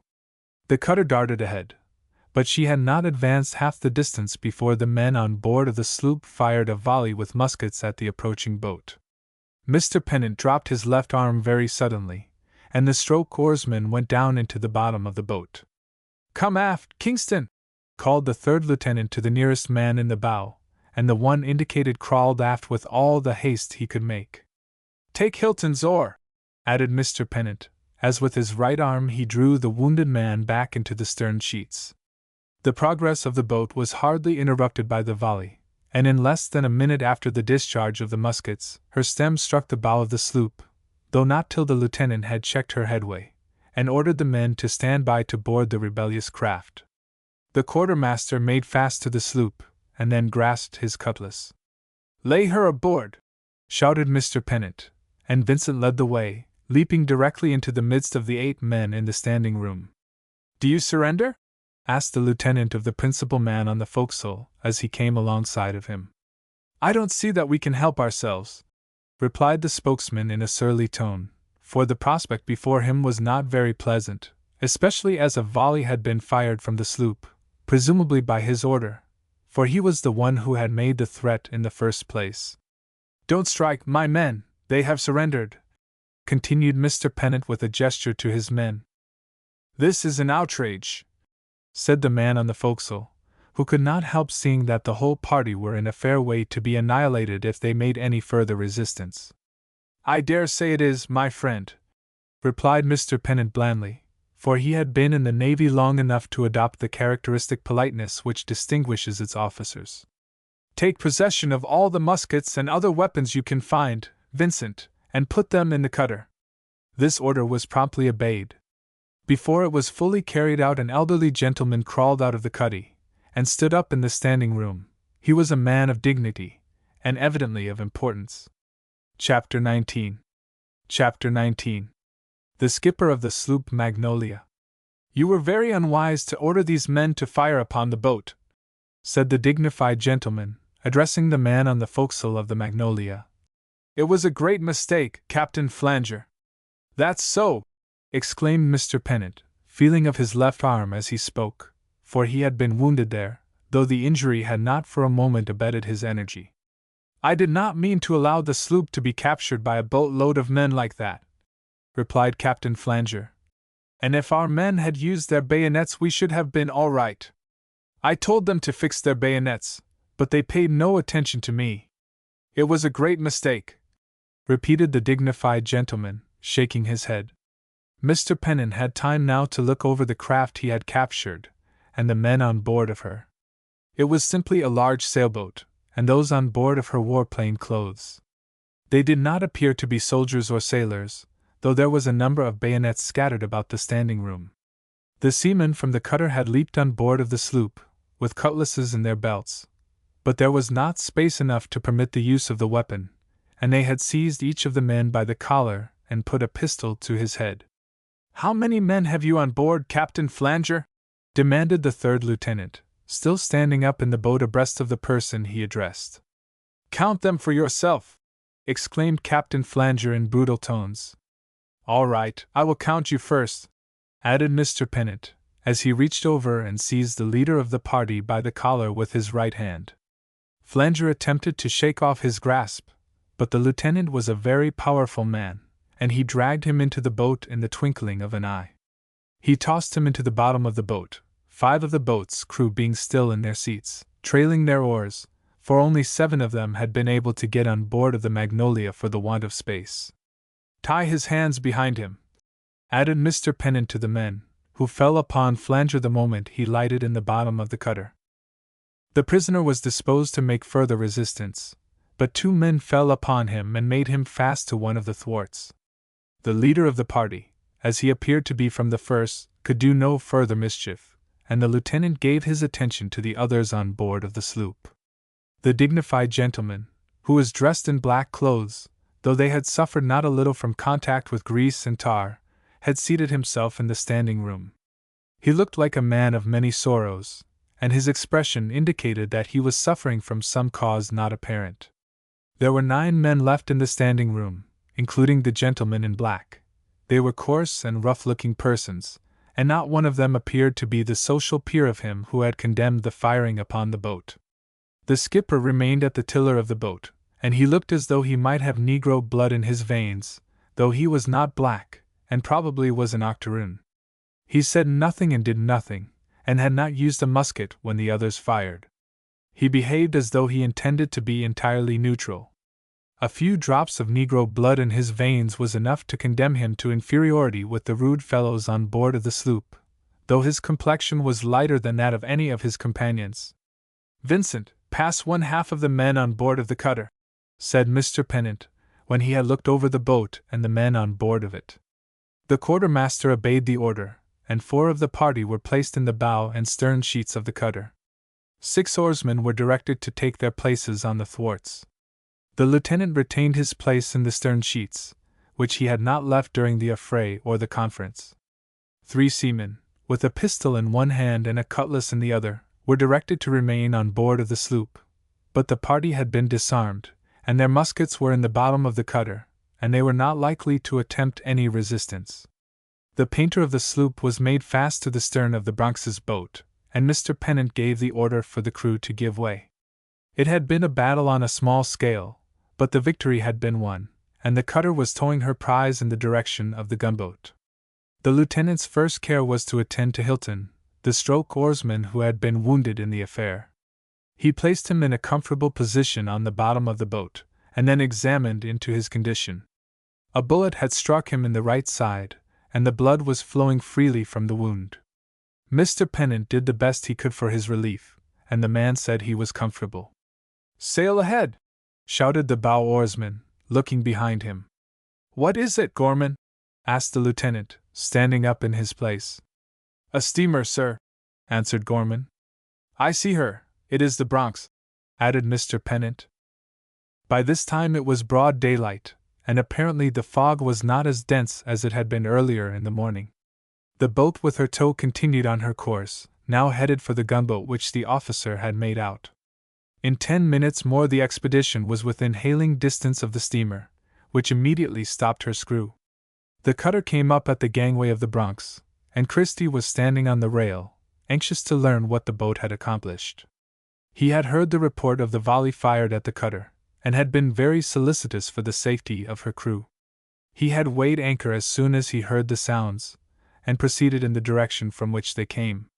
"I have to report the capture of the small sloop, the Magnolia, in tow," said the third lieutenant, touching his cap to the commander.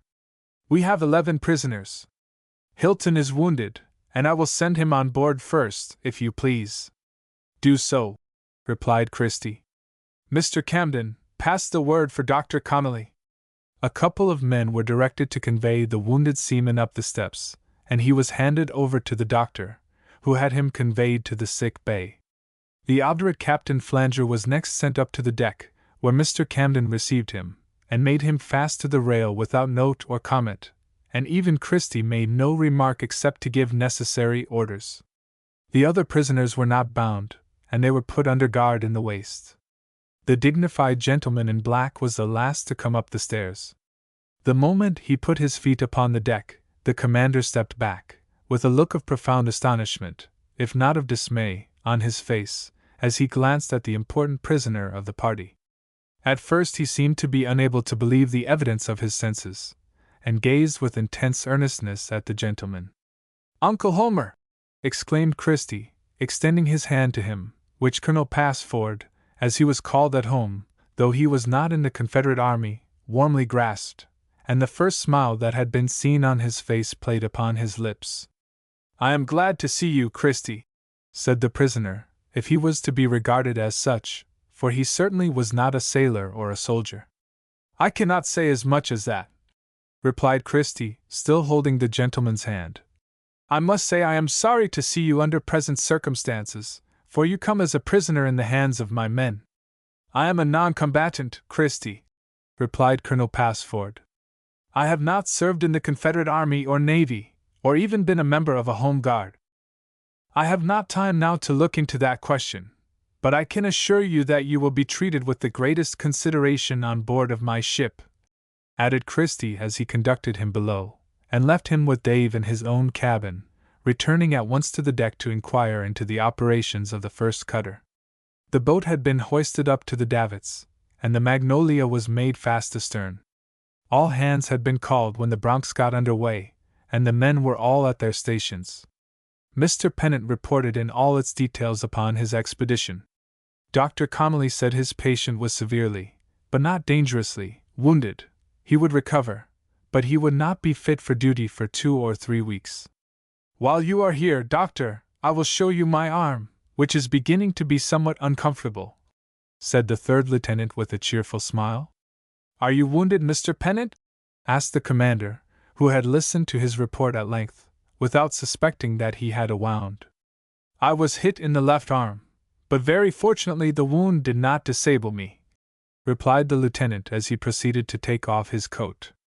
"But I cannot dress the wound here, Mr. Pennant," added the surgeon. "Then I will wait till I have time to attend to it," replied the heroic officer who treated the injury with contempt. I have not finished my report to the captain yet. I will be in the wardroom as soon as the captain is done with me. But I can wait, Mr. Pennant, interposed Christie. So can I, if you please, Captain, added the lieutenant, smiling as pleasantly as though he had been free from pain, as he could not have been with the wound in his arm. I wish to say a few words about the gentleman in black we captured on board of the sloop. Did you learn his name? Asked Christie, greatly interested in what the officer was about to say. No, sir, I did not. I heard no one call him by name. He was in the cuddy forward when we boarded the Magnolia, and when he came out of the little cabin, the first thing he said was, "It was very unwise for you to order the men to fire upon the boat. It was a great mistake, Captain Flanger." That shows that he at least was a non-combatant, added Christie, pleased to hear this report of his uncle. That is all I have to say about him. I studied the skipper of the sloop and watched him. I am sure he did not fire a musket, and he seemed to take no part in the affairs of the men on board. Captain Flanger is the active man of the party, but I have no idea who or what he is. If you look at the skipper, you will see that he is an octoroon, or something between a mulatto and a white man, and in my opinion he is not a cheerful worker on that side of the house. Perhaps the skipper will be willing to tell you who and what the party are. They claim to be private citizens, and that the sloop was bound to Apalachicola. Perhaps the gentleman in black can explain the mission of the party. If he can, he will not, if they were engaged in an operation in the interest of the Confederates, added Christie with a smile.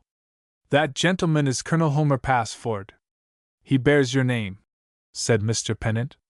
He is my uncle, my father's only brother. Then I am sorry I brought him in. You did your duty, and it was quite right for you to bring him on board. He is as devoted to the Confederate cause as my father is to the Union. But go below, and have your wound dressed, Mr. Pennant. The lieutenant went to the wardroom where the surgeon was waiting for him. Christie called out the skipper of the sloop, and walked into the waist with him. The octoroon was a large man, of about the size of the third lieutenant, and he could have made a good deal of mischief if he had been so disposed. "Bless the Lord that I am here at last!" exclaimed the skipper, as he looked furtively about him. Christie understood him perfectly. Chapter 20. Chapter 20. An expedition to St. Andrews Bay. "What is your name, my man?" asked Christie, as he looked over the stalwart form of the skipper of the Magnolia. "Michael Bornhoff," replied the prisoner. "Are you a Russian?" asked the commander, inclined to laugh at this singular name of one of the proscribed race. "No, sir, but I was named after a Russian sailor Captain Flanger picked up in Havana. I don't mean this Captain Flanger that was on board of the Magnolia, but his father," replied the stout fellow. "Are you a free man?" "No, sir, I belong to Captain Flanger. His father is dead, and left me to his son." "Why did you bless the Lord that you were here at last?" "Because I have been trying to get here for more than a year," replied the contraband, after looking about him for a moment, and then dropping his voice as though he feared Captain Flanger might hear what he said. "Now, mister, will you tell me who you are before I say anything more? For I shall get my back scored with 49 stripes if I open my mouth too wide." And again he looked timidly around the deck. "You are on board of the United States steamer Bronx, and I am the commander of her," replied Christie, desiring to encourage Michael Bornhoff to tell all he knew about the expedition in the Magnolia. The skipper took his cap off, and bowed very low to Christie when he realized that he was talking to the principal personage on board of the gunboat. He was well dressed for one in his position, and displayed no little dignity and self-possession. Perhaps, if he had not been tainted with a few drops of black blood in his veins, he might have been a person of some consequence in the Confederate service. "Not a bad wound at all, Captain Passford," said Mr. Pennant. "The doctor says I am still fit for duty." "Captain Passford!" exclaimed Michael Bornhoff, as he heard the name, and the third lieutenant passed on to take a look at the prisoners. "That is my name," added Christie, smiling at the earnestness of the skipper. "That is a bad name for this child," said the octoroon, shaking his head. "Are you the son of Colonel Passford?" "I am not, but I am his nephew," replied the commander, willing to be perfectly frank with him. "Bless the Lord that you are his nephew and not his son!" exclaimed Michael fervently, as he raised his eyes towards the sky, which was beginning to be visible through the fog. "I have heard about you, for I was to pilot a vessel out of Cedar Keys when you came up there in command of the boats. Colonel Passford was over there, and he saw you on board of the Havana. Then we understand each other, Mr. Bornhoff," added Christie. "Perfectly, Captain Passford, and I would trust you with my freedom, which is the dearest thing on earth to me. But don't call me Mr., or you will make me forget that I am a nigger," said the skipper, laughing in his delight to find that he was in good and safe hands. "Captain Flanger called me Mike always, and that is a good enough name for me." "Very well, Mike, you are a free man on board of this ship." "I ought to be, for I am a whiter man than Captain Flanger. Now tell me what you know about that expedition on board of the Magnolia," said Christie more earnestly. "Mr. Pennant reports that your passengers claimed that they were peaceable citizens, and that your sloop was bound to Apalachicola. Was that true?" "Just then they were peaceable enough, but they were not when Captain Flanger ordered them to fire on your men. Colonel Passford and I were the only peaceable citizens on board of the sloop, and I was no citizen at all," replied the skipper, laughing.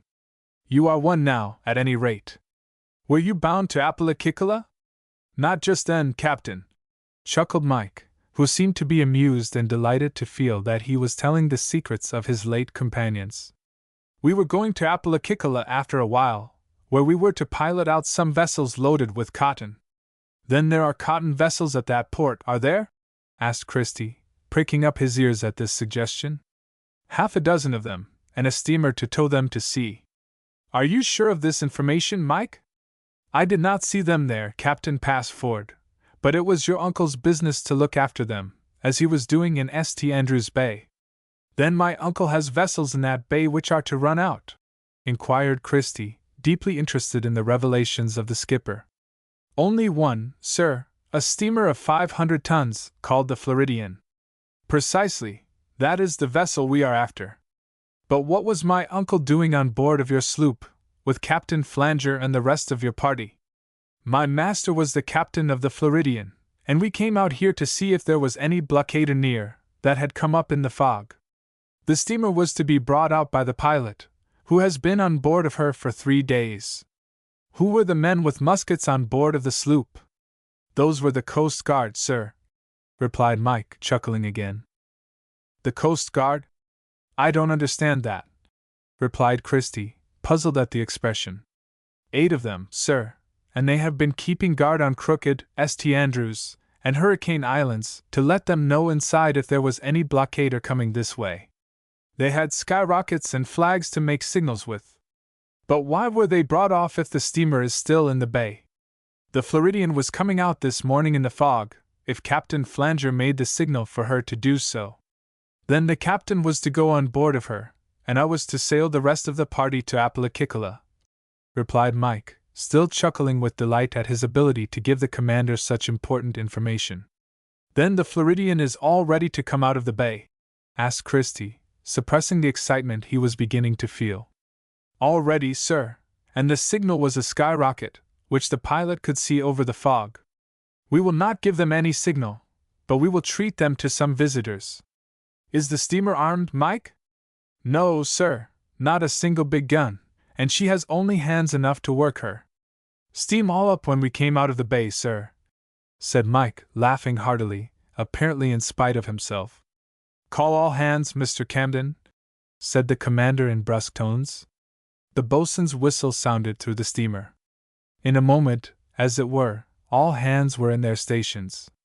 Nothing like a drill with the present ship's company had been possible, though the men had been trained to some extent at the Navy Yard and on board of the Vernon. But the majority of the crew were old men who had served some time on board of the Bronx, and under the present commander. The prisoners appeared to be quite as much interested in the proceedings on deck as the ship's company, and closely observed everything that was done. Michael Bornhoff was quite excited, and walked the deck hurriedly, as though he was in search of something to do, but he was very careful not to go near the place where Captain Flanger was made fast to the rail. "Mr. Flint," called the commander to the first lieutenant, as soon as the crew were assembled on deck.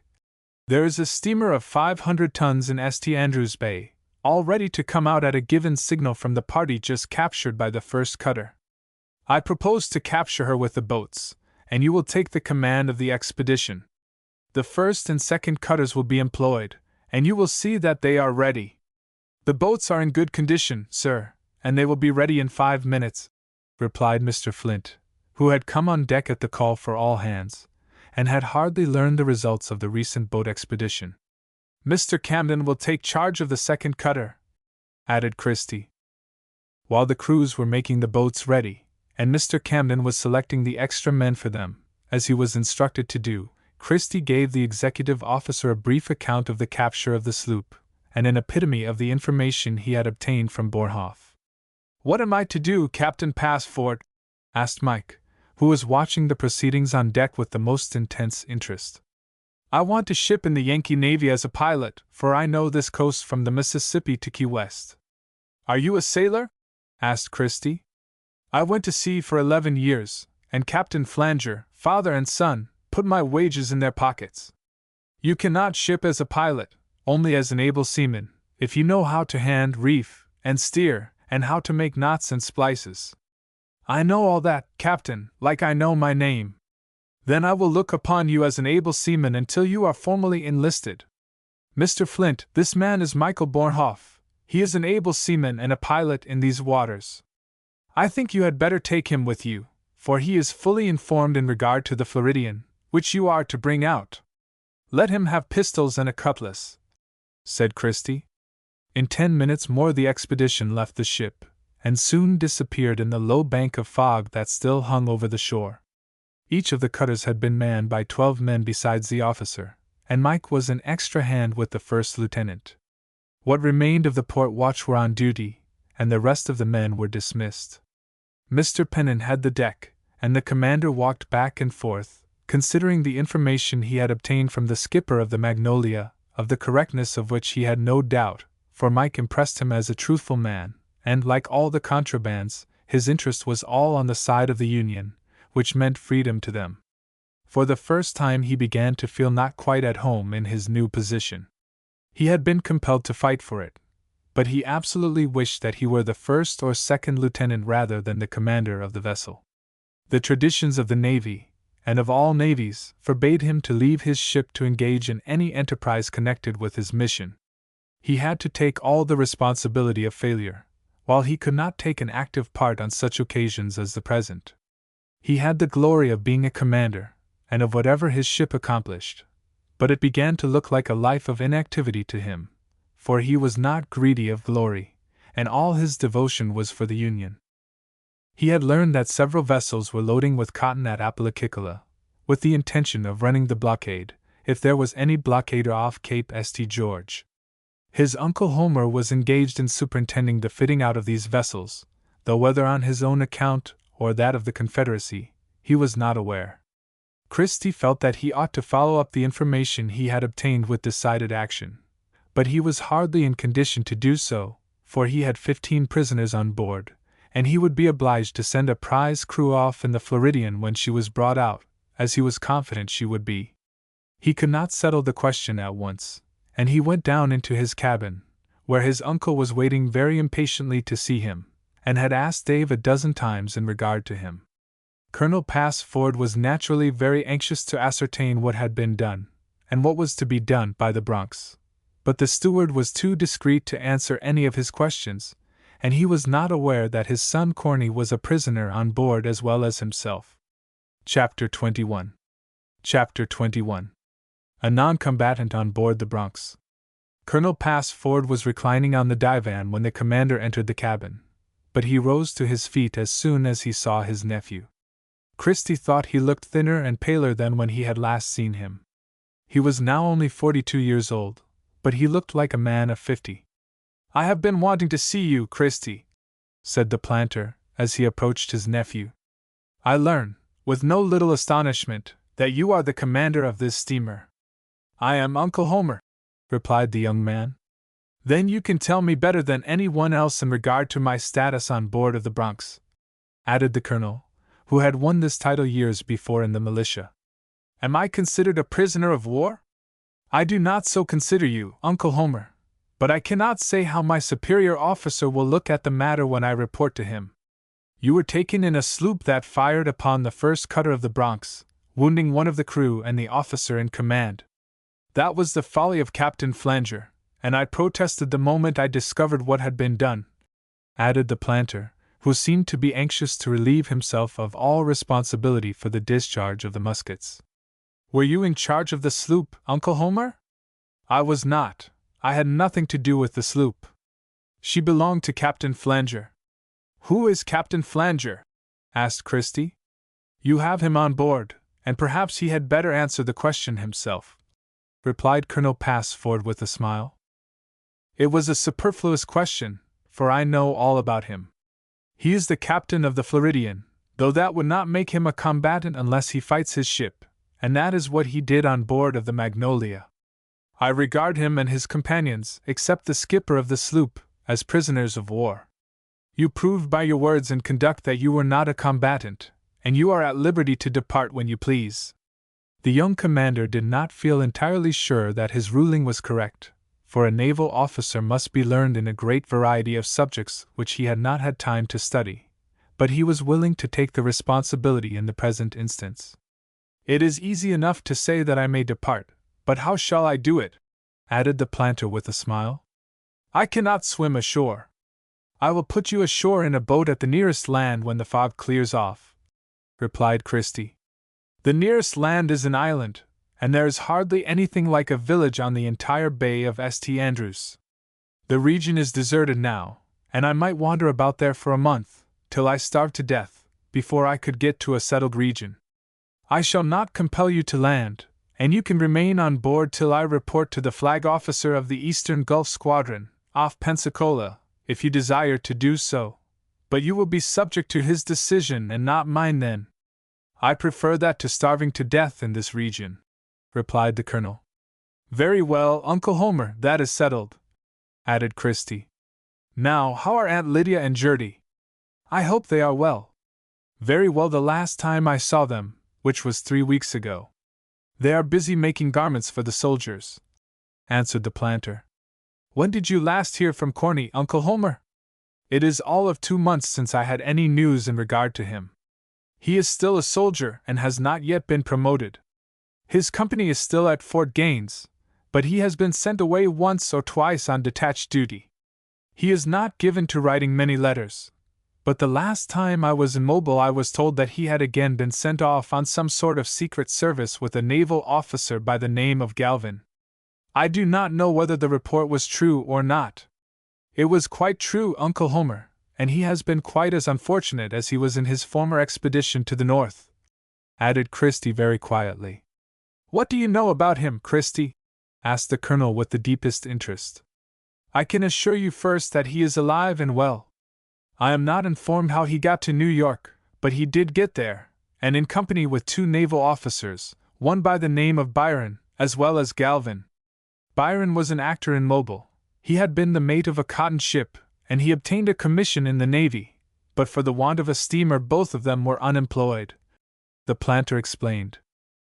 "In New York they got up a plan to obtain a small steamer, about the size of the Bronx," continued Christie. "Galvin had been in the Navy, and he readily obtained an appointment as second lieutenant of the store ship Vernon. Byron shipped as a seaman. Corny was appointed by the 2 officers to take the place of a regular officer, who came down in the Vernon. He looked something like the officer whom he personated, who was to command a small steamer in the Gulf." "It was a hazardous plan," suggested Colonel Passford, "and I should suppose that Corny was hardly competent to play such a role. I hope the scheme was successful, for, as you know very well, all my prayers and all my aspirations are for the triumph of the Confederate cause. The scheme was successful up to a certain point, and Corny obtained the command of the steamer, passing for the genuine officer before the Commodore, and even on board of the vessel where the commander was well known. That sounds like a story for a novel," added the planter, smiling. "If there had been no setback, Corny would have gone into Pensacola Bay in a few hours more, in nominal command of the steamer, though of course Galvin was the real commander. It is a strange story, and I cannot see how Corny succeeded in passing himself off as the officer he personated. He stole that officer's commission and other papers while he was sleeping in his own home," added Christie. "But where did you learn this history of Corny's operations?" asked his uncle, knitting his brow as though he did not quite believe the narrative. "Oh, I am the officer whom Corny personated," replied the commander with a quiet smile. "The story is not a second-handed one, Uncle Homer. Corny pretended to be Christie, did he? Then you must have seen him if he took your commission." "He did not do that in person, but employed Byron to do it for him, and for several weeks this actor was a house servant at Bonnydale," answered Christie, as he proceeded to narrate the adventure more in detail. "It is not an old story, for the last event occurred on board of the Bronx at about 8 o'clock last evening. The plan was not finally successful, more is the pity," added the Southern gentleman. "It was not, for I had concealed myself on board when I realized what Galvin was about, and with the aid of the officers who knew me, captured the vessel. I am now in command of her, and I am likely to have a prize to assist in establishing my identity when I report to the flag officer." "But what became of Corny?" asked Colonel Passford, with no little anxiety on his face. "He is quite safe. He is a prisoner of war below, with a pair of handcuffs on his wrists," replied Christie. "You and he together made the nest for him, and he must sleep in it. I cannot say what the Commodore will do with you." "Corny on board of this steamer!" exclaimed the father. "In irons, too! I consider the naval officers as dangerous men, and I had to treat Corny in the same manner that I did his associates. If you wish to see him, I will send for him." "Of course I should like to see my son." Christie struck his bell, and the steward promptly appeared at the door. "Dave, go to the quarters, and conduct the prisoner, Mr. Passford, to this cabin. You may take off his handcuffs. Here is the key," said Christie, and steward took the key and departed. "How high is the grass in the streets of New York, Christie?" asked the colonel, with a twinkle of the eye and a smile. "Grass? They don't raise it in the city, and there isn't as much of it in all the streets as I saw in the principal one in Mobile when I was there, on my way from the prison to the bay," replied the commander cheerfully. "I don't believe that business was ever so lively in New York and the other cities of the North as it is at this time, and I left there 10 days ago." "Do the people there really expect to put down the rebellion, as they call it, nephew?" asked Colonel Passford, in a tone which indicated his confidence in the final success of his cause. "They have no doubt whatever that the rebellion will be crushed out. The last time we met you did not believe that a blockade could be established, but it has been done, and the government is strengthening it every day. It is effective, too, and I have been concerned in the capture of nearly a dozen vessels that were trying to break through. You have been very fortunate, nephew, but it will be impossible to conquer the South. We shall be the victors in the end as sure as there is a God in heaven who watches over the affairs of men. One who can believe that would swallow Baron Munchausen without blinking. But I think we had better not talk politics, Uncle Homer, for we don't get ahead at all. I shall continue to stand by the Union, and the South will raise the same cry after a few years more," said Christie, as Dave opened the door and ushered the prisoner into the cabin. Father and son shook hands, but they were not so demonstrative as they might have been. Christie was not disposed to burden them with his presence, but he insisted that Dave should stay there during the interview. He left them together for 2 hours, and then sent Mr. Pennant and a seaman to remove Corny to the quarters. Dave said they had talked only of family matters, though the son had explained to his father the plan to obtain possession of the Bronx. When the commander went on deck, the fog had disappeared, and the shore was to be seen at the distance of about 6 miles from the steamer. At 8 bells, or noon, a steamer was discovered coming out of the bay by a channel between 2 islands. She carried the American flag over the Confederate, and no one doubted that she was the Floridian. In half an hour she was alongside, and she looked like a fine vessel, for she had come from the other side of the ocean as a blockade runner. Mr. Flint reported that she had been captured without any resistance on the part of the crew. There was no incident worth relating in connection with the capture, though she was full of cotton, and brought over $70,000 when the vessel and cargo were sold. The 2 cutters were brought alongside and hoisted up to the davits. "I suppose the steamer has a supply of coal on board, Mr. Flint." "Enough to take her to Liverpool," replied the first lieutenant. "There are several vessels in Apalachicola Bay, and I thought of attending to them, but I think we have too much on our hands now, and I shall sail at once for the station." "You will take charge of the Floridian, Mr. Flint, with such crew as you need," said Christie. In less than half an hour the 2 vessels were under way, and just at dark they were within hail of the flagship. Chapter 22. Chapter 22. The stranger in the captain's cabin. The Bronx had been absent from the station hardly more than 30 hours, but she had accomplished the mission with which she had been charged in her secret orders. The Vernon was still at anchor near the flagship. Christie hastened on board of the latter to make his report, which he had written out during the passage. In fact, he had 2 reports, one of the capture of the Bronx, and the other of the Floridian. "You have done your work very promptly, Captain Passford," said the Commodore with a smile. "The circumstances favored me, sir," replied Christie, bowing. "I desire to call your attention to the first of the 2 reports I submit, for the first battle I was called upon to fight was on board of the Bronx." "On board of the Bronx!" exclaimed the flag officer. "Do you mean that you had a mutiny to suppress? I had not the honor to communicate with you yesterday before the Bronx sailed for her destination, but I believe you were called upon to decide upon the identity of the officer who presented himself to you as the lieutenant appointed to the command of the Bronx, introduced by Captain Battleton of the Vernon. I was hardly called upon to decide anything, for the matter in doubt had been settled by the commander of the Vernon before it came to my knowledge, but I agreed with him that the commission ought to settle the point. Are you not the officer presented to me by Captain Battleton, Captain Passford?" asked the Commodore, gazing earnestly into the face of Christie. "I am not, sir." "You are not? Who are you, then?" "I am Lieutenant Christopher Passford." "Who was the other officer?" "He was not an officer, either of the Navy or the Army, but my cousin, Cornelius Passford, a soldier in the Confederate Army." "I am amazed, and I fear the officers in charge at Brooklyn are not as cautious as they should be. Not long ago a steamer had to return to the Navy Yard there because her machinery had been tampered with, and the enemy are putting men on board of steamers for the purpose of capturing them." "Where is your cousin now, Captain Passford?" "He is a prisoner on board of the Bronx, with 2 Confederate naval officers who were his associates in the conspiracy, and we have also 2 seamen," replied Christie, who proceeded to give the narrative in full of the work done on board of the Bronx on the evening of the day she sailed from the station. The sea was smooth, and the commander of the Bronx was directed to bring her alongside the flagship. As soon as this was done, all the prisoners on board of her were transferred to the custody of the Commodore. Christie introduced his Uncle Homer to the flag officer, suggesting that he was a non-combatant, and stating that he had offered to put him on shore at St. Andrews Island.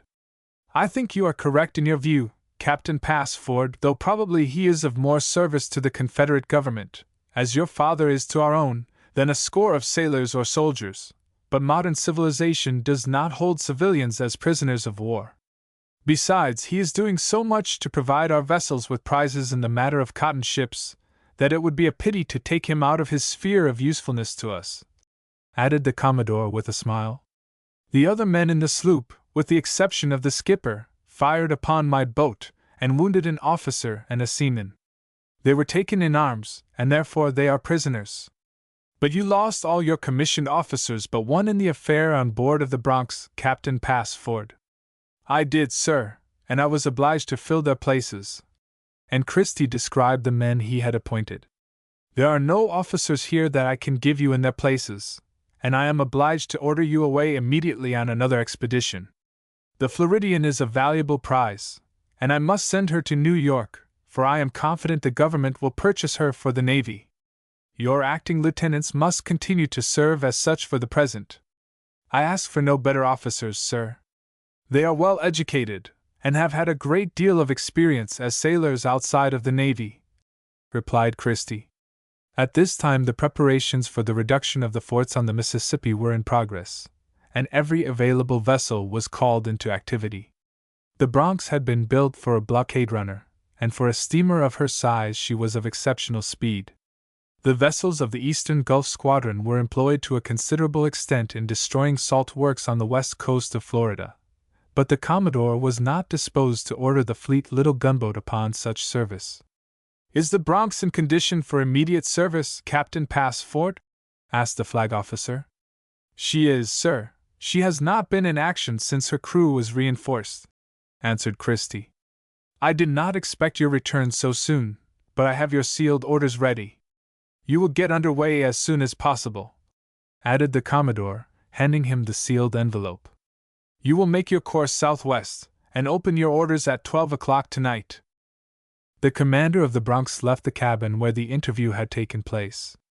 On the deck he met his uncle, who was curious to know what was to be done with him. "I can only say that you will not be held as a prisoner of war, but I must leave you in the hands of the flag officer, who will dispose of you as he thinks best. I sail in the Bronx immediately." Christie hastened on board of his vessel, after hastily shaking hands with Uncle Homer.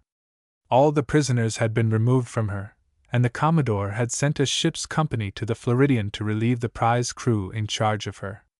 He had only to wait for Mr. Flint and the men attached to the Bronx, and they came on board within an hour. "You will call all hands, Mr. Flint," said the commander, as soon as the executive officer appeared on the deck, and the call of the boatswain's mate sounded through the vessel. "I came on board to pay my respects to you, Captain Passford," said Captain Battleton of the Vernon, who had been waiting for him.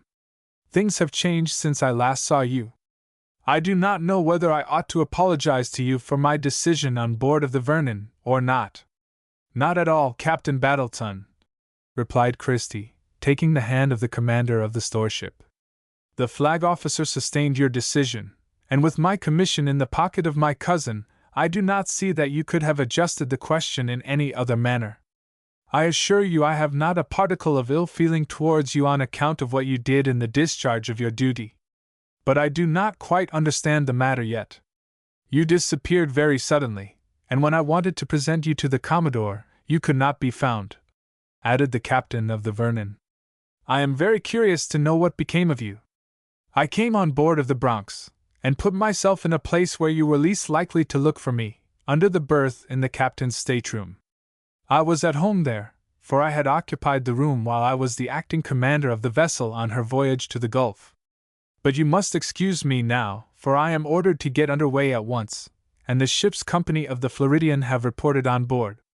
I may yet be called upon to serve under you some time in the future, and I did not wish to have any prejudice against me on account of my decision, in which my officers concurred. I have not the slightest prejudice against you, and while we stand by the Union, shoulder to shoulder, we shall be friends," replied Christie, warmly pressing the hand of the captain of the Vernon.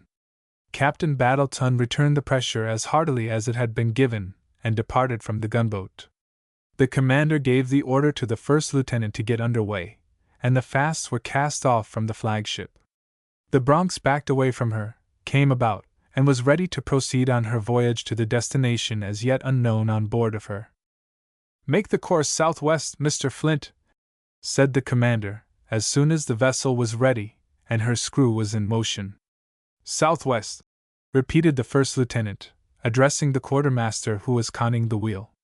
Standing on the bridge with the executive officer, Christie took his leave mentally of the flagship, and the few other vessels that were on the station, for most of them were on duty in various expeditions engaged in the destruction of salt works.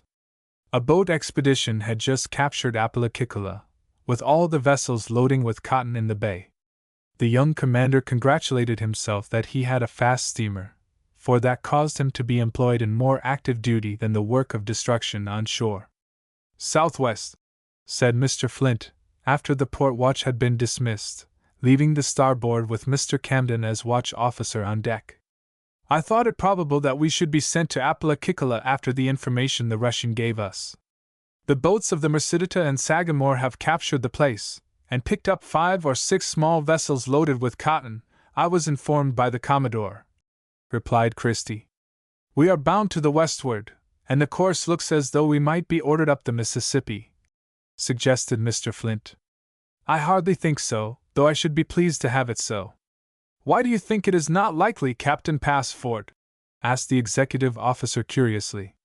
Because the Bronx is a fast vessel compared with most of the steamers of the Navy, hardly any of which are good for more than 12 knots an hour, while this ship will make 16 when she is driven, and 14 under ordinary circumstances when we are not trying to save coal. Of course, I have no idea what duty we are to perform, and I am not anxious to know till the time comes, though midnight is a rather odd time to open the envelope. Probably the odd time means something. No doubt of it, for tomorrow morning by 4 bells we shall be off the passes of the Mississippi, and our mission may be up Lake Pontchartrain, or at Ship Island. But let that matter rest, for in 3 hours and a half we shall know all about it. I want to ask you about the man you call the Russian. He is a good man, and quite as intelligent as any of our seamen. He is a pilot on the coast of Florida, and may be farther to the westward so far as I know. He is 47 years old, though he does not look it, and has been to sea all his life. By the way, that Captain Flanger has done some business as a smuggler, Mike informs me. He looks like a desperate character, added Christie, as he went below to attend to his supper, which he had so far neglected. Dave was standing by the door when he entered his cabin. Seated at the table was a man of stalwart frame, who was helping himself to the viands prepared for the commander, and making himself entirely at home. Good evening, Captain Passford. I hope you are all right. I waited a reasonable time for you to come below to supper, but as you did not appear, I have made myself at home, for my appetite has been somewhat stimulated today, said the stranger. The commander looked at the man, but he did not know him. Chapter 23. Chapter 23. A very impudent declaration. Christie looked at the stranger with astonishment, and he could not imagine who he could be. He had seen no such person on board of the Bronx or on the deck of the flagship. When the prisoners from the Magnolia had been brought on board, Christie had been too much occupied with other matters to bestow any attention upon them, with the exception of the dignified gentleman in black, who proved to be his uncle. He had had no curiosity in regard to them, and Mr. Camden had disposed of them at the rail. The commander thought it very strange that there should be a person on board of the steamer, and especially in possession of his cabin, who was an entire stranger to him. He looked at the intruder, who was a stoutly built man of rather more than 40 years of age, with his hair and full beard somewhat grizzled by age. He was dressed like a seaman in blue clothes, though he was evidently not a common sailor, but might have been the master or mate of a vessel. I am sorry to have kept you waiting for your supper, sir, replied Christie, falling in with the humor of his involuntary guest. But that was the fault of my steward, who ought to have informed me that I was to have the pleasure of your company at supper. Don't blame him, Captain Passford, for it was not his fault that he did not announce my presence to you. He wished to do so, but I assured him I was not disposed to disturb you, for you must be occupied with your own affairs, and I persuaded him not to go for you, added the person with perfect self-possession. You were very considerate, answered Christie, looking at the steward, who had stationed himself behind the unwelcome guest. Dave looked as solemn as an owl, and his ivories seemed to be sealed up in his expansive mouth. He attempted to make a sign to the captain, but it was not understood. At that moment, the stranger raised his finger and beckoned to the steward. What is your name, boy? He asked. Dave, sir, replied he, evidently deeply impressed by the visitor for some reason not yet apparent to the captain. I don't like to have a man stand behind me, and you will take your place in the rear of Captain Passford, who is more worthy of your attention than I am. And though Dave was a brave fellow, he obeyed the order. It was evident enough to Christie that there had been some kind of a scene in the cabin before he came below, for the steward had certainly been intimidated by the powerful visitor. This fish seems to be red snapper, Captain, and it is very good. Will you allow me to help you to some of it?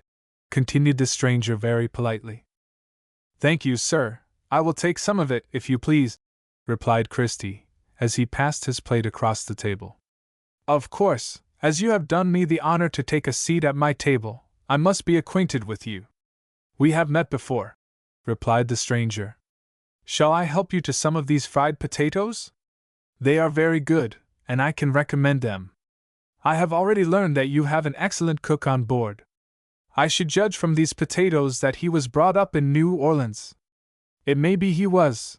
I don't know about that. You say that we have met before, but to save my life, I cannot recall the time, and I am sorry to add that I do not identify your face as that of any person I ever saw before. I have the pleasure of introducing myself to you as Lieutenant Christopher Passford, commanding the United States steamer Bronx. Thank you, Captain Passford, and I cannot well help being less polite and less frank than you are, and I shall take the liberty of introducing myself to your acquaintance and good offices as Captain Boyd Flanger, lately in command of the steamer Floridian, entirely at your service. Indeed! Exclaimed Christie, not a little startled at the information thus communicated, for it was plain enough that the intruder meant mischief in spite of his good manners. I was under the impression that you had taken up your abode on board of the flagship with others who were captured in the Magnolia. That is very true. I went on board of the flagship, but I am somewhat fastidious in my notions, and I concluded not to remain there, replied Captain Flanger. Without any intention of flattering you, Captain Passford, candor compels me to say that I prefer your company to that of the Commodore. Can I help you to anything more on my side of the table? Thank you. I will have one of those lamb's tongues, replied Christie. They are very nice. I have just tried one of them, added Captain Flanger, as he passed the plate over to the commander. You do not use your left hand, Captain. I hope you were not wounded in the affair this morning off St. Andrews Bay. No, sir, I was not wounded. Your men did not fire into our party, as we did into your boat. The fact is, Captain Passford, I have an ornament on my left wrist which I am a little timid about displaying before people, though I do not object to showing it to you, replied the guest, as he held up his left hand, and from the wrist a pair of handcuffs hung down, for he had succeeded in removing it only from his right hand. Such an ornament must be a nuisance to you, Captain Flanger, and I think we will have it removed. Dave, go and ask the second lieutenant to report to me with his keys and a file, said Christie. I beg your pardon, Captain Passford, for countermanding your order, but Dave will do nothing of the sort, interposed the intruder, as blandly as before. Dave knows better than to obey such an order.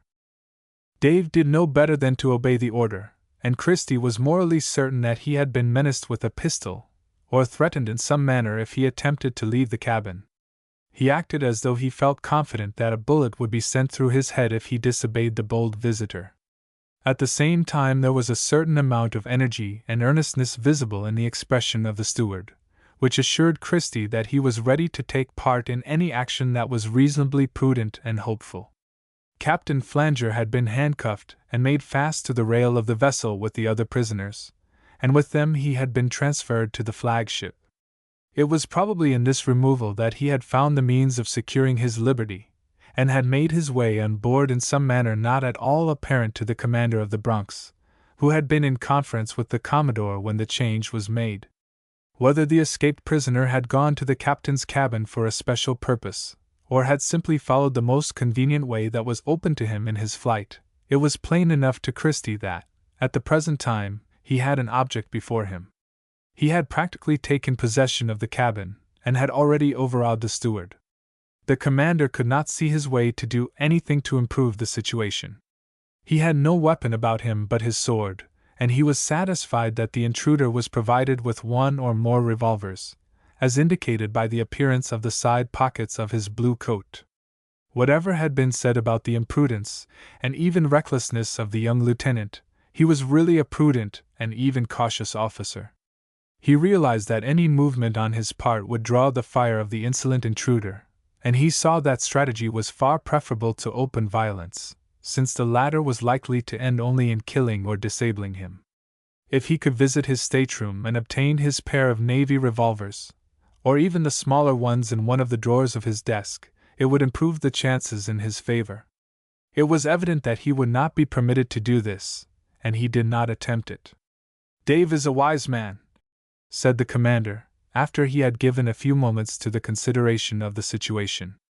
Dave is a sensible man, and I trust I shall find you his equal in that respect, Captain Passford," replied the intruder, still seated in his chair at the supper table. "I claim to be reasonably sensible," answered Christie. "As you have done me the honor to visit me in my cabin, Captain Flanger, it is reasonable to suppose you have some object in view, for I do not regard it as a merely friendly call." Though the young officer was prudent and discreet, he did not lose his self-possession, and he smiled as though he had been simply the host in the dining room of the mansion at Bonnydale. There was a certain humor about the intruder which would have pleased him under other circumstances. "Quite right, Captain!" exclaimed the visitor. "I have an object in view, and both my inclination and my duty are urging me to carry it out. How your boat happened to capture the Magnolia is beyond my comprehension up to the present moment, though I think the principal reason was the lack of a sufficiently osseous vertebra on the part of your worthy uncle, Colonel Passford. Then the officer in charge of the cutter did not do what I expected him to do. Instead of falling back when he and one of his crew were wounded, as he ought to have done, and using the heavy revolvers with which his men were armed, he did not delay a moment, but smashed into the sloop, and jerked his men on board of her, cutlass in one hand and revolver in the other, and that brought me to the end of my rope. I could not do anything more.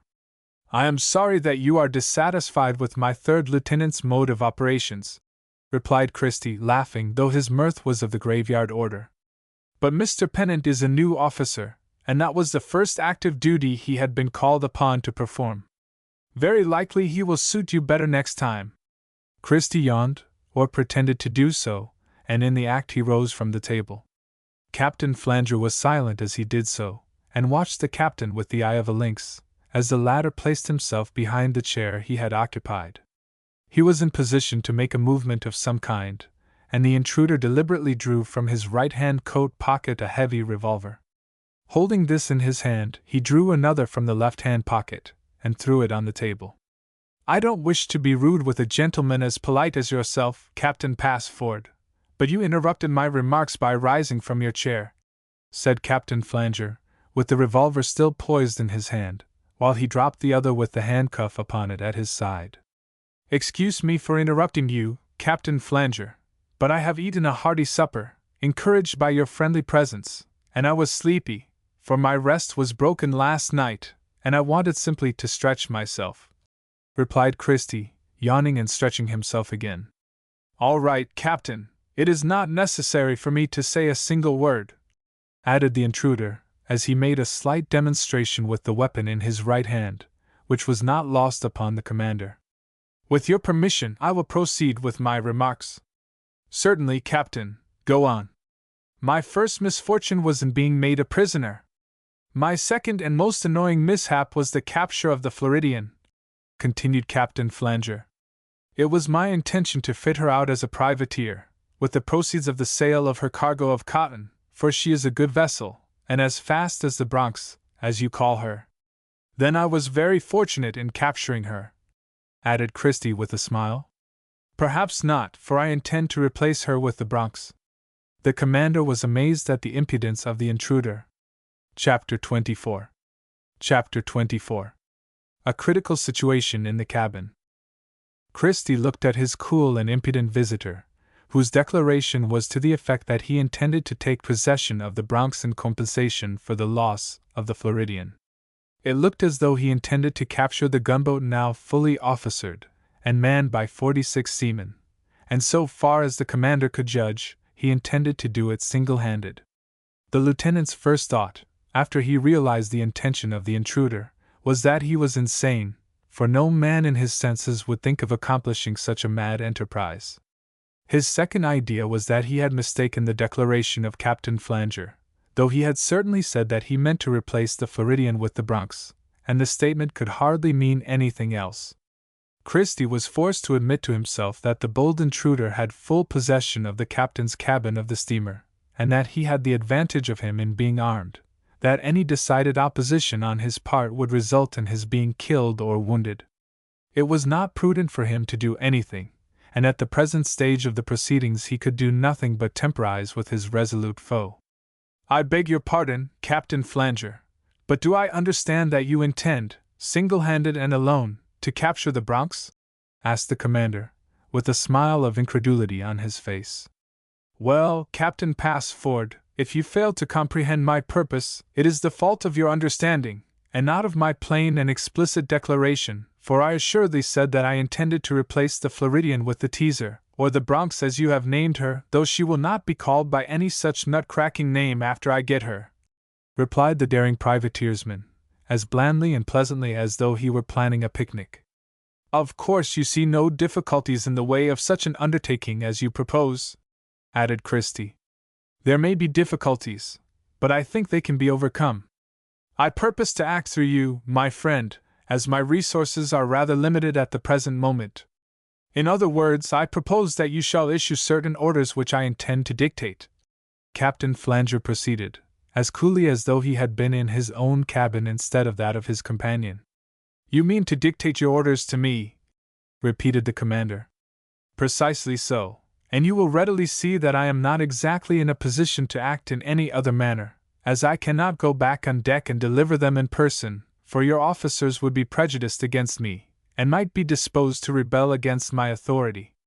Not improbable, added Christie. You propose that I shall go on deck, and give your orders, acting as your proxy. Hardly, my dear friend, for I fear that on deck you would give way to your own individual prejudices against me, and do something that would jeopard my interest in the premises. With your approbation, I should prefer to resort to a method that prevails in the army, though not to any considerable extent in the navy. More clearly, I will invite you to send your orders on deck in writing, over your own signature. You think that method would suit you better than the usual one of delivering orders verbally, said Christie, laughing as much at the coolness as at the impudence of his companion.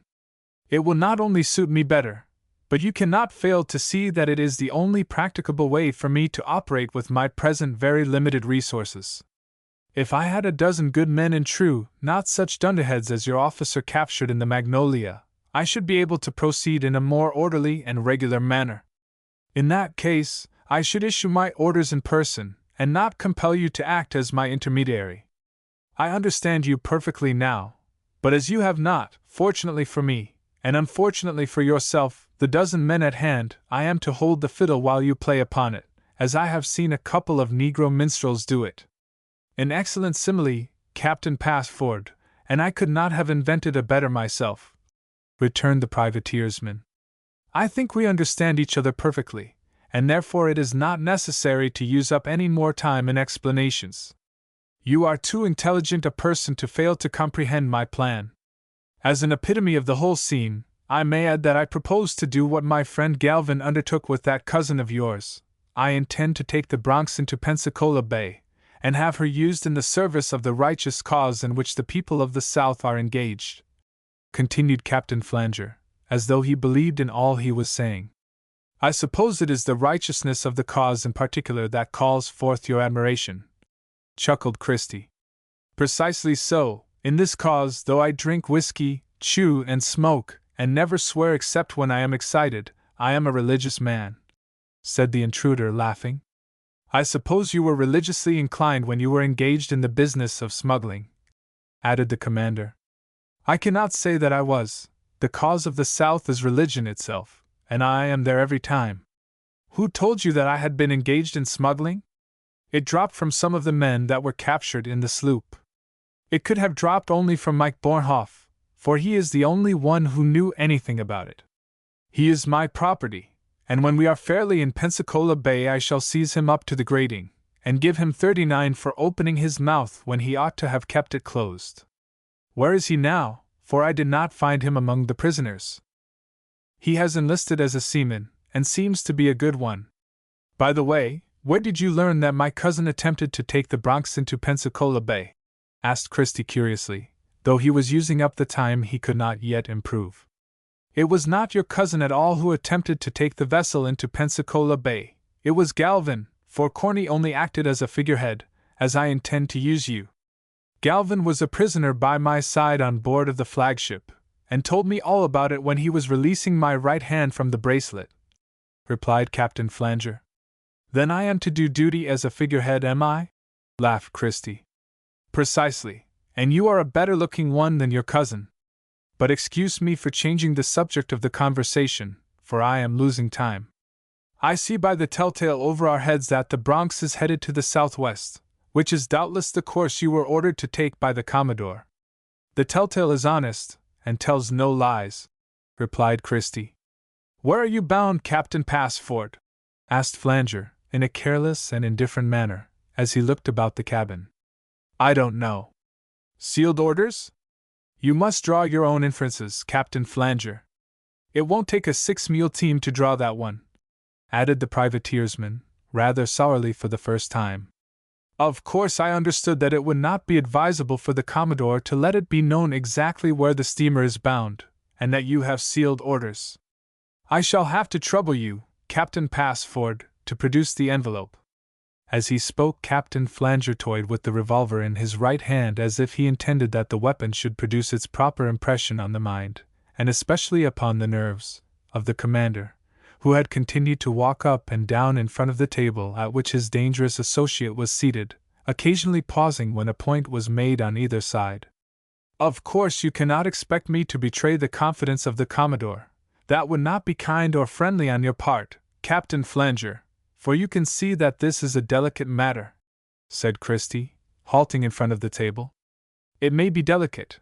I admit that it is so for you, but as my plans may depend somewhat upon a knowledge of your instructions, I really feel compelled to insist upon this point, Captain Passford, replied the intruder as blandly as ever. But we are living just now in a state of war, and it is quite impossible to act with as much delicacy as one might desire. I am sorry that you feel constrained to act in this indelicate manner, but I cannot, on my honor and conscience, violate my orders, and I must respectfully decline to produce the envelope, replied Christie, feeling that he had come to a crisis in the affair. You decline to give me your sealed orders? Do I correctly understand you, Captain Passford? Demanded the privateersman with a frown upon his brow. Undoubtedly you do. I decline to give you my sealed orders. What then? Replied the commander, who began to feel a certain sense of shame because he had temporized so long with the bold pirate, for he regarded him as such. What then? Repeated the intruder. Why, you will reduce me to the disagreeable necessity of blowing out your brains, if you have any, as I should judge that you had not, after your refusal to accede to my request in the face of the death that awaits you. I beg your pardon, Captain Flanger, but do you really purpose to blow out the brains of your figurehead? Asked Christie, as coolly as though no such threat had been suggested to him. About this time Dave, who had taken care to keep in the front of the table as he had been ordered to do, seized upon his feather duster, and began to dust the divan on the starboard side of the cabin. Flanger was so much occupied with the commander at that moment, that he was not disposed to take his eye off him for an instant, for certainly the situation had become critical, and he paid no attention to the steward. Dave was a sort of a feather duster fiend, and he used the article a great deal of his time, apparently as much from habit as from cleanliness. I should be extremely sorry to put a ball through your head, Captain Passford, not only because it would disfigure a handsome face, but because you may be of great use to me, replied the pirate. And because, in your present enterprise as you have outlined it, you cannot get along without me, said Christie. In fact, you are more than half right. The sealed orders are not absolutely necessary to me just now, and I shall not insist upon the production of them for the present. Now, if you will seat yourself at the table opposite me, I will dictate an order to you, which you will oblige me by reducing to writing, and then by signing your name to it as commander, continued Flanger, still toying with the heavy revolver. Christie's curiosity was excited. He thought the order would throw some further light on the plan of the pirate, and he seated himself. Captain Flanger proceeded to dictate to him an order to the officer of the deck, to the effect that his sealed orders directed him to cut out a rebel privateer under the guns of Fort McRae, ordering him to head the Bronx to the northwest for this purpose, and instructing him to call him as soon as he made out the shore. Christie wrote it, and the pirate told him to sign it. You must excuse me, Captain Flanger, but I object to signing such an order, replied Christie, as he rose from his chair. Sign it, or you are a dead man, exclaimed Flanger fiercely. Be it so, death before dishonor, replied the commander firmly. At this moment Dave had worked himself in behind the pirate, and with a well-directed blow with the feather duster on the head of Flanger, he brought him to the floor. Chapter 25. Chapter 25. The destruction of a prominent facial member. The cabin steward had 2 feather dusters, one of which was very large, and the other of medium size. He had used the big ones so industriously that very little was left of the feathers except the bare quills that were inserted in a cylinder of hard wood, too heavy for the use of a delicate female, though Dave had wielded it till it was in better condition to be thrown overboard than to be used on the panels and furniture of the cabin. Captain Flanger was at the critical point in his operations, and he was too busy with the commander to give any attention to the Negro, whom he regarded with the contempt begotten of his Southern education. Dave was intelligent enough to understand the situation accurately, and he realized that it was rapidly becoming critical. He knew that Christie was unarmed, and that the whole attention of the pirate was concentrated upon him, so that he could do nothing to help himself.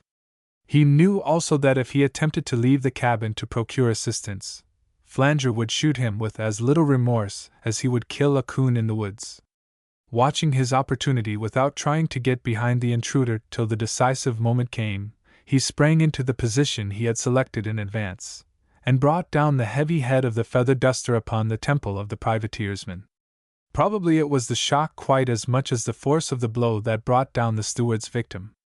But it was a heavy stroke, for the wood of the feather duster was split into many pieces, and the stumps of the feathers were scattered all over the table. The onslaught could not fail to be very confusing to the ideas of the intruder, and he seemed to be tangled up in the armchair in which he had been seated. Captain Flanger was a man of stalwart proportions, and Christie realized that he was no match for him in a hand-to-hand encounter, even with the aid of the steward, for the ruffian would not fail to use his revolvers.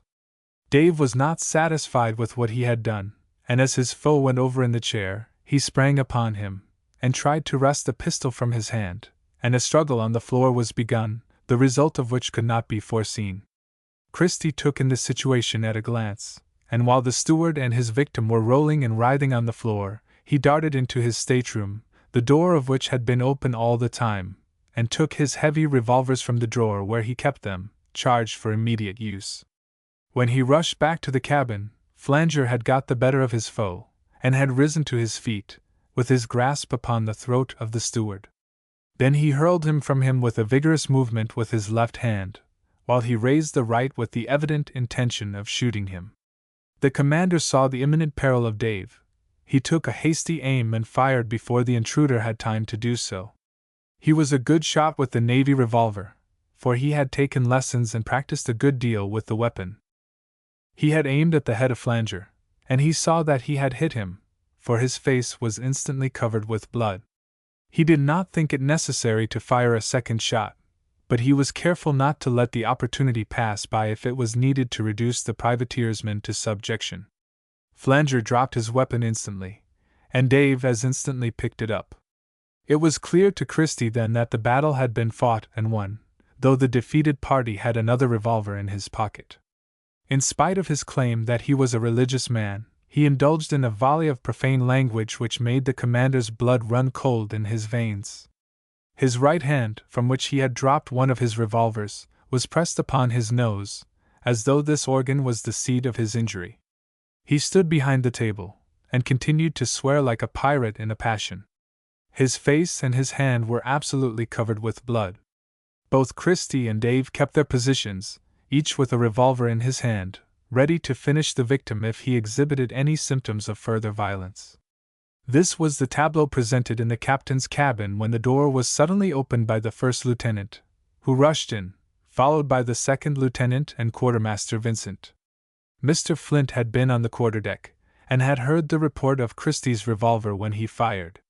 Calling Mr. Camden and the quartermaster, he has come to ascertain the cause of the fracas, and the sight was certainly impressive when he entered. "Any orders, Captain Passford?"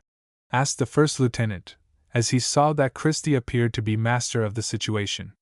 "Stand by to secure that man," replied the commander, pointing at the wounded man behind the table. "He has a revolver in his left coat pocket."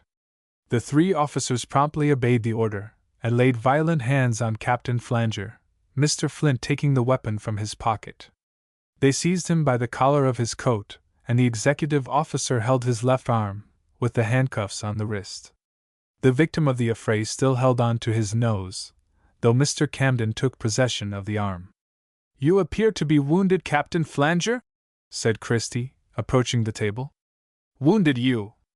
The oaths and epithets he used need not soil our page, but the prisoner seemed to be suffering more from his wrath than from his wound. "You have shot off by dose, you!" groaned Flanger. "The ball welt straight through it."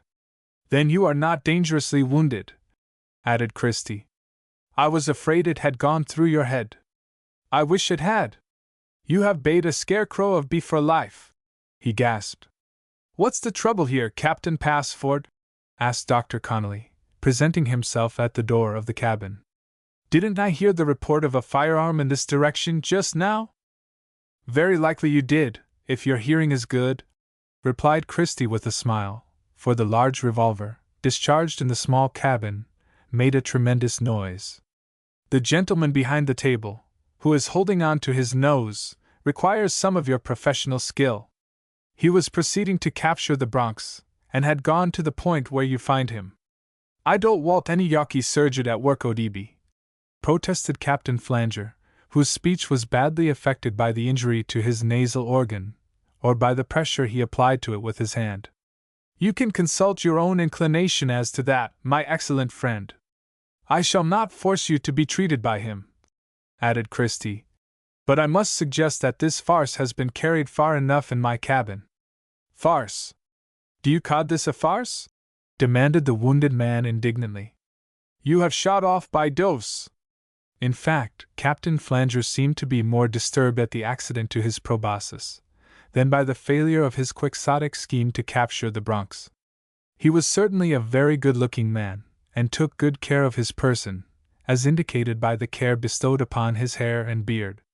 "The farce came to an end when you menaced me with death if I declined to sign the order you dictated, and the steward played the first scene in the tragedy."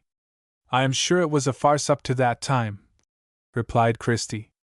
"Mr. Flint, have the prisoner put in irons, and remove him to the quarters of the men forward. Give him a berth sack and a blanket, and place a hand to stand guard over him."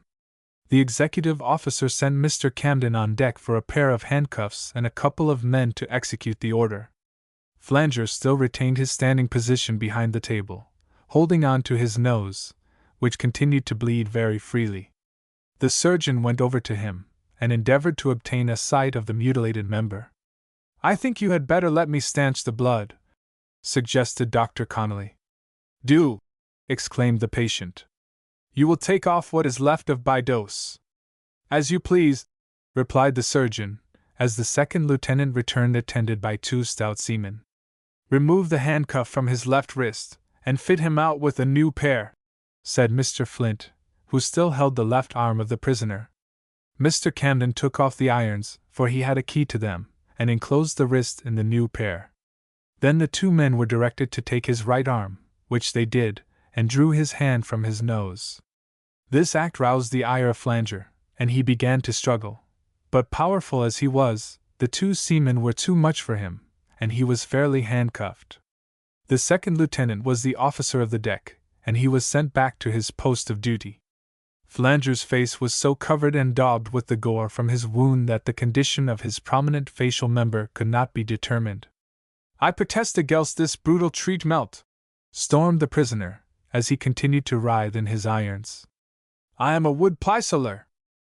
"I see you are, but you decline to permit the surgeon to dress your wound. I have no more time to fool with you, and the men will put you on a berth sack forward. If you want the surgeon to attend to your wound, you have only to say so."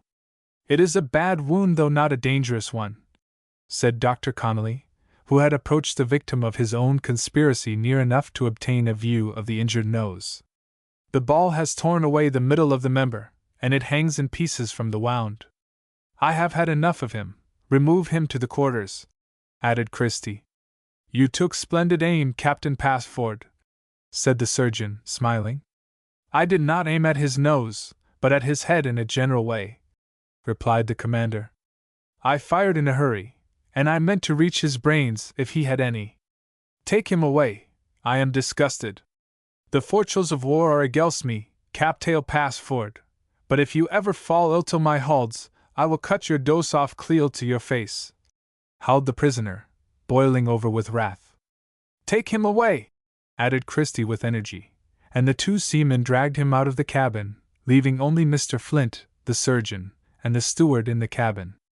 Dave, he continued, stepping up to the last, and taking him by the hand. You have behaved remarkably well, and I thank you for the good service you have rendered to me and the cause of your country. I done do what I thought was right, Captain Passford, though folks like that fellow think a poor nigger is no account, replied the steward, putting every tooth in his head on exhibition. Perhaps he will change his mind after this. If you have not saved my life, Dave, you have saved my self-respect, for your prompt action, quite as soon as it was prudent for you to act, redeemed me from any further submission, and I expected to throw away my life rather than sign that order. I think he would not have killed me, for that would have blocked his game, but he would have wounded me in 2 minutes more. I thank you with all my heart, Dave, and I shall not forget what you have done. Thank you, Captain Passford, replied the steward. I do not fully understand this affair, Captain, said Mr. Flint. Sit down, take a seat, Doctor, and I will tell you all about it. You may go forward, Dave, and report to me the condition of the prisoner, added Christie, as he seated himself at the table, and began to tell the story of the intruder's visit to his cabin. He finished the narrative, and the officers were discussing it when there was a knock at the door. Sail on the port bow, sir, reported a quartermaster. Chapter 26. Chapter 26. The meeting with the Belevite at night. Christie looked at his watch when the sail was reported to him, and found that it wanted 10 minutes of 11. The Bronx had been steaming for just about 3 hours, and must have made about 40 miles, as he hastily figured up the run in his mind. How was the weather when you left the deck, Mr. Flint? Asked the commander. Clear as a bell, and bright starlight, replied the executive officer. Not a night for blockade runners, added the captain. No, sir. The sail is reported on the port bow, which looks as though she might be coming in from sea, continued Christie, as he went into his stateroom with his navy revolver in his hand. He put the formidable weapon back into the drawer from which he had taken it, but the lesson of the evening had made a strong impression on his mind. Though he had permitted Captain Flanger to believe that he was not at all disturbed by his presence in his cabin, and had kept up the humor with which the intruder had introduced himself, yet he had felt a sense of humiliation through the whole of the scene. It was a new thing to be confronted by an enemy in his own cabin, and the privateersman, armed with 2 heavy revolvers, had all the advantage, while neither he nor the steward had a weapon of any kind. With even an ordinary revolver in his hip pocket, he would not have been helpless, and he might have saved himself without requiring this service of the steward. Opening his valise, he took from it a smaller revolver, and put it in his hip pocket, which he had never used for any other purpose, and he resolved not to be caught again in an unarmed condition, even when no danger was apparent. In action he carried a navy revolver in each of his hip pockets. Thus prepared for any emergency, though none might come for years, he went on deck, and made his way to the bridge, where he could get the best view of the approaching sail. He obtained his first sight of the vessel as soon as he reached the bridge, and saw that the sail was a steamer, much larger than the Bronx. She carried no sail, for the wind was from the west, but the commander soon realized that she was moving at great speed. We must be about 40 miles off the station of the blockaders before the entrance to Mobile Bay, said Christie, after he had thought the matter over for a moment. I should think so, replied the first lieutenant. That sail appears to be headed for the station. She is a large steamer, and I judge by the way she is coming up with us that she is very fast, added Christie with some anxiety in his tones. She must be a steamer of 1,500 tons, and perhaps more, said Mr. Flint, after he had looked at her through his night glass.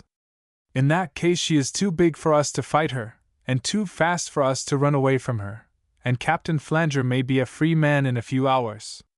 It does not follow that we shall have to fight her or run away from her, added the first lieutenant, still gazing at the approaching steamer through his glass. I don't believe she is a Confederate vessel. The rebels do not buy steamers as big as that one in England. But they may have captured her, suggested Christie. I may be mistaken, Captain Passford, but I think that steamer is the Bellevight, added Mr. Flint.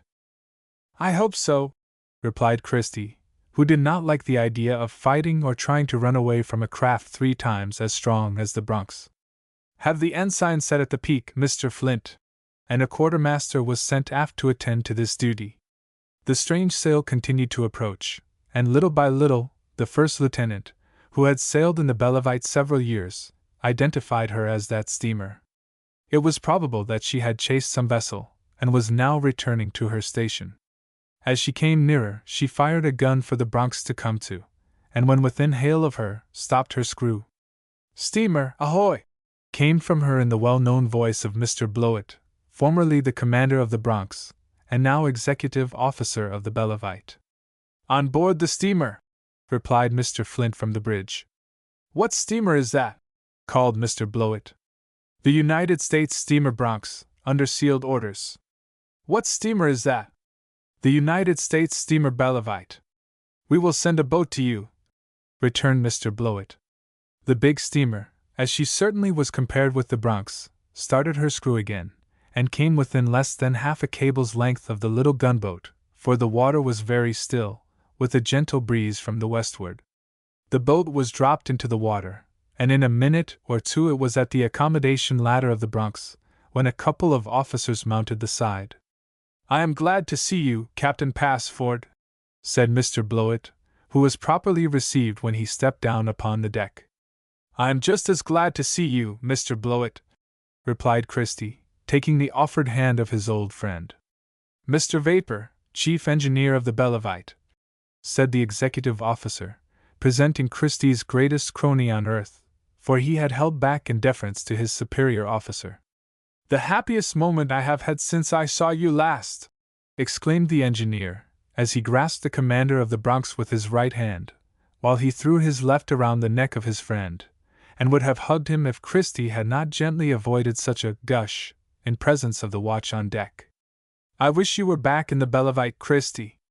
I wish I were myself, replied the commander, in a tone so low that none but the visitors could hear him. No, you don't, interposed Mr. Blowett. You are commanding a little gunboat, though you are only 18. I thought I should like it, but I find I do not as well as I expected, answered Christie. You don't like it, exclaimed the engineer of the Bellevight.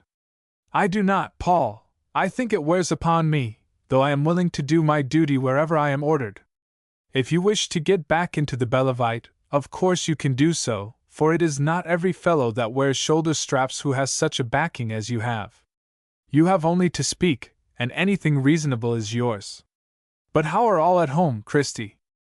Florrie was very well the last time I saw her, not more than 2 weeks ago, and she talked a great deal about you, Paul, answered her brother, partly in a whisper. Did she? Added Paul with a gush. Then she has not forgotten all about me. I almost wish I were not an engineer, for then I might be sent home once in a while in charge of a prize. Christie had only time to tell very briefly the story of the adventure with Corny, and the capture of the Floridian, which he did for the purpose of introducing a matter of business in the line of his profession. The officers from the Bellevight asked him a great many questions, though he felt obliged to cut them short before they were half done with them. You must excuse me, Mr. Blowett, for I am sailing under sealed orders, and the Commodore hurried me off as soon as I returned with the Bronx from St. Andrews Bay, and I do not know that my mission admits of any delay, said Christie. I have a prisoner on board, and I want to get rid of him, for he is a dangerous character. And he briefly related the incident of the evening with Captain Flanger. He is a tough sinner, added the first lieutenant of the Bellevight. Of course I cannot take him without an order from Captain Breaker, but I will return to the ship, and put the matter before him. I don't know where I am ordered, and this Flanger is capable of making mischief if I should happen to get into a tight place, added Christie. I suppose you are returning to the station off Mobile Bay, and you can dispose of him better than I can. If Captain Breaker decides to take your prisoner, I will send a boat for him so as to make no unnecessary delay for you. Mr. Vapor may remain and return in the boat I send, for I am confident the commander will accede to your request. Goodbye, Captain Passford, said Mr. Blowett, offering his hand to Christie, who pressed it most earnestly. What is the Bellavite doing off here, so far from her station, Paul? Asked Christie. We chased a good-sized steamer out last night, and she gave us a long run, but we picked her up, and she is now on her way to New York. She is good for 18 knots an hour, and the government is sure to buy her when she is condemned. Mr. Ballard, the second lieutenant, has gone in her as prize master. He is in poor health, and will get leave of absence till he is better, but I do not believe he will ever come down here again. Were you in earnest in what you said about not liking your present position, Christie? I don't say that I absolutely dislike it, for I mean to be happy in whatever place my duty may call me. The responsibility weighs heavy on me, and I should prefer to be in a subordinate position, replied Christie very seriously. I can't sleep as I used to. I am confident there will be a vacancy in the Bellavite, for Mr. Ballard will not come back. Dr. Linscott said as much as that to me, added the engineer. You can have his place if you want it. But there is a third lieutenant who may deserve promotion, suggested Christie. Captain Breaker is dissatisfied with him, and he will get him out of the ship, at any rate, as soon as the opportunity presents itself. I advise you to write to your father, and tell him plainly just how you feel, said Paul. I am not sure that Captain Breaker would be willing to receive me as his second lieutenant, Christie objected. I am sure he would, protested Paul. I don't want him to take me simply because my father desires him to do so, answered the young commander, shaking his head. Then let your father give him the choice of 2 or 3 officers. That will settle the matter. I don't know, Paul. I will think of the matter, and write to you as soon as I have time. There comes the boat. Mr. Flint, have the prisoner brought on deck to be transferred to the Bellavite. In a few minutes the 2 stout sailors who had removed him from the captain's cabin appeared on deck, dragging Captain Flanger after them, for he would not walk, and did all he could with his hands made fast behind him to embarrass his conductors. Captain Passford, I protest against this treatment of a prisoner of war, howled the privateersman. All right, Captain Flanger. I say I am abused, and dragged from below like a dog. If you stand up and walk like a man, the dog will not be dragged. Boat alongside, sir, reported a quartermaster. Put him into the boat, added Christie. The prisoner was certainly a hideous-looking object, his face daubed with blood, and his nose a mass of tangled flesh, but he was put into the boat in spite of his struggles. Paul Vapor bade his friend an affectionate adieu, and went over the side. The Bronx started her screw at once. Chapter 27. Chapter 27. The planning of an expedition. The Bronx continued on her course indicated in the verbal order of the flag officer. Christie felt that he had had a narrow escape from death, or at least a severe wound, at the hands of the desperado who had invaded his cabin. Flanger had escaped, after he had been put on board of the flagship, with the assistance of Galvin, and he appeared not to have taken the trouble to render the same service to his confederate. The ship's companies of the 2 steamers were inclined to converse, giving and receiving the news, and doubtless the prisoner had taken advantage of the confusion to slip on board of the Bronx and secrete himself.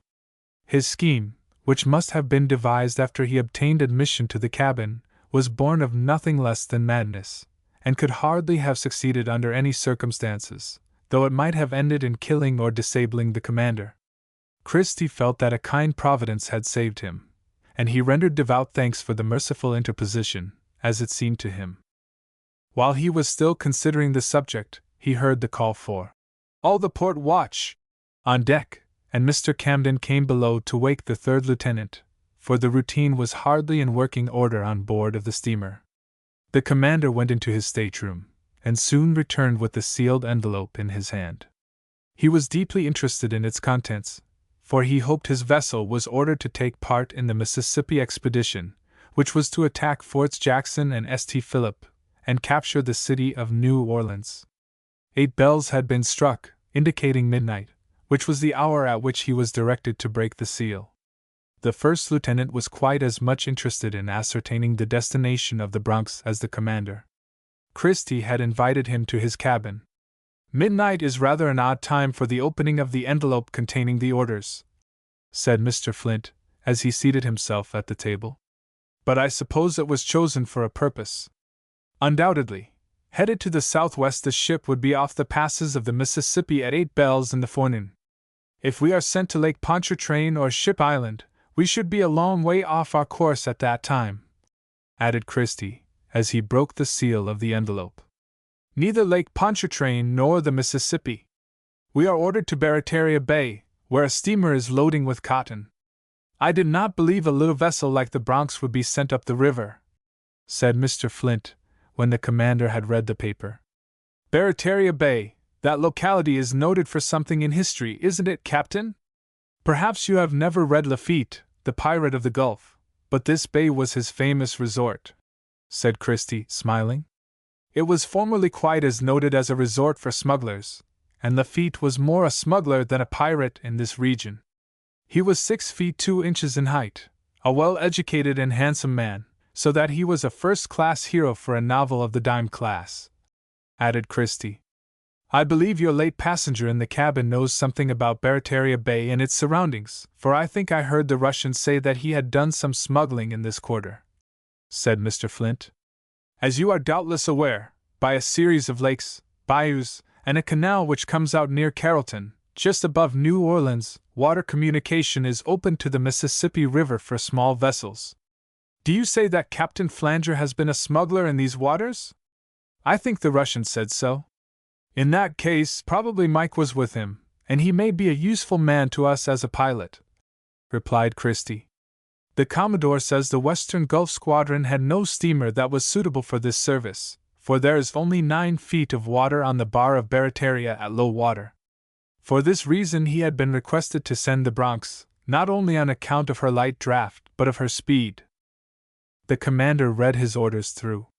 It was believed that vessels were loading with cotton there, towed down in flatboats by small steamers, and that a steamer of 400 tons was fitting out in the bay as a privateer. It might not be practicable for the Bronx to go into the bay, but she was to do what she could to capture the cotton vessels and the steamer when they came out. Mr. Flint went to his stateroom and turned in, but Christie spread his chart of the Gulf of Mexico, and using his parallel ruler, he found that the present course of the Bronx would take her to the Pass au Lutry, the most northerly entrance of the Mississippi River. He went to the bridge at once, and directed the officer of the deck to make the course southwest by south. Everything was going well on deck, and Mr. Pennant had proved that he was a competent officer. By this time the commander began to feel that sleep was a necessity for him, for he had hardly rested at all the night before, and he turned in at 2 bells. He dropped asleep almost instantly, and did not wake till he heard 8 bells in the morning. It was quite light in his stateroom, and he realized that it was 8 o'clock, instead of 4, as he at first supposed. Dressing himself hastily, Christie hastened on deck, and to the bridge, where he found Mr. Flint, who informed him that the Bronx was off the South Pass of the Mississippi. The fleet of the flag officer of the Western Gulf Squadron had gone up the river, with the exception of a single vessel, which had not been able to get over the bar. There were a few sail in sight. "We are all right on the course, Mr. Flint, now make it west," said Christie to the executive officer, and then went to his cabin for his breakfast, directing the officer of the deck to report to him when the steamer was off the Southwest Pass. When he had finished his morning meal, he proceeded to study his chart again. He had never been to the westward of the mouths of the Mississippi, but he had a chart of the entrance to Barataria Bay. He examined it with the greatest care, and made himself familiar with the bearings and distances. In about an hour after he left the deck, a messenger came to the door of the cabin to inform him that the Southwest Pass was in sight, bearing due north. "Make the course west-northwest," said he to the first lieutenant, as he joined him on the bridge. "West-northwest, sir," repeated the executive officer, as he gave it to the quartermaster at the wheel. "We shall soon be where our operations begin, but I am afraid we are to have a lazy time of it," added Christie, as soon as the vessel's head had been pointed in the direction indicated. "Why so, Captain Passford?" asked Mr. Flint. "Barataria Bay makes a big hole in the state of Louisiana, and most of it is shoal water. At the south of it is the Al Grande Terra, on the western end of which is a fort, which commands the entire channel," replied the captain. "That's bad," added Mr. Flint, shaking his head. "I have no idea of its strength, but I do not care to have the Bronx knocked to pieces by the big guns of a fort. The bar of Barataria and the shoal water of the entrance to the bay extend out about 2 miles into the Gulf. At low water 2 miles from the fort, we should bury our keel in the mud. It looks just now as though we should have to put the Bronx under the guns of the fort, or simply blockade the entrance to the bay. That makes it look like a quiet time in these waters. Of course, the Confederates on the lower Mississippi are using all their resources to strengthen Fort Jackson and Fort St. Philip, and they can make a better use of big guns and artillerymen than in defending an opening like this one," replied Mr. Flint. "This is not a cotton-growing region, but is given up to sugar raising," added Christie. "They have to bring the cotton a long distance in order to ship it here. For these reasons, I do not believe this fort is of much account." "Perhaps not, but I should not care to have the Bronx sunk by a Columbiad in the attempt to find out the strength of the fort. It is possible that the Russian knows something about this region," suggested Mr. Flint. "I will have a talk with him," replied the commander, as he left the bridge. Seating himself on the quarterdeck, he sent for Michael Bornhoff, who presently reported to him. This man had proved himself to be entirely faithful and reliable, and Christie had no doubts in regard to his loyalty, for his race guaranteed that. "Do you know where we are bound, Mike?" asked Christie. "I know what all the crew know, for word has been passed around that we are bound to Barataria Bay," replied the Russian with a cheerful smile. "Were you ever there, Mike?" "Was I ever there, Captain? I lived there a year," exclaimed the contraband. "I was in the fishing business at that time," he added with a significant smile on his face. "What do you mean by that?" "We had the Magnolia over here then, and I used to go out fishing in her about every night," chuckled Mike. "Sometimes I did not catch any fish, and sometimes I caught 500 boxes of Havana cigars. I often caught other kinds of fish." "You did not always eat the fish you caught," suggested Christie. "No, sir, but I used to drink some of them." "Precisely so, West India rum and wines." "Cigars mostly, sir, was the kind of fish we caught. Captain Flanger brought them outside the Grand Pass. I took them up to Fort Lafitte, and the captain's brother worked them into New Orleans and other places. They did a big business before the custom house folks broke it up." "Very likely, and I dare say you know all about this region." "No doubt of that, sir." "What do you know about the fort?" "Not much, Captain, for in our business we did not have anything to do with forts and such things," chuckled Mike. "The old quarters of the mechanics and laborers used to be on the Gulf shore, but they moved them up north of the fort, on the Grand Pass. About a mile east of the fort there is a big plantation. That is all for the present, Mike," added Christie. The contraband touched his cap, for he had been rigged out in a new suit of seaman's clothes. The commander retired to his cabin, and again devoted himself to the study of the chart of the locality. His first purpose must be to obtain accurate information in regard to the strength of the fort, and the position of the steamer, if there were such a craft in the bay. He decided to approach the entrance by the east channel, though it would not be possible for the Bronx to reach the Grand Pass from that direction, for there were hardly more than 6 feet of water at low tide, and the rise and fall was less than 1.5 feet. He had decided upon his method of operations, and then wished again that he was not in command of the steamer, for the expedition he intended to send out was one he would have been glad to command in person, instead of remaining inactive on board of the Bronx. As soon as he had arranged his plan, he went on deck. To the astonishment of the first lieutenant, he changed the course of the steamer to the north, and at noon let go the anchor in 4 fathoms of water. The vessel remained there till it was dark, and then proceeded to the westward, sounding all the time. Chapter 28. Chapter 28. The Negro Village on the Al Grande Terra. The commander of the Bronx had explained his plan to the first lieutenant. There was nothing especially perilous in the expedition to be sent out, and it was the policy of Christie to keep the steamer out of sight of the fort, and of those in the immediate vicinity of it. After the Bronx had been on her course about 2 hours, and 4 bells had just struck, the leadsman reported 2 fathoms. A little later 11 feet was the depth. "Quartermaster, strike 1 bell," said Christie. "1 bell, sir," repeated the petty officer at the wheel. 10 feet, shouted the man at the lead. "Strike 3 bells," added the commander, and the steamer began to back her screw. As soon as the Bronx had lost her headway, the screw was stopped, and a drift lead was dropped into the water. A sharp lookout had been kept, and some flickering lights had been reported. The weather had become cloudy since noon, but there was no fog and no wind. "You will let Mr. Pennant command this expedition, Mr. Flint," said Christie. "He will take the first cutter, with 10 men, including Quartermaster Vincent and Boerhaave." The third lieutenant was sent for, and his instructions were given to him. Mike would be his pilot, and could give him such information as he required in regard to the locality.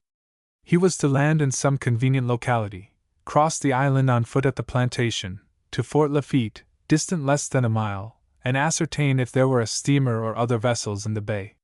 He was also instructed to use all means in his power to ascertain the strength of the fort. He was to make a landing about half a mile west of the plantation buildings. Within the limits of these instructions, he was to act on his own judgment. Mike was sent for, and further information in regard to the course was obtained from him. The officer was cautioned to be prudent, and not fall into any traps. If he discovered that there was a steamer in the bay, and that the fort was not heavily armed, he was to burn a red Roman candle as a signal to the Bronx, which would proceed to the southward, and then enter the Grand Pass by the deepest water. "Where are the Negro quarters of this plantation, Mike?" asked Mr. Pennant. "Just west of the big house, sir," replied the Russian. "I don't know exactly where we are now, Captain Passford," said the officer of the expedition. "We lie about south of what Mike calls the big house, a mile and a half distant from it. Make the boat's course north-northwest, and you will strike the shore about halfway between the planter's house and the fort. But when you get near enough to see both of them, you can land where you think best," Christie explained. The boat's crew had already lowered the first cutter into the water. The oars were muffled, for the chances were that no one in the vicinity of the plantation had discovered the presence of the Bronx, and it was not advisable to alarm the people. Vincent acted as coxswain of the boat, while the Russian, as most of the officers and men insisted upon calling him, was seated in the stern sheets with the third lieutenant. The 8 men at the oars formed the rest of the crew. "I don't believe you will find many hands down here, Mr. Pennant," said Mike in a whisper. "What do you mean by hands?" asked the officer. "Laborers, niggers," replied the Russian. "Why not? I expect they have sent all the strong ones up to work on the fortifications." "Shall we find no one at the Negro quarters?" asked the lieutenant with interest.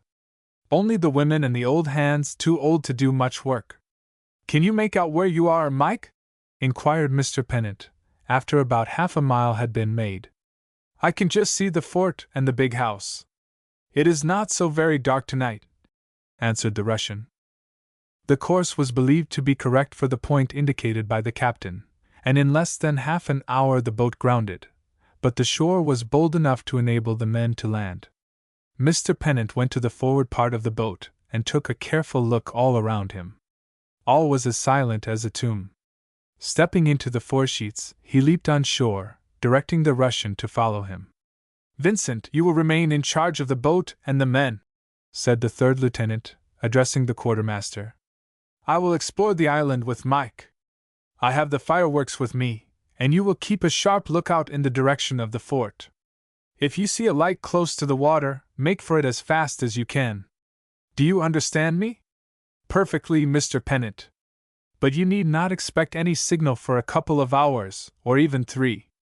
If we get into trouble, we shall retreat upon the boat direct, so keep your eyes wide open." The officer led the way up the shore, and the rows of sugar cane extended almost to the water.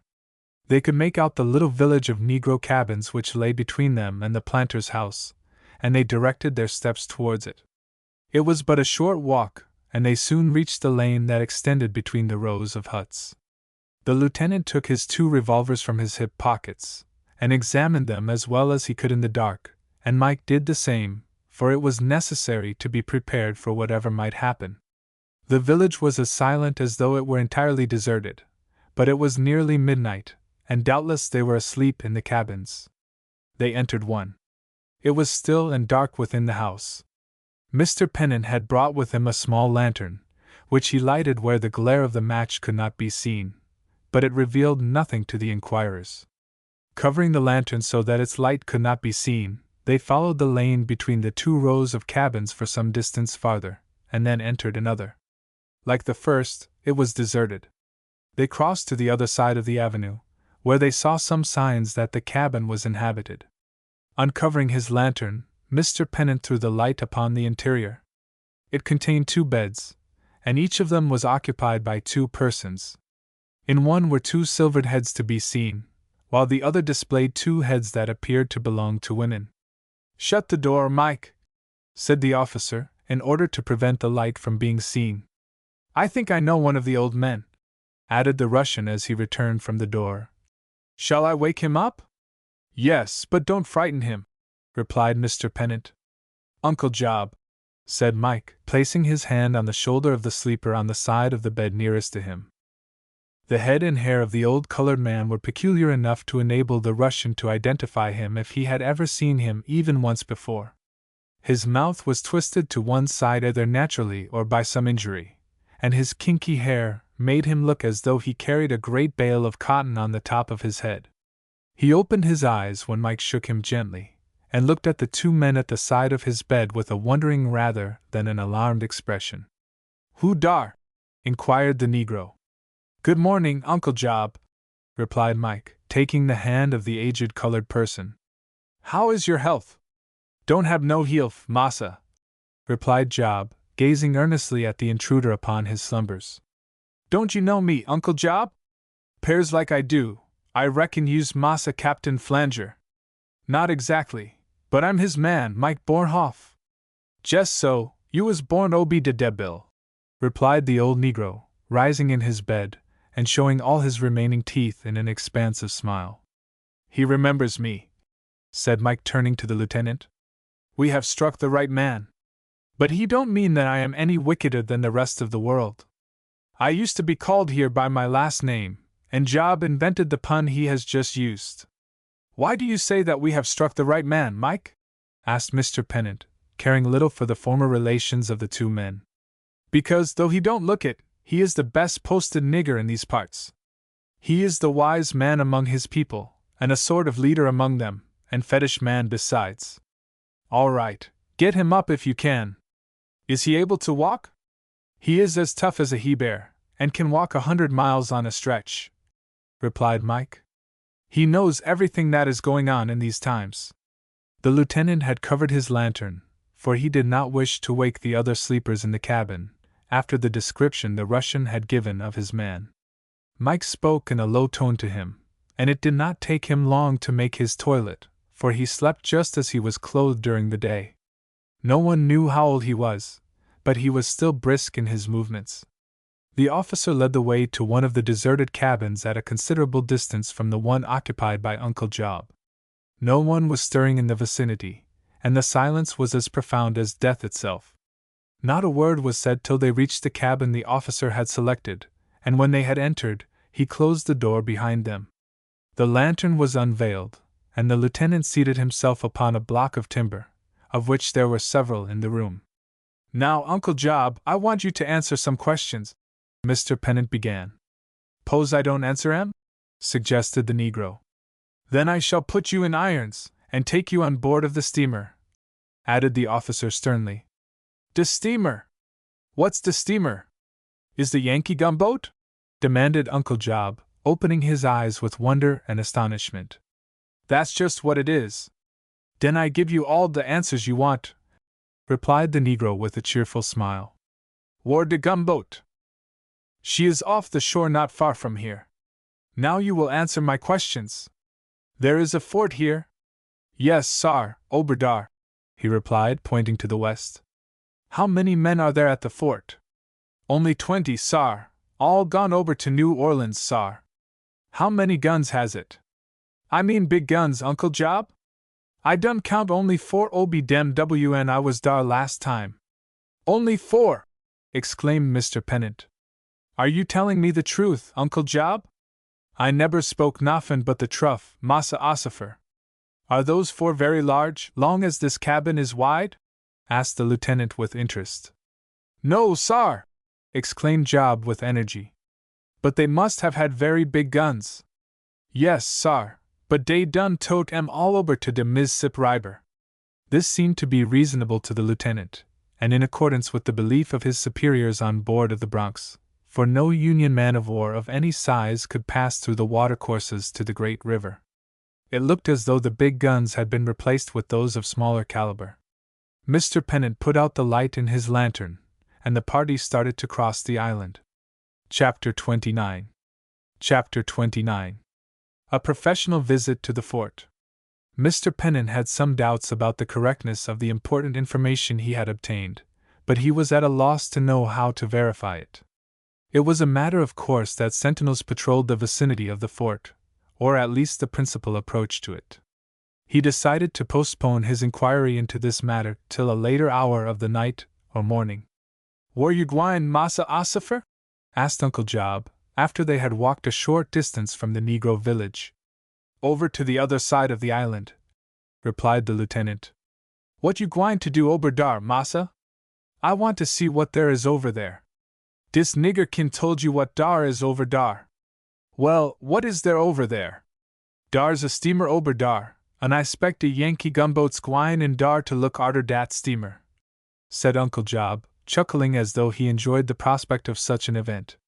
"Say, Massa Ossifer, is Massa Lincoln in your gunboat?" "Not exactly, but she is well filled with his people," replied Mr. Pennant, laughing. "I done wish dat Massa Lincoln come down here hisself," added the venerable colored person. "He can hardly spare the time to do that. His business is such that he cannot leave," replied the lieutenant, much amused at the simplicity of the Negro. "Now tell me something more about this steamer in the bay. How big is she?" "I can't told you 'zactly, massa. She as big as the fort." "Where did she come from?" asked the lieutenant, who had more confidence in the honesty than in the intelligence of Job. "I dunno, massa, but she done come in from de sea. When she get off dar 2 miles she done stick in de mud," answered the Negro, pointing in the direction of the bar. "Den de little steamers from up the bay take off de loadin', and she done come in." "With what was she loaded?" "All sorts o' tings, massa, guns, and pistols, and close. Dis nigger help take de tings out obi her." "What is she doing now in the bay?" "Loadin' wid cotton de steamers fotch down." "Where does she lie now?" "Jes' off de old Fort Lafitte, whar de water's deep." In less than half an hour the party reached the locality indicated by Job. The officer could see the steamer, which looked, in the gloom of the night, as though she was a craft of about 500 tons. She was moored in the deep water so far in that she could not be seen by vessels in the offing. On each side of her was a small river steamer, and she seemed not to have completed her cargo. "Do you know the name of that steamer, Uncle Job?" inquired Mr. Pennant. "Yes, sar, I knows it like my own name, but I can't spoke it if I die for't," answered Job, laughing. "Try to do so." "No use, Massa Ossifer, dis nigger don't have teeth enough to do dat." "Can't you spell it?" "No, sar, can't spell nothing." But Job was very obliging, and he made a hissing sound, followed by an effort to sneeze which was a failure. Then he hissed some more, though the loss of his front teeth interfered with the effort. Then he said, "Thing." "I know what he means," interposed the Russian. "I know that steamer, for she came in at Cedar Keys when I was there." "He means the Sphinx." "Dat's it, Massa Ossifer!" exclaimed Job, apparently delighted to find that he had made himself understood. "Has she any big guns?" "Yes, sar, she done h's 2 out obi her innards, and done took 2 more from de fort." "All right, I think we understand the situation up here. said Mr. Pennant, as he led the way in the direction from which they had come. They returned to the Negro village, for the commander of the expedition did not feel as though he had yet finished his mission on shore. "Mind your eye, Massa Gumboat!" exclaimed Job in a low tone, but with great earnestness. "Dar's somebody comin' from de fort. He's comin' mighty quick shore." The Negro hurried the officer and Mike into one of the cabins, and shoved them into a sort of closet, while he went to the door himself. He passed out into the lane, as the man came into it from the middle of the field, for he had not been near enough to the shore to discover the boat. "Who dar?" called Job. "Soldier from the fort," replied the man. "What are you doing out here at this time of night?" "I done get sick, massa, and I's gwine up to de big house to see de doctor," replied the Negro, who probably used the first excuse that came into his head. "The doctor!" exclaimed the soldier. "Is there a doctor there?" "I reckon dar's one dar if he done haven't leave yisterday." "Then you can do my errand for me," added the soldier. "Yes, sar, what's dat, massa?" "One of our men is very sick, and we have no doctor. We are afraid he will die before morning, and we want a doctor. Ours was ordered off a week ago." "I go for de doctor if he's dar," said Job. "Very well, I will go back and tell the sick man the doctor's coming," added the soldier. "That will give him a hope, if nothing more. Dis nigger's feared de doctor done gone away. If he isn't there, we can have him, but hurry up, Uncle Job, and come over and tell us if he isn't there," said the soldier, as he hurried away as rapidly as he came, evidently believing that hope was a panacea to a sick man. As the soldier did not offer to come into the cabin, Mr. Pennant had come out of his hiding place, and had heard all that was said by the soldier, even while he was in concealment. "Is there any doctor at the big house?" asked the lieutenant as soon as Job entered the house. "No, sar, all the family done leave, and was gwine to New Orleans. Arter a while I go to de fort and tell de sodgers the doctor done gone," replied Job. "I will go with you, Uncle Job," added Mr. Pennant quietly. "You, Massa Gumboat!" cried the Negro. "De sodgers put de bagonet through your crop like a knife through a pullet's throat." "Not if you tell them I am the doctor," added the lieutenant. "De doctor! Be you a doctor, sar? I have done something in the business, and perhaps I can cure the man who is sick, if they have the proper medicine," added the officer. "Dey have de medicine at de big house. Can you get into it?" "Yes, sar, de overseer's sick abed, and dis nigger go right in like massa hisself," replied Job, as he led the way in the direction of the planter's house. The Russian was sent to the boat to await the return of the lieutenant, but he was instructed not to open his mouth to his shipmates in regard to what had been done on the island. Job found a way to get into the big house, and conducted the officer to the dispensary, where he had so often gone for remedies for his ailments. He found what he wanted, and then he felt reasonably certain that he should make a success of his professional visit to the soldier. He took several small bottles of medicines in addition to the particular one upon which he depended. Job conducted him to the fort, which was over a mile distant. The lieutenant was not dressed in his uniform with the shoulder straps, though he had procured one from the store ship at the station, but he had adjusted his garments to the needs of the occasion, so that, if captured, he could hardly be recognized as a Union officer. But he had his navy revolvers in his hip pockets, though they were covered by the skirts of the frock coat he wore, for he had borrowed this garment of the surgeon. At the principal entrance of the fort they were challenged by the sentinel. Mr. Pennant was somewhat afraid his northern dialect would betray him, for he was not a highly educated man, though he was exceedingly well informed in all matters pertaining to the duties of a shipmaster. "Stand! Who comes there?" said the sentinel. "Friends," replied the lieutenant. "Advance, friends, and give the countersign." "We have no countersign to give." "Who are you?" demanded the soldier. "Dr. Waterton," answered Mr. Pennant, giving the first name that came into his head, for the medical title was the essential thing. "All right, doctor. I have been directed to admit you. Pass in, sir." Job was familiar with the interior of the fort, and he led the way. But before they had crossed the parade, The soldier who had gone for the doctor came to them, and conducted them to a casemate, where the sick soldier was still suffering terrible pains. "Lieutenant Forshaw, this is the doctor, but I do not know his name," said the soldier. "Dr. Waterton," added Mr. Pennant.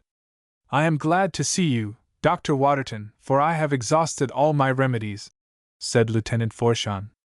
"I was not born to be a doctor. The patient seems to be no better.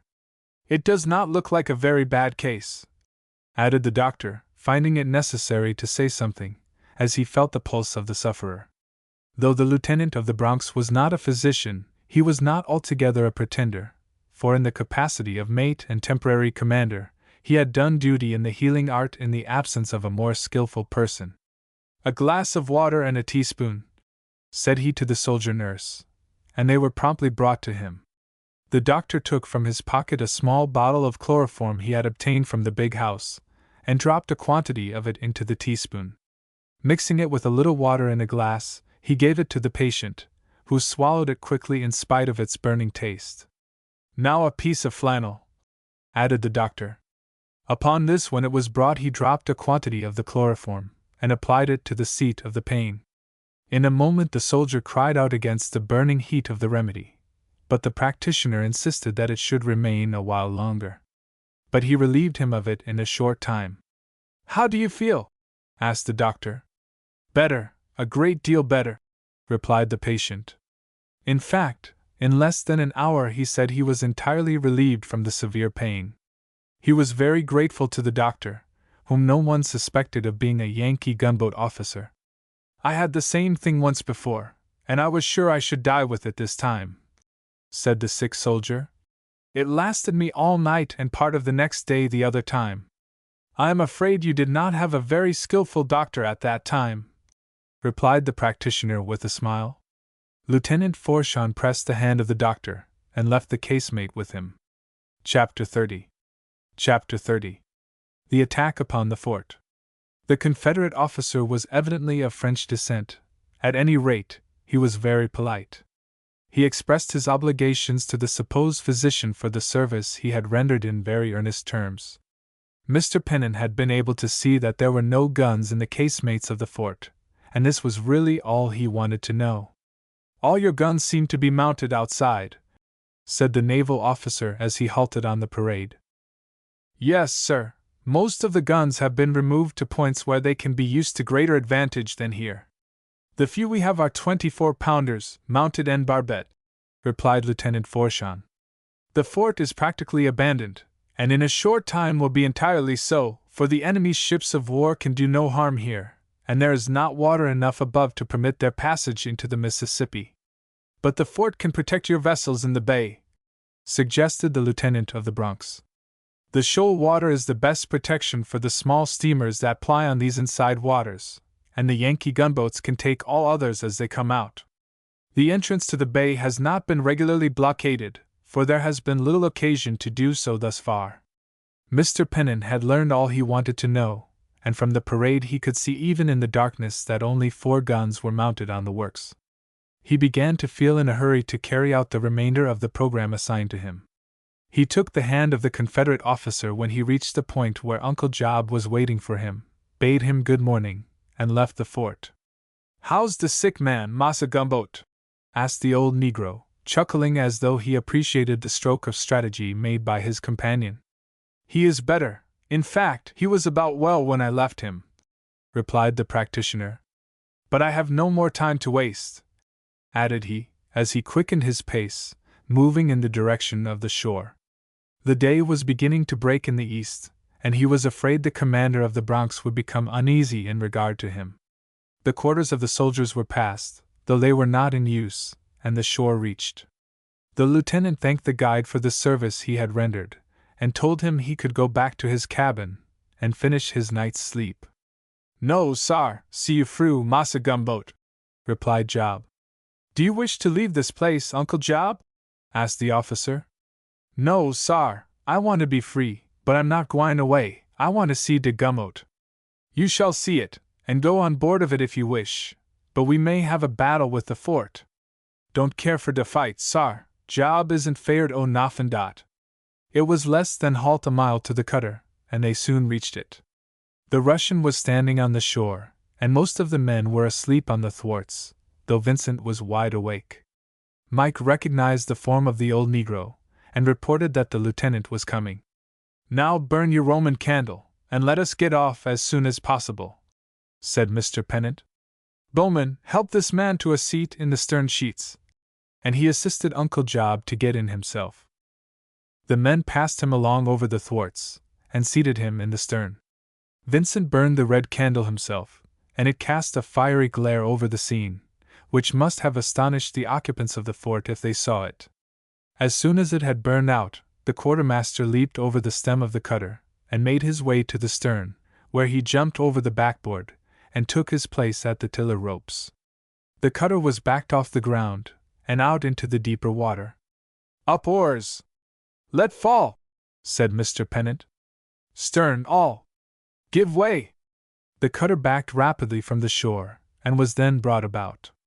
The lieutenant stood up in his place, and could just distinguish the Bronx, a mile and a half distant, in the gloom of the early morning. He watched her a few minutes and soon saw her swing around, and head to the southeast. "Make the course about south, Vincent," said the officer, as soon as he discovered that the steamer was in motion. "South, sir," replied the quartermaster. "Now give way with a will, my men," called Mr. Pennant in brisk tones, "for we shall soon have a 24-pound shot chasing us out." When the cutter was about half a mile from the shore, making it about 3/4 of a mile from the fort, the peal of a cannon was heard, and a puff of smoke could be seen as it rose on the clear, starred sky, for the clouds had rolled away during the night. The shot dropped into the water a short distance abreast of the cutter. "Good!"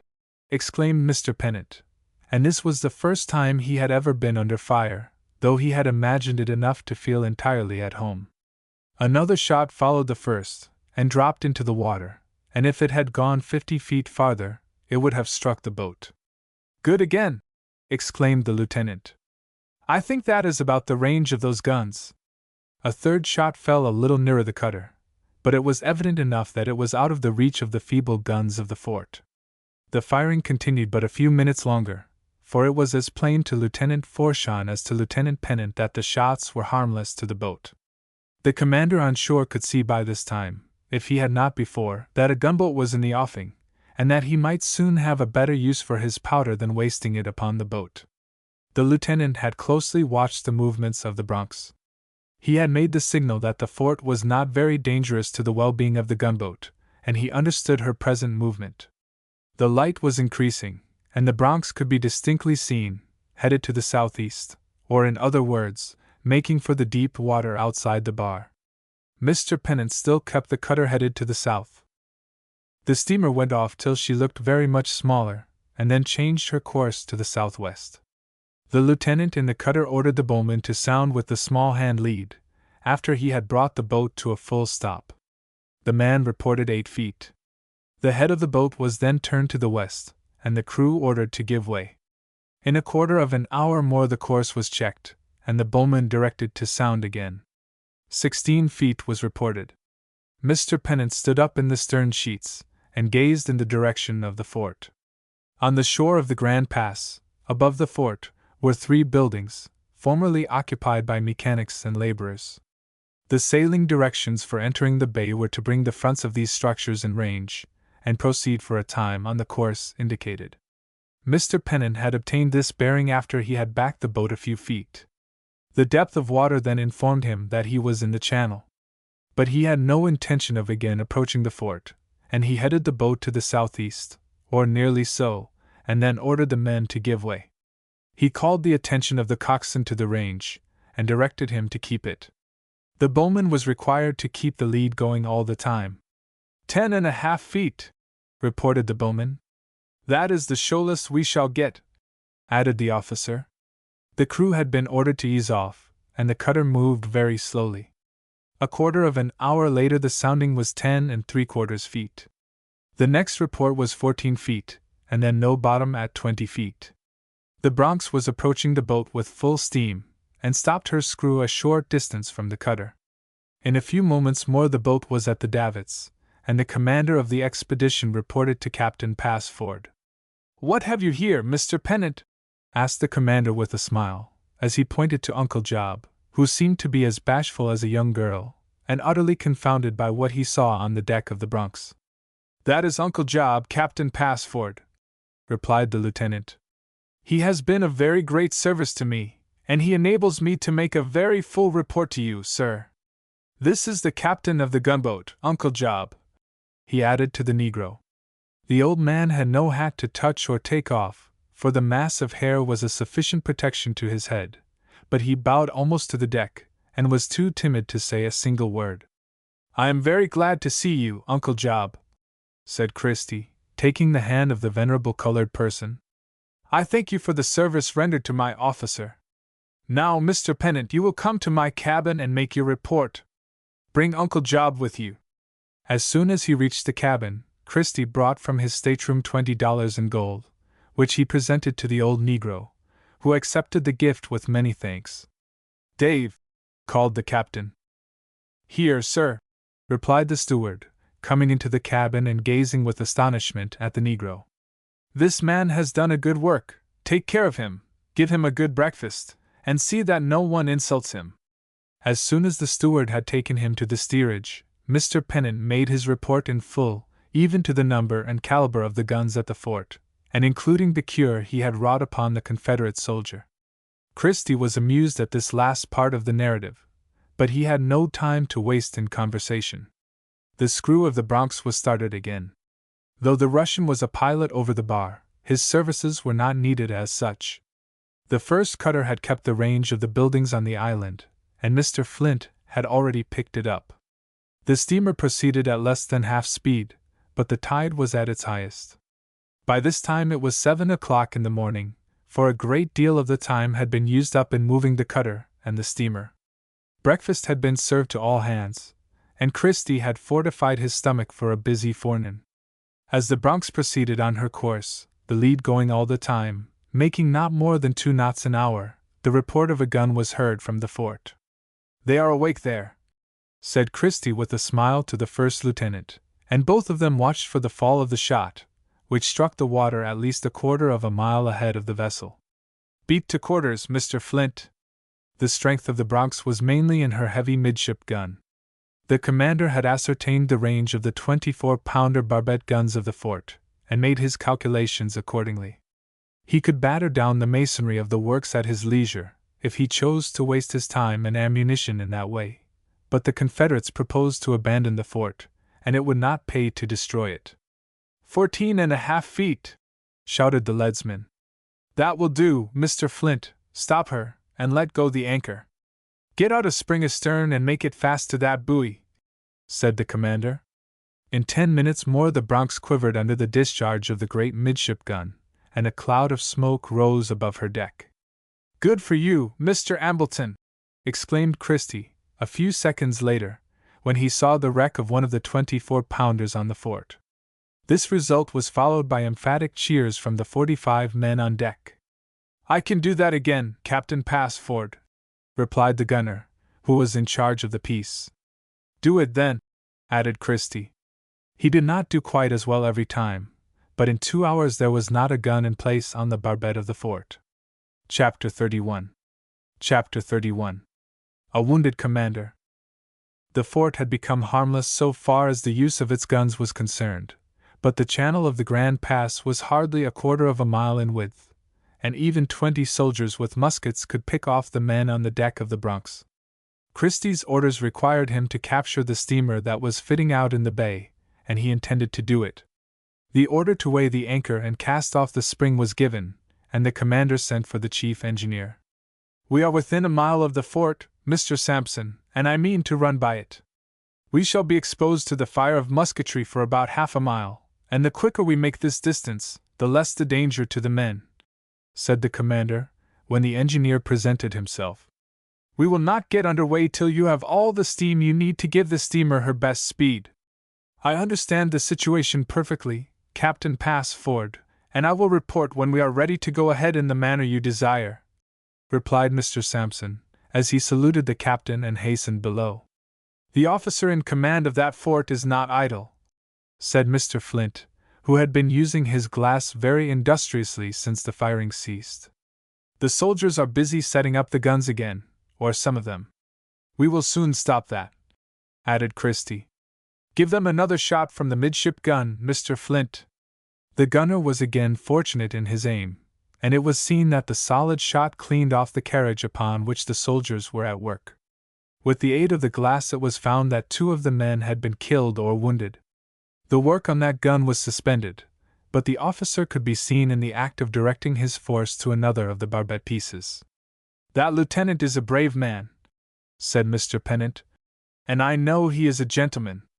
I am only sorry that he is fighting on the wrong side," added Christie, as he observed the earnestness of the officer in the discharge of his duty. "Is he an old man?" "No, sir, I don't believe he is over 20, if he is that," replied the 3rd lieutenant. Another solid shot sped on its way, and Mr. Hamilton, the gunner, fully justified the reputation he had earned, though the missile only plowed up the earth in front of the party on the fort. But then Lieutenant Forshaw proved that he was a wise and a prudent man, as well as a brave one, for he retreated from the exposed position with his men. It was almost sure death for them to remain there, for they could not help seeing the cloud of smoke that rose from the funnel of the Bronx, indicating her intention to go up the pass. "Mr. Sampson directs me to report that he is ready to proceed," said a messenger from the chief engineer. Quartermaster Vincent was placed in charge of the wheel, with Boxey as helmsman. All that could be done to protect the pilot house had been done, though it was not yet supposed to be proof against the musket ball that would be fired in that direction. All the men not absolutely needed for duty were sent below, but they were armed with revolvers and cutlasses, ready for service at any instant.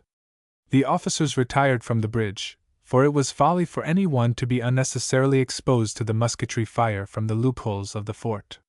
"Strike 1 bell, Vincent," said Mr. Flint, when the captain had given him the order to go ahead. The steamer went ahead slowly, but the steam was hissing, and she seemed to be as impatient as a fiery horse at the slow starting. "4 bells, Mr. Flint," added the commander when the Bronx was fairly under way.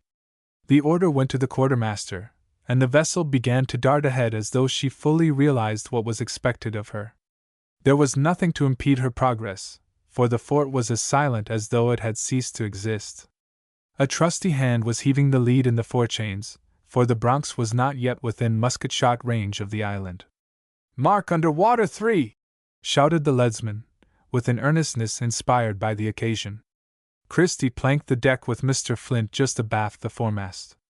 Both of them were as cool and self-possessed as though they had been sitting at the cabin table, but neither of them felt that the battle had been won, for the officer in command of the fort was evidently a man of ability, who had not yet exhausted his resources.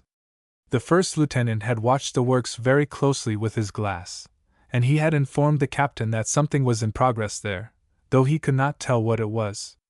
Christie certainly felt very anxious, and he could not help asking himself whether or not he was engaged in a foolhardy enterprise in attacking the fort. His orders related only to the steamer that was loading in the bay, and he had been warned in his instructions to take the fort into consideration in his operations. He felt that he had given proper attention to the fort, inasmuch as he had disabled all its guns. He might have simply blockaded the entrance to the pass, but he might have stayed in the offing a month before she ventured to come out. He was still willing to believe that he had not overstepped his orders. "And a quarter 3!" cried the leadsman. "Make the course northwest, Mr. Flint," said Christie, following the sailing directions with a proper allowance for the tide. "No more sounding, send the man below. We shall have from 3 to 7 fathoms of water till we have passed the fort."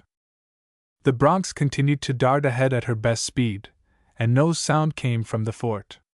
It was only a question of minutes now before the steamer reached a point inside of the island where she could accomplish her mission by the capture of the Sphinx. The officers remained on deck, but they were protected by the bulwarks, the masts, and especially under the shelter of the topgallant forecastle. Christie had earnestly warned the 2nd and 3rd lieutenants not to expose themselves needlessly to the musketry of the fort, and Mr. Flint was discreet enough to need no such warning. "Soldiers on the fort, sir!" shouted Vincent, when the Bronx was within less than a quarter of a mile of the works. Christie and the first lieutenant sprang from the shelter where they had been waiting the passage of the fort, and rushed up the steps to the bridge. The commander of the force on shore, with half a dozen men, was at work on one of the guns on the barbette, but it was impossible to make out what they were doing. Then there was a flash, a cloud of smoke went up, and a shot crashed into the deck directly under the pilot house, tearing up the planks, and disappearing in the space below. "Wheel disabled, sir!" shouted the quartermaster. "Beat to quarters, Mr. Flint," said Christie, trying to make out what mischief had been done by the shot, but he could only see that it had cut the wheel ropes. "Strike 2 bells, Vincent," he called to the quartermaster. By this time the executive officer had beat the crew to quarters, and every man was at his station. "Strike 3 bells, Vincent," continued the commander. "Mr. Flint, open fire upon the fort with the midship gun. Have the carpenter report at once on the damage done by that shot. Strike 2 bells, Vincent." It was plain enough to all the officers and men that the commander knew what to do in the emergency, and every one was energetic in the discharge of his duty. Mr. Ambleton was fully alive to the peril of the moment, and he was careful to make his aim sure with the great gun.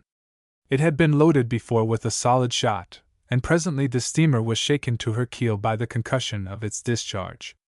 Christie was still on the bridge, and he watched with intense interest the effect of the shot. In a moment he saw the carriage of the only gun that seemed to be mounted on the barbette flying in pieces in every direction. He directed the gunner to use a shell next time, but the soldiers had hastened away from the place, bearing with them 2 of their companions, doubtless wounded by the splinters. "Let go the anchor, Mr. Flint!"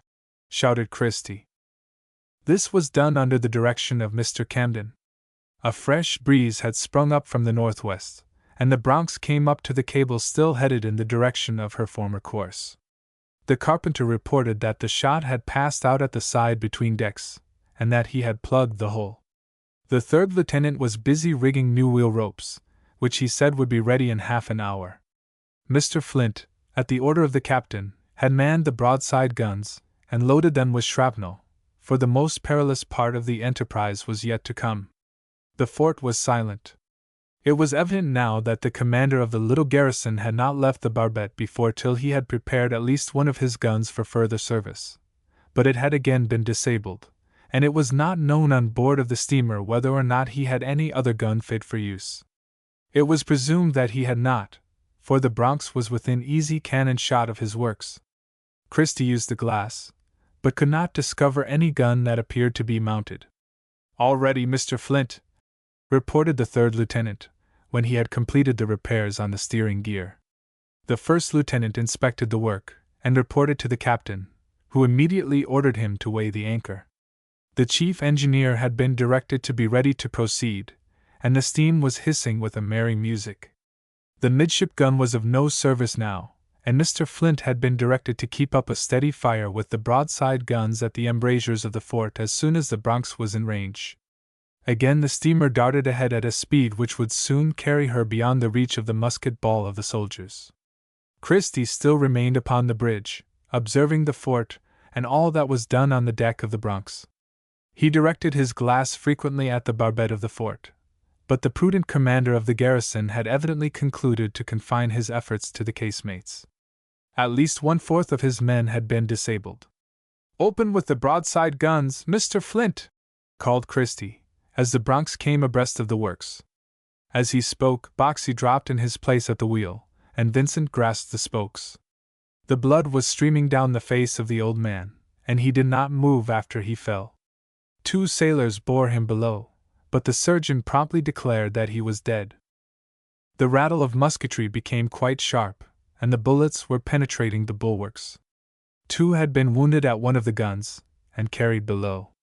Christie stepped over to the end of the bridge to call a hand to take the place of Boxey, and at that moment he felt a sharp sting, as it were, in his right arm, above the elbow. Involuntarily he raised his hand to the place, and felt the warm blood oozing from the wound. It produced a momentary faintness, but he braced himself up, and wound his handkerchief around his arm, calling upon the wheelman to tie it, as he hastened to the aid of Vincent. He said not a word about the accident. The Bronx dashed upon her course, and in a moment more she was out of the reach of the balls from the muskets. Half a mile farther up the pass, the captain ordered Vincent to strike 2 bells. The Sphinx was in sight, not half a mile distant, with a small steamer on each side of her. Doubtless her captain had full confidence in the ability of the fort to protect his vessel, and he continued his operations as though he was in no possible danger. "Mr. Flint, send Mr. Camden in the first cutter and Mr. Pennant in the second to take possession of that steamer," said Christie, holding on at the rail in front of him. "Put 15 men well armed into each boat, and send the second engineer with them. Hurry them off, or they may burn the vessel." The 2 boats were soon in the water, though the first lieutenant wondered that he had not been sent on this important service. The 2 officers hurried their crews, and the boats flew on their mission. The commander felt that it was necessary to keep an eye on the fort, for its energetic officer was not at all inclined to be idle at the present exciting time. The Bronx had hardly stopped her screw before the soldiers were to be seen on the barbette, but the shell with which the midship gun had been charged sent them all to the casemates in an instant. "What is the matter, Captain Passford?" asked the first lieutenant, as he halted on the deck. "You are as pale as a ghost." "A ball went through my arm, but it is all right," replied Christie with a ghastly smile. He refused to go below, or to permit Dr. Connolly to come to him until he had attended to the poor fellows who had been wounded on deck. At the end of a couple of hours, the flames arose from the 2 base steamers which had been alongside the Sphinx, for the second lieutenant had been ordered to burn them. The smoke was pouring out of the 2 smokestacks of the steamer. Several boats filled with men pulled to the shore, landing the crews of the 3 vessels. In less than another hour the Sphinx was under way, and soon came alongside the Bronx. As only one of the broadsides of the gunboat was available in the action with the fort, the starboard battery was transferred to the captured vessel. Men enough to handle them were put on board, and Mr. Camden was put in command of her. It was late in the afternoon when all this work had been done, and then the Bronx led the way through the pass, her mission fully accomplished. As soon as the steamer was abreast of the fort, the broadside guns poured the shrapnel into the embrasures and loopholes, though nothing could be known of the effect of the firing. The muskets were as active as before. Christie was on the bridge still, for the doctor had dressed his wound, and he had taken some refreshment. This time it was discovered that the vigorous commander of the garrison had dug out some rifle pits on the top of his works, and his men were doing effective work with their muskets. 3 men had been wounded on the deck of the Bronx, the 3rd lieutenant being one of them. Christie shouted to Mr. Flint, ordering him to send the men below, and cease the use of the broadside guns, for the garrison were on the barbette, sheltered by their earthworks, where the guns could not reach them, so high was their position. With the aid of his speaking trumpet he gave the same order to Mr. Camden on board of the Sphinx, but he had hardly uttered the command before his left leg gave way under him, and he sunk to the floor of the bridge. A ball had struck him in the thigh, and he could feel the blood flowing down his limb. He grasped the rail of the bridge, and drew himself up. There he stood like a statue, supporting himself with his well arm, till the Bronx had passed out of musket-shot range. "Good heavens!" exclaimed the first lieutenant, as he came out from his shelter. "You are wounded again!" "I must give up now, I fear," replied Christie feebly, and then he fainted. He was carried to his stateroom by his officers, and the doctor examined his last wound. He was restored to consciousness, but he looked like death itself beneath the ruddy brown of his weather-beaten face. "You will take the command now, Mr. Flint," said he when he saw the executive officer watching him with the most intense interest. "What do you think of it, Dr. Connolly?" he asked, turning to the surgeon. "Severe, but not dangerous," answered the doctor. "The ball did not touch the bone, but it plowed deep through the flesh. You were fortunate in having plenty of meat on your bones." Dave was the most assiduous of nurses, and had no little skill in attending to the wants of the sick. The young commander was made comfortable in a few hours, and Mr. Flint came below to see him at the end of an hour when he had performed his most pressing duties. He reported that Mr. Pennant's wound was slight, and did not disable him. 8 seamen in all had been wounded, and one of them was likely to die of his injury. But we have done our work well, Captain Passford, and I don't believe that one half the garrison of that fort are fit for duty at this moment," added the first lieutenant. "But that was a splendid fellow who commanded there," continued Christie with admiration. "If his guns had not been taken away from him, and his force reduced to a handful of men, we should have had to wait for the Sphinx to come out of the bay, and it might have been 3 weeks or a month before she concluded to do so. We have damaged the enemy enough to make it pay, and the steamer and her cargo will put at least $75,000 into the pockets of our side in the conflict. And by taking the bull by the horns, instead of waiting till the captain of the Sphinx concluded to take his chances of being captured and getting to sea, we have made the Bronx available for duty at once in another quarter, where she can do better work than in chewing her cable off the bar of Barataria," said the wounded commander, thus satisfying his conscience that he had done his duty. The venerable colored man, who had given so much assistance and information to the third lieutenant on shore, had no desire to leave his home, and he was landed in the darkness of the evening at a considerable distance from the fort. Christie had rewarded him handsomely for the service he had rendered. The men in the first and second cutters had taken all the cotton in the small steamers, and put it on board of the Sphinx before they set them on fire. The 4 guns in the hold had been hoisted out to make room for the bales, and the vessel had been put in condition for her voyage. Early in the evening, the 2 steamers were standing out into the Gulf headed to the southeast. In the middle of the afternoon of the next day, Mr. Flint reported to the flag officer off Pensacola Bay. The wounded captain was as comfortable as a young man could be with 2 bullet holes in his limbs. It was the first time he had been wounded so as to disable him, but he felt that he had faithfully done his duty to his country, and he was as cheerful as a man in his condition could be. Dr. Connolly reported that he would not be fit for service again for 6 or 8 weeks. Mr. Pennant, the third lieutenant, on account of his wound, which was not severe enough to render him unfit for ordinary duty, was appointed prize master of the Sphinx, with orders to report at New York for condemnation. A furlough was given to Christie, with a stateroom on board of the captured steamer. She was fitted out so that she could defend herself, or even capture any vessel of the enemy within her reach, and not too strong for her. She was not as fast as the Bronx, but she had logged over 12 knots on the passage from Barataria Bay, and was therefore likely to be added to the force of the Navy. Ensign Flint was appointed to the command of the Bronx by the flag officer, who had called upon Captain Passford in his stateroom. Christie had not failed to commend his executive officer in the highest terms. The Commodore suggested that Christie could not be very kindly disposed towards Captain Battleton of the Vernon, on account of his decision against him in the matter of his identity. "On the contrary, I do not see how he could have done otherwise, Commodore, and I have expressed to him my friendly feeling," replied Christie. "I think he is a devoted and faithful officer, sir. He desires employment on more active duty than the command of a storeship, and I am instructed to give him such a position if I have one at my disposal," added the flag officer. "I certainly hope you will do so, sir, if possible. I propose to appoint him executive officer of the Bronx. I am sure Mr. Flint could not have a better man." In due time this appointment was made, and Captain Flint, on the recommendation of Christie, was entirely satisfied to receive him as his first lieutenant. "One thing more, Captain Passford," continued the flag officer. "The ship's steward of the Mercedita has been very sick for 3 weeks, and has applied for a sick leave. I shall be obliged to transfer Mr. Naywood of the Bronx to his place." "I can mention just the right person to take Mr. Naywood's place," said Christie eagerly. "You seem to have a man ready for every vacant position."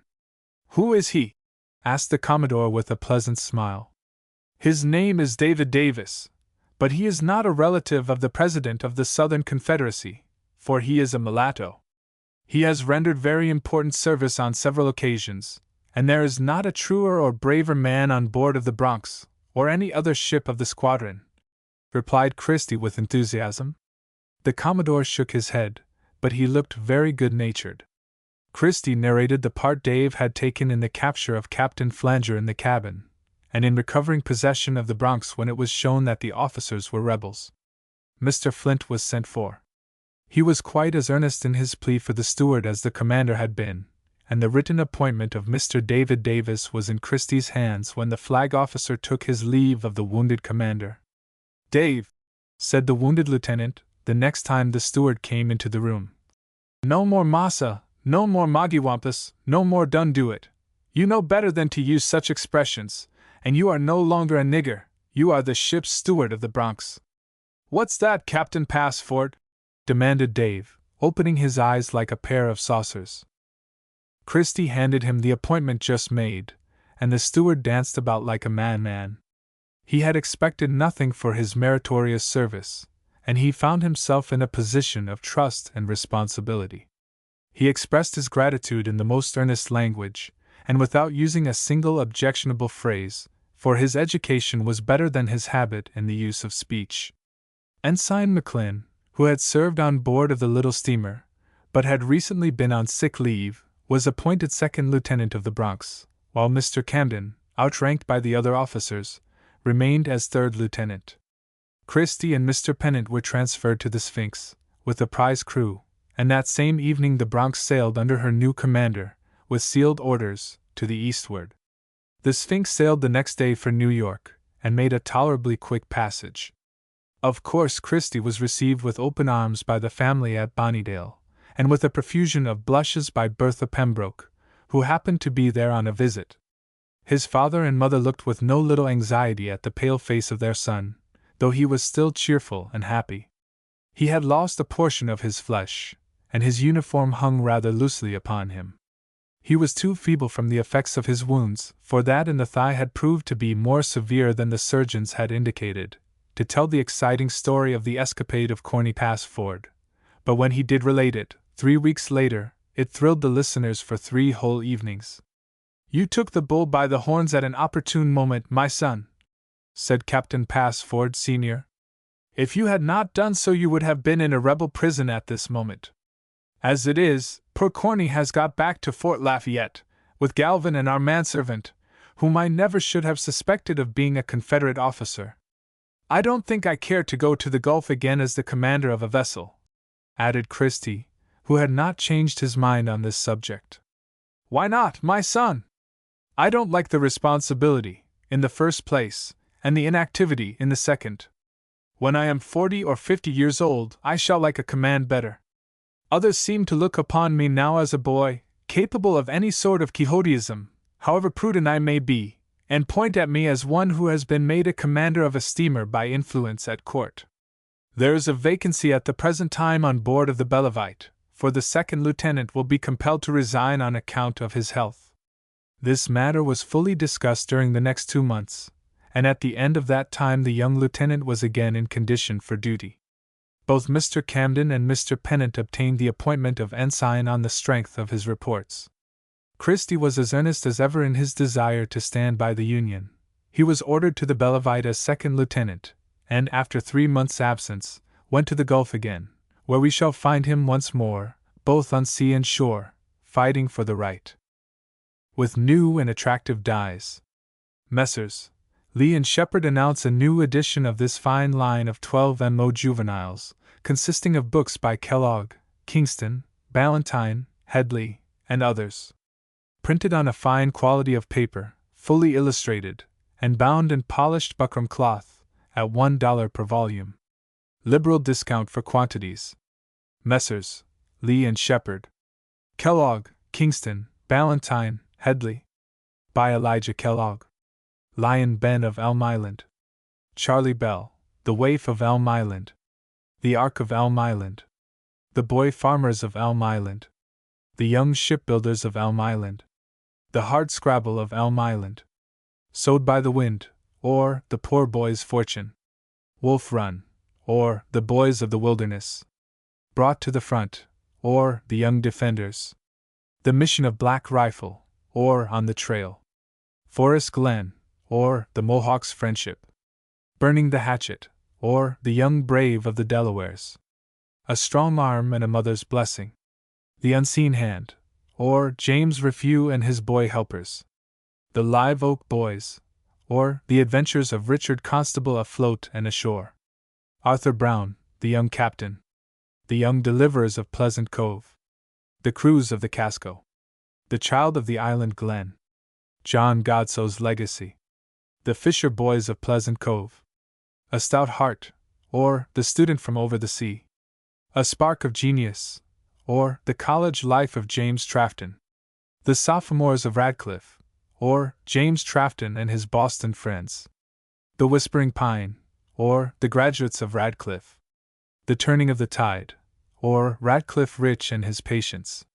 Winning His Spurs, or Henry Morton's First Trial. By P. C. Headley. Fight It Out on This Line, The Life and Deeds of Gen U.S. Grant. Facing the Enemy, The Life of Gen William Tecumseh Sherman. Fighting Phil, The Life of Lieutenant Gen. Philip Henry Sheridan. Old Salamander, The Life of Admiral David Glasgow Farragut. The Miner Boy and His Monitor, The Career of John Erickson, Engineer. Old Stars, The Life of Major Gen. Ormsby McKnight Mitchell. By George Makepeace Tall. Heroes and Martyrs of Invention. Vasco da Gama, His Voyages and Adventures. Pizarro, His Adventures and Conquests. Magellan, or The First Voyage Round the World. Marco Polo, His Travels and Adventures. Raleigh, His Voyages and Adventures. Drake, The Sea King of Devon. By Captain Charles W. Hall. Adrift in the Ice Fields. By Dr. Isaac I. Hayes. Cast Away in the Cold, An Old Man's Story of a Young Man's Adventures. By W. H. G. Kingston. The Adventures of Dick Onslow Among the Redskins. Ernest Bracebridge, or Schoolboy Days. By James D. McCabe Jr. Planting the Wilderness, or The Pioneer Boys. By Dr. C. H. Pearson. The Cabin on the Prairie. The Young Pioneers of the Northwest. By James DeMille. The Lily and the Cross, A Tale of Acadia. By F. G. Armstrong. The Young Middy, or The Perilous Adventures of a Boy Officer. By R. M. Ballantyne. The Lifeboat, A Tale of Our Coast Heroes. Sent by mail, postpaid, on receipt of price. Lee and Shepard Publishers, Boston. J. T. Trowbridge's Books. The Tide Mill Stories. 6 volumes. Handsomely illustrated. Per volume, $1.25. The Tinkham Brothers Tide Mill Phil and his friends the Satinwood Box the Little Master his one fault Peter Budstone. The more stories Mr. Trowbridge can write, the better for the boys of this generation. Flooded as our country is with literature of a dime novel order, we have need of just such safe and interesting books as The Little Master, Phil and His Friends, Bound in Honor, etc., to put into the hands of our growing boys. Living Church. Mr. Trowbridge's humor, his fidelity to nature and storytelling power, lose nothing with years, and he stands at the head of those who are furnishing a literature for the young, clean and sweet in tone, and always of interest and value. The Continent. Silver Medal Stories. 6 volumes. Handsomely illustrated. Per volume, $1.25. The Silver Medal his own master bound in honor the pocket rifle the Jolly Rover Young Joe and other boys. If every boy could read these stories, or have them read to him, there would be fewer rogues in the world. Straightforward, honest stories, without cant, without moralizing, full of genuine fun and hard common sense, they are just the tales that are needed to make a young fellow fall in love with simple integrity and fair dealing. They are noble contributions to juvenile literature. Woman's Journal. Mr. Trowbridge has a good perception of character, which he draws with skill. He has abundance of invention, which he never abuses, and he has, what so many American writers have not, an easy, graceful style, which can be humorous, or pathetic, or poetic. R. H. Stoddard in N.Y. Mail. Start in Life Stories. 4 volumes. Handsomely illustrated. Per volume, $1. A Start in Life biding his time the kelp gatherers the scarlet tanager. No better or more pleasing writer for young folks than Mr. Trowbridge can be found. He draws his characters true to life, concealing no faults, and exaggerating no virtues, but paints each in their own lights and shadows so vividly that to avoid the one and imitate the other must be the natural impulse of all boys and girls who read his most excellent and fascinating stories. San Jose Mercury. Every boy of our acquaintance likes the books by Trowbridge. Every young girl ought to enjoy them, also, for they are wholesome, true to nature and human nature, and full of good sentiment. His stories are always interesting, sometimes thrilling, and often they contain much information, either of history or natural history. Lee and Shepherd Publishers, Boston. The Toby Trafford Series. Handsomely illustrated. Per volume $1.25. The Fortunes of Toby Trafford, Father Brihope's, Woody Thorpe's Pilgrimage, and Other Stories. And Other Stories. To see life as it is, and depicted by easy and truthful touches, is a high attainment. Mr. Trowbridge has abundantly vindicated his claim to a place among the writers to whom readers attribute the grace and power of naturalness. Woody Thorpe's Pilgrimage, Uncle Caleb's Roan Colt, Lost on the Tide, etc., are all stories of deep interest, which one will follow with attention. The book does not preach, but conveys some salutary lessons. There is many a volume written for boys, but they are not all alike beneficial. Therefore the standard writers, to which class belongs Mr. Trowbridge, may undisputably claim a kingdom whose reigning motto is manliness. Lee and Shepherd Publishers, Boston.